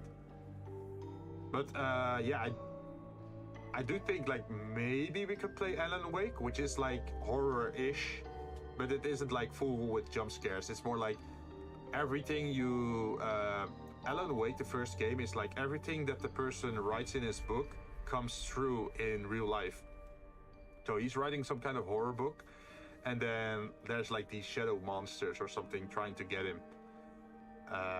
Let's see, another game that I'm fine with is Dying Light. I played Dying Light a while back. I think this Halloween, the next Halloween month, we're probably gonna play it again. Play some more Dying Light, because usually it has an event around Halloween, and that makes the gameplay a little bit more fun. If you want to play a horror game, Phasmo is my recommended. You can play with John too. Oh, wait, Phasmo is the one where you do the ghost hunting stuff, right? I do have the other. There's another game, which is more player-based, or player versus player, I think. And it's called Prop Night, where one is the monster and the other one is are trying to hide, pretty much. I do have Prop Night, and I think let's see, Karushin has it as well. I'm not sure if John has it too, but that could also be a funny collab thing, where you just play together and one is the monster and the other ones have to run away. Let's see. There's also the other famous game, Dead by Daylight, I think. I have actually never played that. I'm not sure how much fun that is. I feel in games, I'd probably prefer to be the monster instead of being the survivor. When I looked at the the Dead by Daylight games, I'm thinking oh, it's so cool to be the bad guy, but then I look at being the survivor, and it's just I think it would be mostly annoying just to survive, right, and do all those mini objectives. Let's see what other games. There was one cool game. It's a very old game from a while back, and it was a game where you are put in an arena, and one is a squad of 3 or 4 people, and the other person is in a team by himself, but he is a monster. He's like an alien thing, and in the arena he actually has to evolve and grow and get stronger, while the other 3 or 4 hunters are gonna hunt him down. But if they're not fast enough with hunting down the creature, then he gets too strong, because he keeps evolving, he keeps getting bigger and stronger and faster. So the first half of the game, you're pretty much running as the monster, trying to survive and trying to feast on like wildlife. And once you're big enough and evolved enough, you can actually become strong enough to actually hurt and attack the party.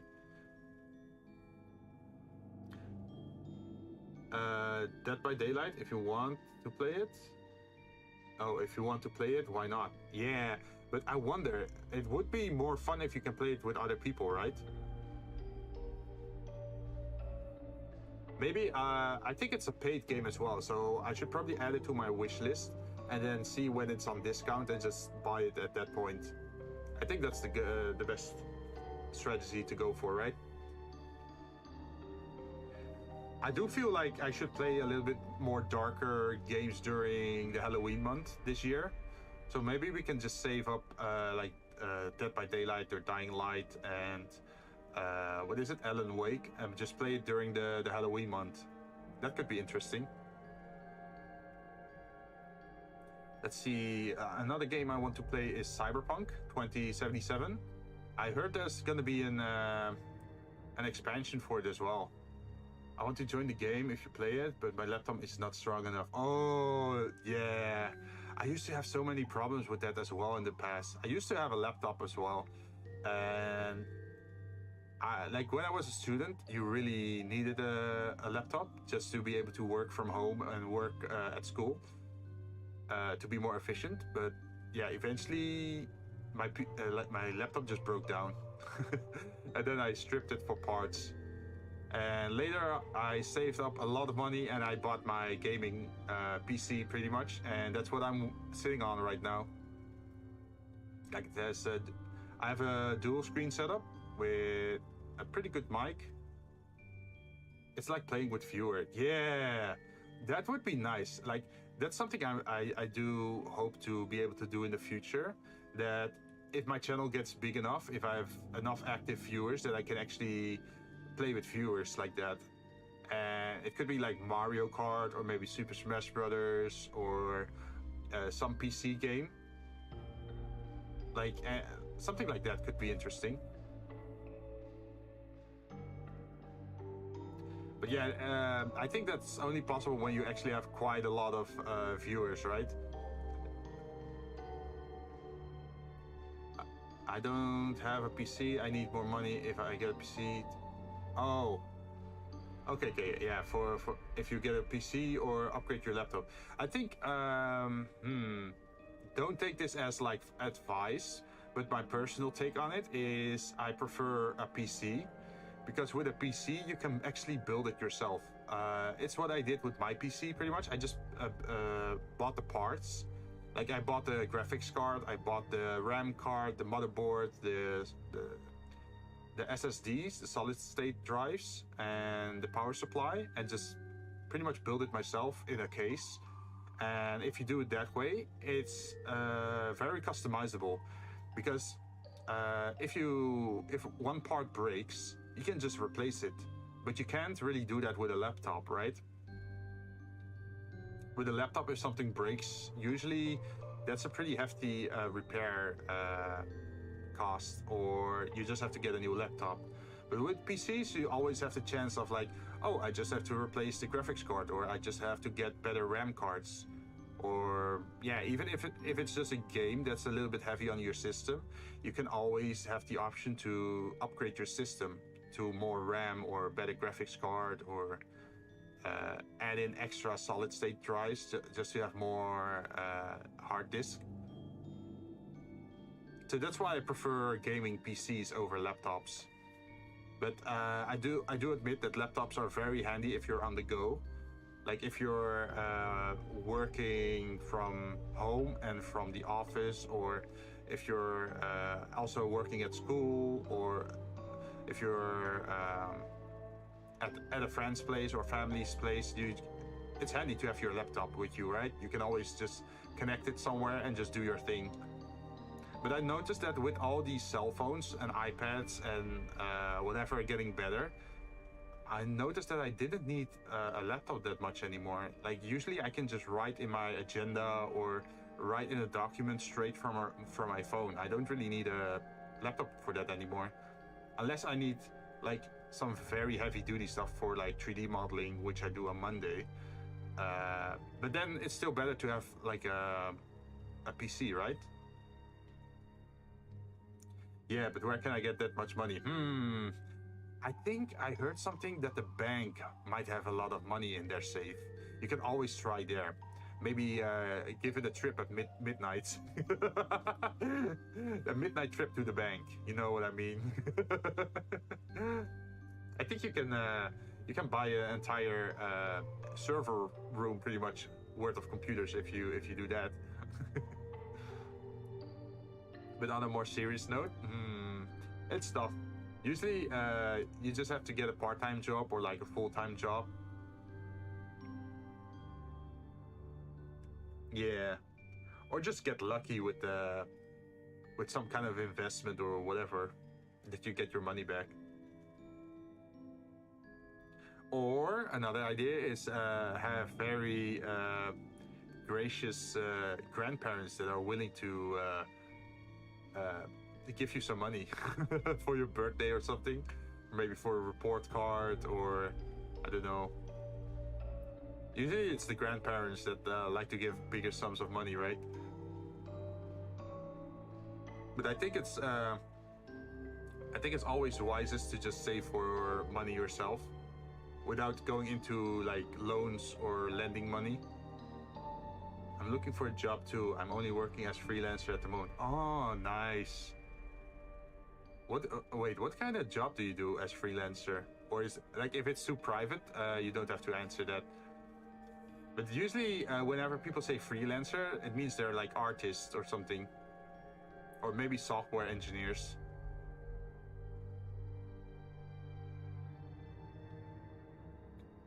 Let's see. Oh, wait, where was I with the game? I probably have to buy some stuff, right?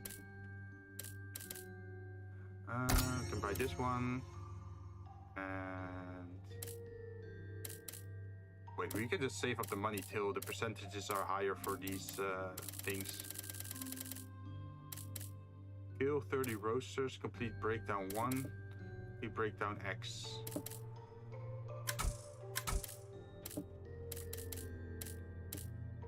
Defeat the person responsible for all this chaos, complete breakdown 5. Oh geez, it just gets worse and worse.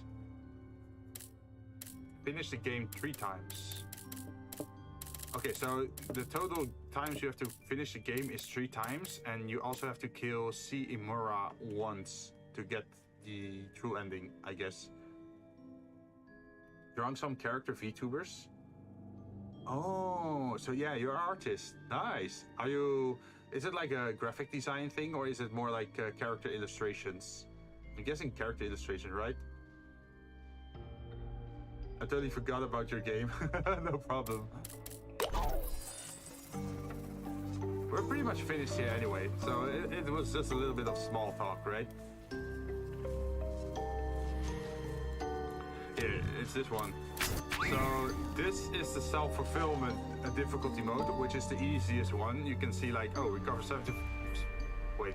Start the run with 3 anima. Recover 75% max health in the break room after feeding a sorrow. And it pretty much makes everything easier. This imminent breakdown is just the normal difficulty mode. And this is the one I've been playing on, breakdown 1. So yeah, this one is already 25% more damage from sorrows and 25% more HP.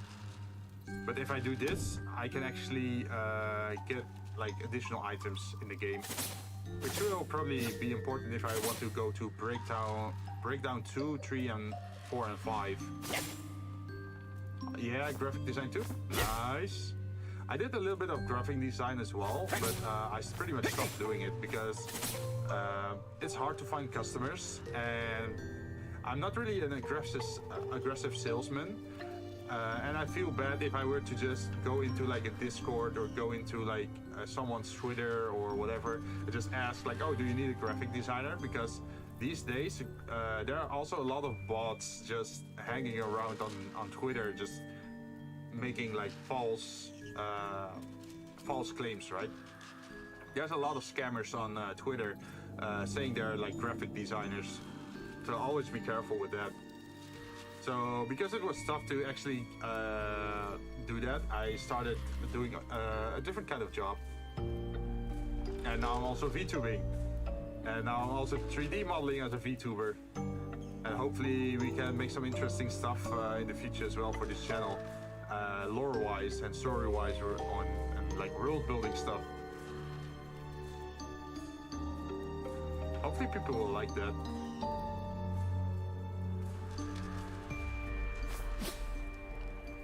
Oh wait, that's something I totally forgot. In the boss fight I could have used my frenzy. Oh, I'm dumb. I could have used the frenzy on the homing laser. That probably would have done a lot of damage. Oh well. Better luck next time, right? I want to advertise my service to people. It's just that I'm not confident because there are many who are better than me. Yeah. I know, I know that feeling, like, especially if you're just starting out, you're comparing yourself to those who are like very confident or have like more than 5 years experience, but you gotta start somewhere, right? You can't just be the best in the field right from day one. You can just alter your prices or just do your thing and hope for the best. I think it will also help if you I noticed that a lot of people who are into graphic design and illustrating is they become like a streamer or a VTuber, just so that people can watch them work. It's like how do you say that?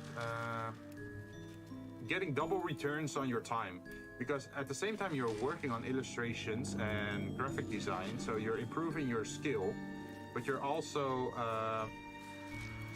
there's like a chat conversation, yeah. But you're pretty much improving your skills, but you're also advertising your work as a streamer, right? And maybe you can monetize your channel, like on YouTube or Twitch. And you can also reach out to new people who actually like your art style, for example. So I do feel like those things work together very well, especially on Twitch. I see a lot of artists there. But it's not bad. Like I was actually thinking about it like last week, is that sometimes my stream ends pretty suddenly, right? It's like, oh, gameplay is over, I immediately quit. But I feel like it's nice to be able to talk at the end of a stream, right? It's like, oh, you played your game and now you're cooling down, you can just have a nice talk about what you did in the game, or I don't know, maybe something that happened in chat.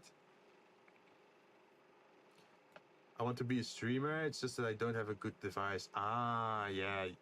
Well, you can start as like, how do they call it? A V-tweeter. And once you're a little bit known with that, you can become a PNG tuber, which is just using a PNG image instead of like a moving working model. I mean, a lot of people are already doing that. They just use a PNG. There's who was that VTuber again? Dudella. I have never played a game with them, but I do watch them on Twitch sometimes.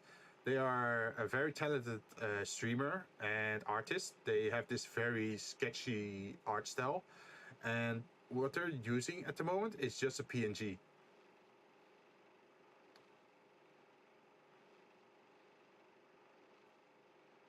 I'll try it later. Yeah, you can always give it a try like that. Gotta start somewhere, right? I was very picky on this. Like, I worked, like my model that I'm using here is based on V-roid. I started with a V-roid model, and then I just customized stuff till I made it my own. And I worked on it in Blender and in Unity to modify it and make it look a little bit nicer. You can see it in the extras that I added to my model. I'm not sure if you noticed, but I have different toggles for my model that I made myself in Blender. For example, I can do this, and then I have like this very cool face mask on with like light effects. And I have, let's see, just normal glasses like this. And I also have like sunglasses like this, if I want to look cool. And let's see, I'm 3D modeled headphones, as you can see, with also like glowy bits. And these headphones will work very well together with the face mask like this. And I also made like a joke item, and that's this one. Look at this. I got a circus afro and a clown nose if I'm feeling silly.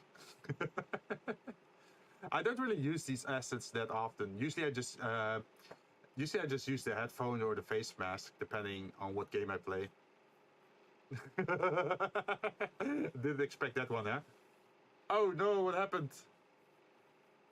Oh, I think you accidentally triggered the spam protection bot. You should be okay. You should be able to message again in what, 60 seconds or so, 30 seconds maybe. Don't worry about it. I still have to fine tune the bot a little bit. I noticed that like the spam bot is a little bit overprotective at times. So don't take it personally. It's just that the software still isn't fine tuned to actually be able to select which messages are legit and which messages are spammy. So sorry if it, if it deleted the entire message. Hopefully it's not too bad. Let's see. Oh yeah, it's the emoticons. I think if you have like more than 4 emoticons in a row, it activates. Maybe I should just change that a little bit. Maybe it's people like to use multiple laugh emojis, right, during a stream or like during a reaction. Maybe I should just give it a little bit more freedom. Hopefully that works. Hopefully the bot isn't too serious on everything. You know what? I could actually do that just now. Wait, I can just quit the game. Are you sure you want to quit? Yes. And then you can just exit to the bar scene. Because this is also a scene that I made, like this background. It's something I did. But so far we haven't really often been using it. Maybe if I have more like talking streams, I can use it more often. And there's also the thing with audio, right? Let's see. Where can I change the bot to be less hyperactive about emojis? Let me take a look.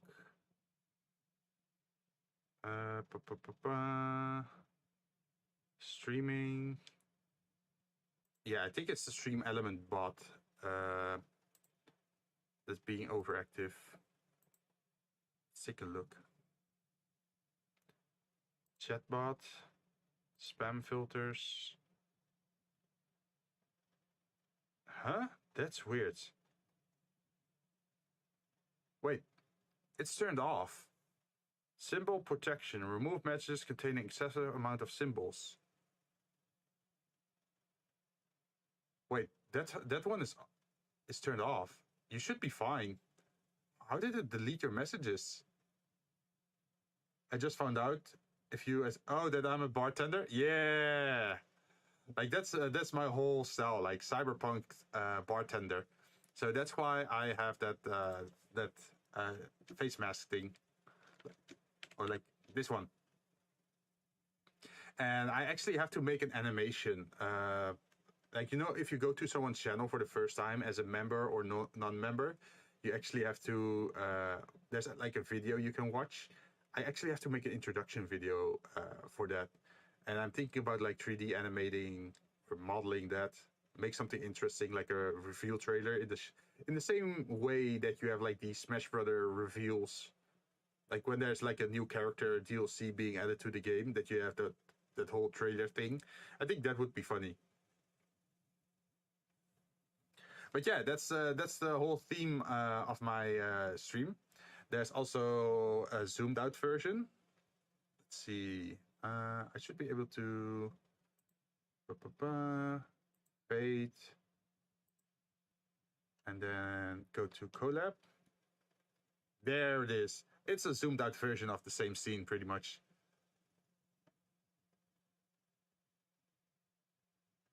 Yeah, if you need music background, I have a friend who can make it too. Yeah, I actually have some music for my channel, like specifically made. I can turn it on. But usually during gameplay, since the game also has music, I turn it off. But let's see if I can turn it on again.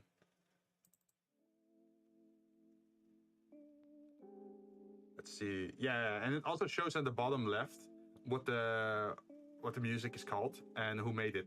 This is music that I commissioned from a music artist on Fiverr. I think already over a year ago. I should really add some new music to my channel as well. I'm not sure, is this volume loud enough? Your bar is empty, there are no customers. Remember? Sorry about no problem. Yeah, I was thinking about like, you know how I was talking about like the whole lore video stuff or like world building?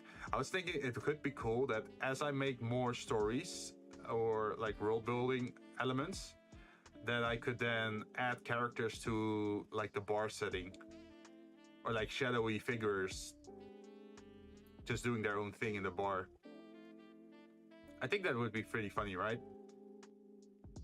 Is that jazz? Yeah, it's jazz. Is it loud enough or is it like very soft at the moment?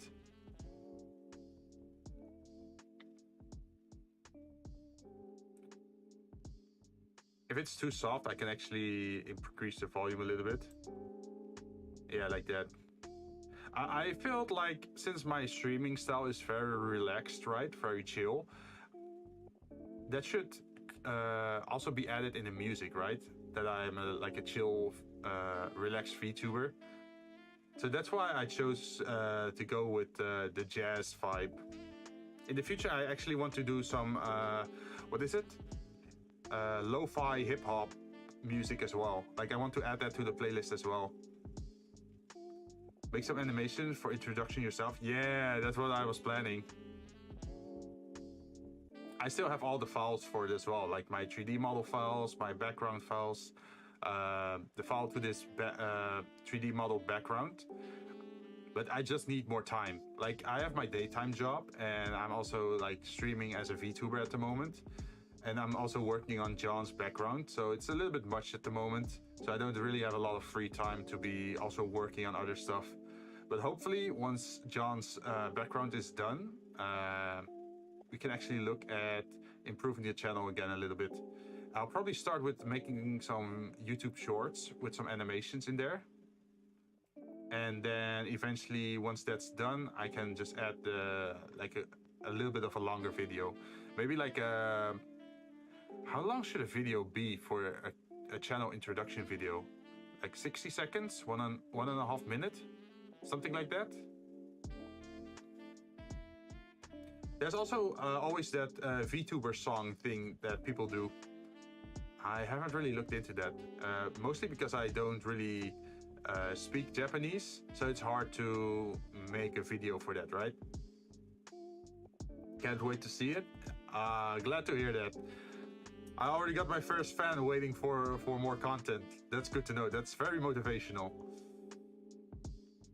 And let's see, I also have another song. It's called Shibuya. It's also by All Nest Music. It's in the same theme, but it's a little bit different.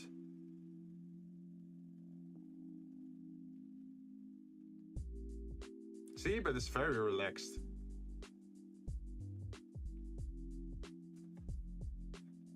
But yeah, I had to start somewhere, right? So this is the first background that I made for like 3D modeling with all the bottles and like the flashy light in the background. And I hope I'll be able to keep working on that kind of stuff and make more interesting interiors, either for myself or other people. Something that also works in my channel, if you in chat use !drink, you can actually order a drink. It's always going to be randomized because it's connected to the bot. And you can't, wait, and you can, what is it? You can use it once per stream, once per 24 hours. So I'm gonna type it out just to show you how it works.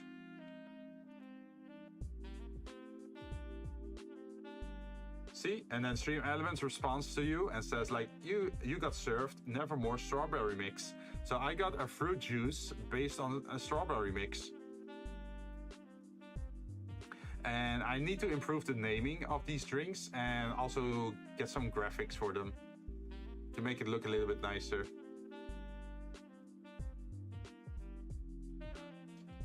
So someone got a cherry drink and another one got an orange draft. Orange is like the fruit, right? That's the whole thing with my bar is this is not an alcoholic bar at all. This is a fruit juice bar. Mine's better for real. It depends on your taste, right? There's also some kind of milkshake in there and let's see, yeah, draft and I don't know what else.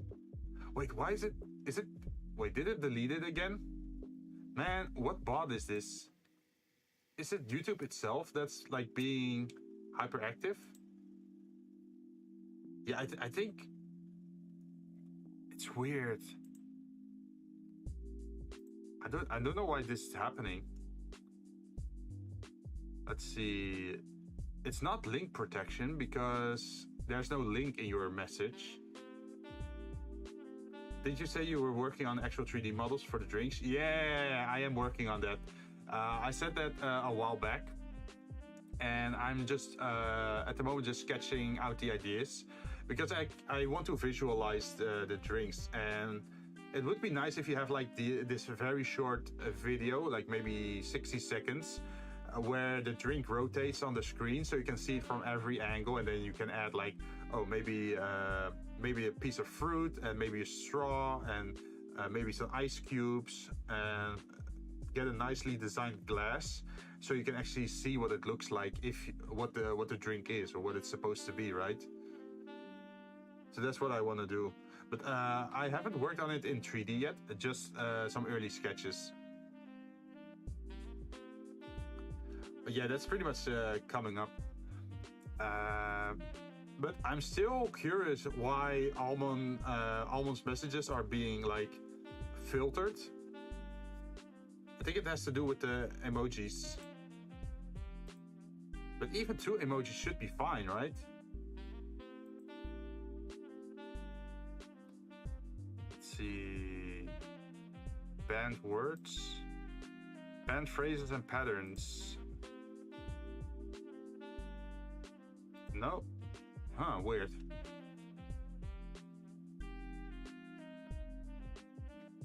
Hey, you're back. Oh, this time you're allowed to say it? I'm so sorry for the bot's overactiveness. It seems to be fine with these smileys. Maybe it's like very specific to that other smiley. Let's see, what kind of smiley is that? What are they called?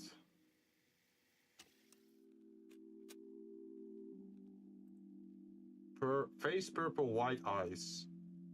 There's no weird word in that at all. That should be fine. No, it's okay. All right.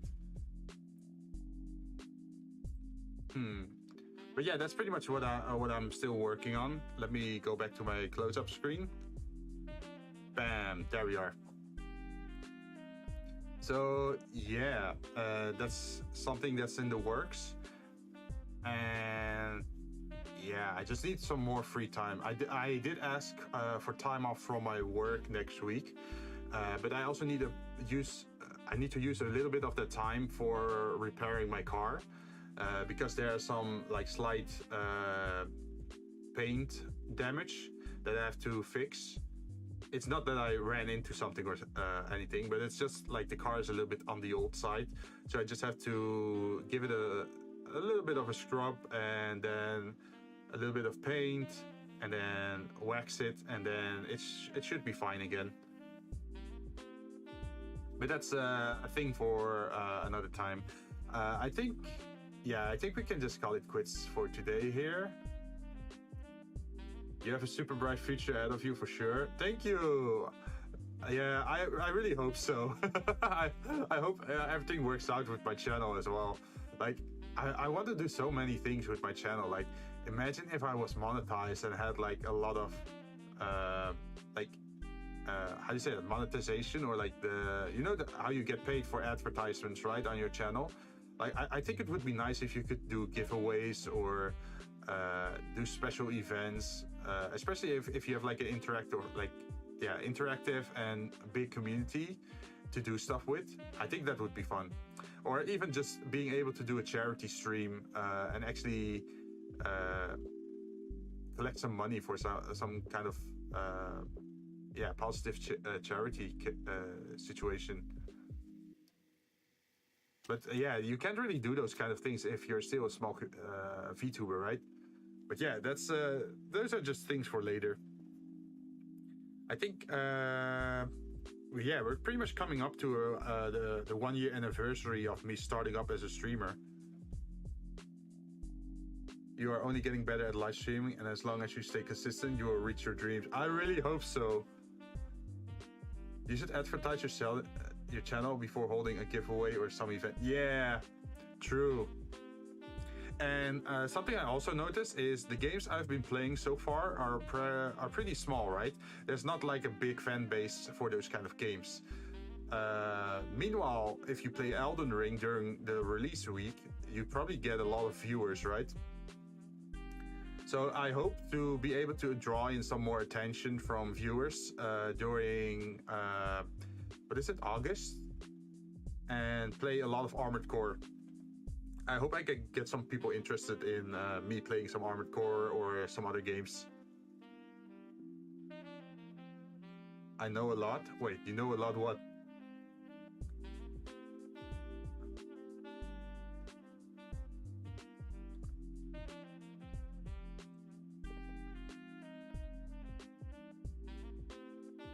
You can return to Ark soon? Ooh. Yeah, I think I do want to play Ark again, but I feel it wouldn't mesh well with Satisfactory, right? Because Satisfactory is also like, oh, you're on an alien planet and you have to it's like open world and you have to build stuff. So I feel like if I were to play Ark and Satisfactory at the same time, it probably wouldn't mesh well. Also, Ark is a pretty big game.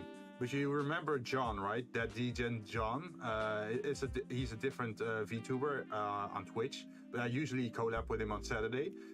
He managed to actually finish a map of Ark in 1 week or like 2 weeks time. Like they as a group play Ark, and they already know where everything is, and they just pretty much speedrun an island. So I played Ark before with them, and I just like base building, right? I like to take my time, just collect some dinosaurs, do some breeding, build a big base, build an even bigger base, make some cool looking structures, or collect some food. And I just noticed that they are playing the game way faster than I could, because they were already finished with the map, and I was just barely building my base. And it's not even that one playstyle is better than the other, it's just different, right? So yeah, that's why I took a break from Ark while they were playing the other maps. But maybe in the future I'll be able to play it again sometime. At the moment we also have another dino game, which is like Jurassic World Evolution 2. So yeah, we have Satisfactory and Jurassic World Evolution 2 at the same time. So if you then also add Ark, that would be a little bit heavy on the open world and dinosaur theme, right? Another game I've actually been looking into, I have no plans to buy it yet, but maybe in the future, is I'm looking forward to wanting to play a racing game again. I have not played a racing game in quite a long time. So I was looking at Forza Horizon 5, and it looked like a pretty interesting game, but I'm not sure if it really fits with me. The series you made is so entertaining. Yeah, that's the goal, right? I have a lot of fun. And I really want to do the sandbox mode after the Chaos Theory stuff. I'm really looking forward to that. I also used to play City Skylines, where I made a very big city. So maybe I can someday return to that as well once I get like 1 or 2 expansions. But I also heard that there's going to be a City Skylines 2 coming out. I'm not sure when, but they seem to have added a lot more, like a lot of new content or upgrades.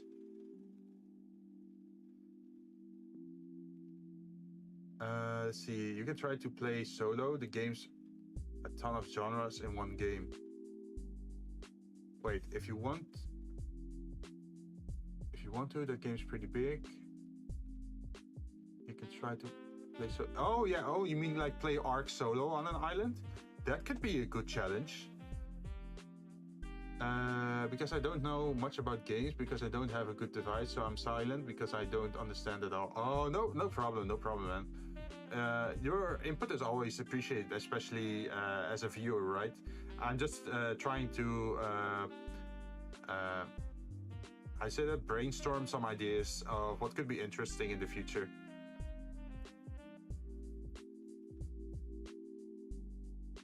Including like the Skylines stream, or maybe Forza Horizon. For example, Forza Horizon could be a game you could play with other people, right? Although I guess not everyone has Forza Horizon. I did see you can modify your car, so you could actually wait. Imagine if you can just get a PNG of my Vtuber model on top of my car. I can just advertise my Vtuber model in game in Forza Horizon by just driving around and winning races, and then refer people to my channel if they lose to me. Big brain ideas. But yeah, that's what I'm pretty much thinking about lately, like the 3D model stuff, more games, being able to attract more viewers, to be able to make even more fun content, but also stay true to my original content, right? I'm not really a type of person that just keeps jumping on trends like some others do. I already have my niche that I really enjoy playing, including like the XCOM games and Dark Souls. So hopefully we can continue that. But I sometimes also like to explore different genres, including racing or platform games or like roguelike. I play a ton of survival games, so I really don't have much recommendations for you. Maybe that's a nice idea. Yeah, I know, right? But yeah, that's pretty much in the like getting worked on, or things I want to work on. But yeah, we just have to give it a little bit more time, right? Hopefully someday I can just be a full-time streamer, and then I can just play games every day. And then that's also a benefit, right? If you can stream every day because you don't have a daytime job, that YouTube is like your full-time job, then you can just keep playing games all day and play multiple games. Now, at the moment, I'm still limited to being able to do creative on Monday and games on Tuesday and Thursday, and then a collab on Saturday. But I don't know, maybe once you're monetized and get a steady income from being a VTuber, you can actually spend more time on it and just grow out from there, or like grow bigger from there. But that's still uncertain, right? But the most important thing is to enjoy live stream. Yeah, I really enjoy live streaming though. It's like, it's fun to, even if you play a single player game, having someone else watch you, or being able to interact with them, or even like playing today, right? I was able to talk to you guys and like share ideas, like, oh, maybe I should go for this one, or maybe I should go for this for the center option, or should I go for a melee weapon or for magic, like those kind of things. It's nice to talk to someone about it. Or maybe like important choices in a story that you can think about, like, oh, what should I choose, what should I do? And maybe someone has like a bright idea, like, oh, maybe this can help, or maybe that's a good solution. It's the same in Jurassic World. Like, Jurassic World is still a new game to me, and Imperial Rex has been helping me a lot finding like the correct upgrades, or being able to put the dinosaurs in the correct cages so they don't actually fight each other.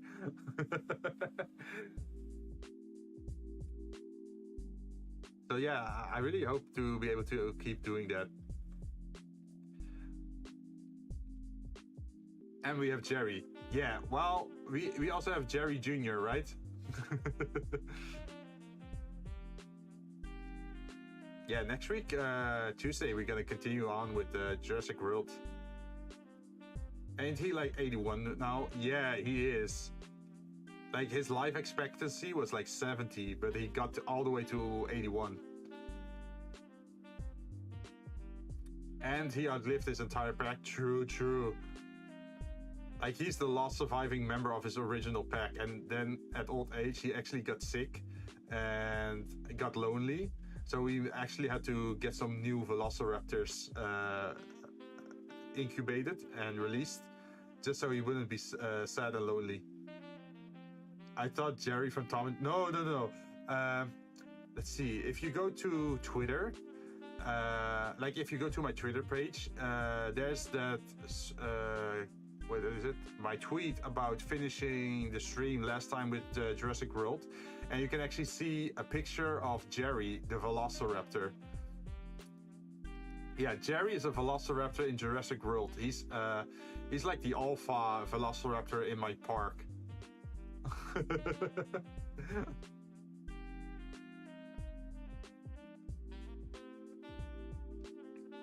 It's yeah, he's a very special case.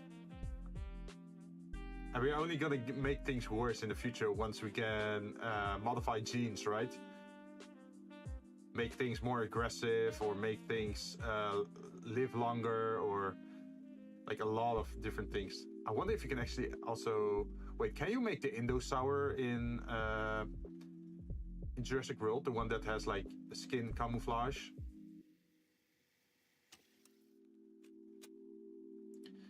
We have to feed the Rexes and Parasaurs next time. Yeah.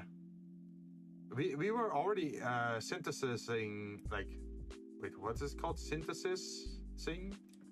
I think that's the word. Some Parasaurs, like incubating them. So we can probably release them next time. Apparently the visitors really like to see dinos eat each other. But yeah, that's pretty much it for today. Let's see. On Saturday, we'll be playing Satisfactory again. And usually on Sunday, I make my schedule for the next week. And I think for next week, we're gonna do more creative stuff on Monday. We're gonna do Jurassic World on Tuesday. I'm not sure if we're gonna play Have a Nice Dead on Thursday yet, or if we're gonna play something else. I'm still not sure about it, like one or the other. It depends a little bit on the poll, I guess. Like if the poll is answered or filled in, or people selected a clear winner, we could try something else. For example, the, what is it? Pathfinder Kingsmaker. Sounds like a fun game. Same for Other Side. These are two games I haven't tried yet. But we'll see. I'll just keep waiting till, I don't know, Sunday before making a decision on that. But for this week, you can still look forward to Satisfactory with me and John. Hope it's gonna be this Saturday, and I hope to see you again then. I think we're gonna head into the Steel Age next time.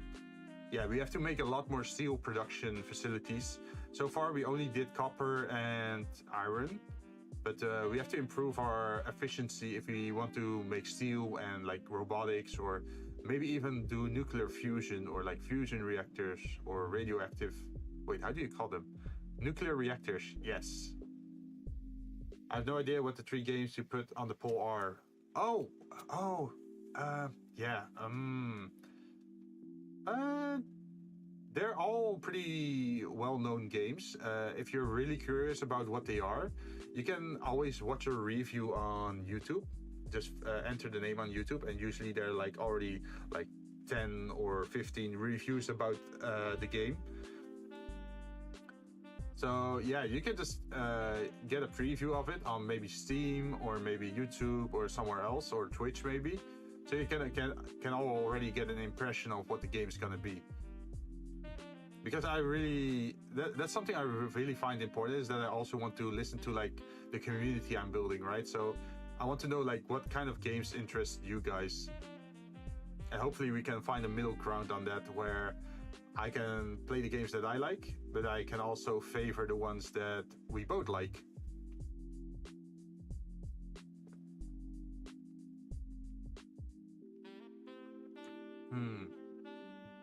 But yeah, that's pretty much it for today.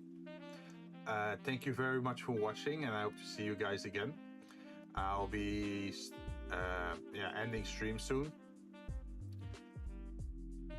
And let's see. Yeah, I don't really have anything else to say for today anymore. All right, dude. Thank you very much for hopping into chat and talking to me and having a great time. I hope to see you guys again, man.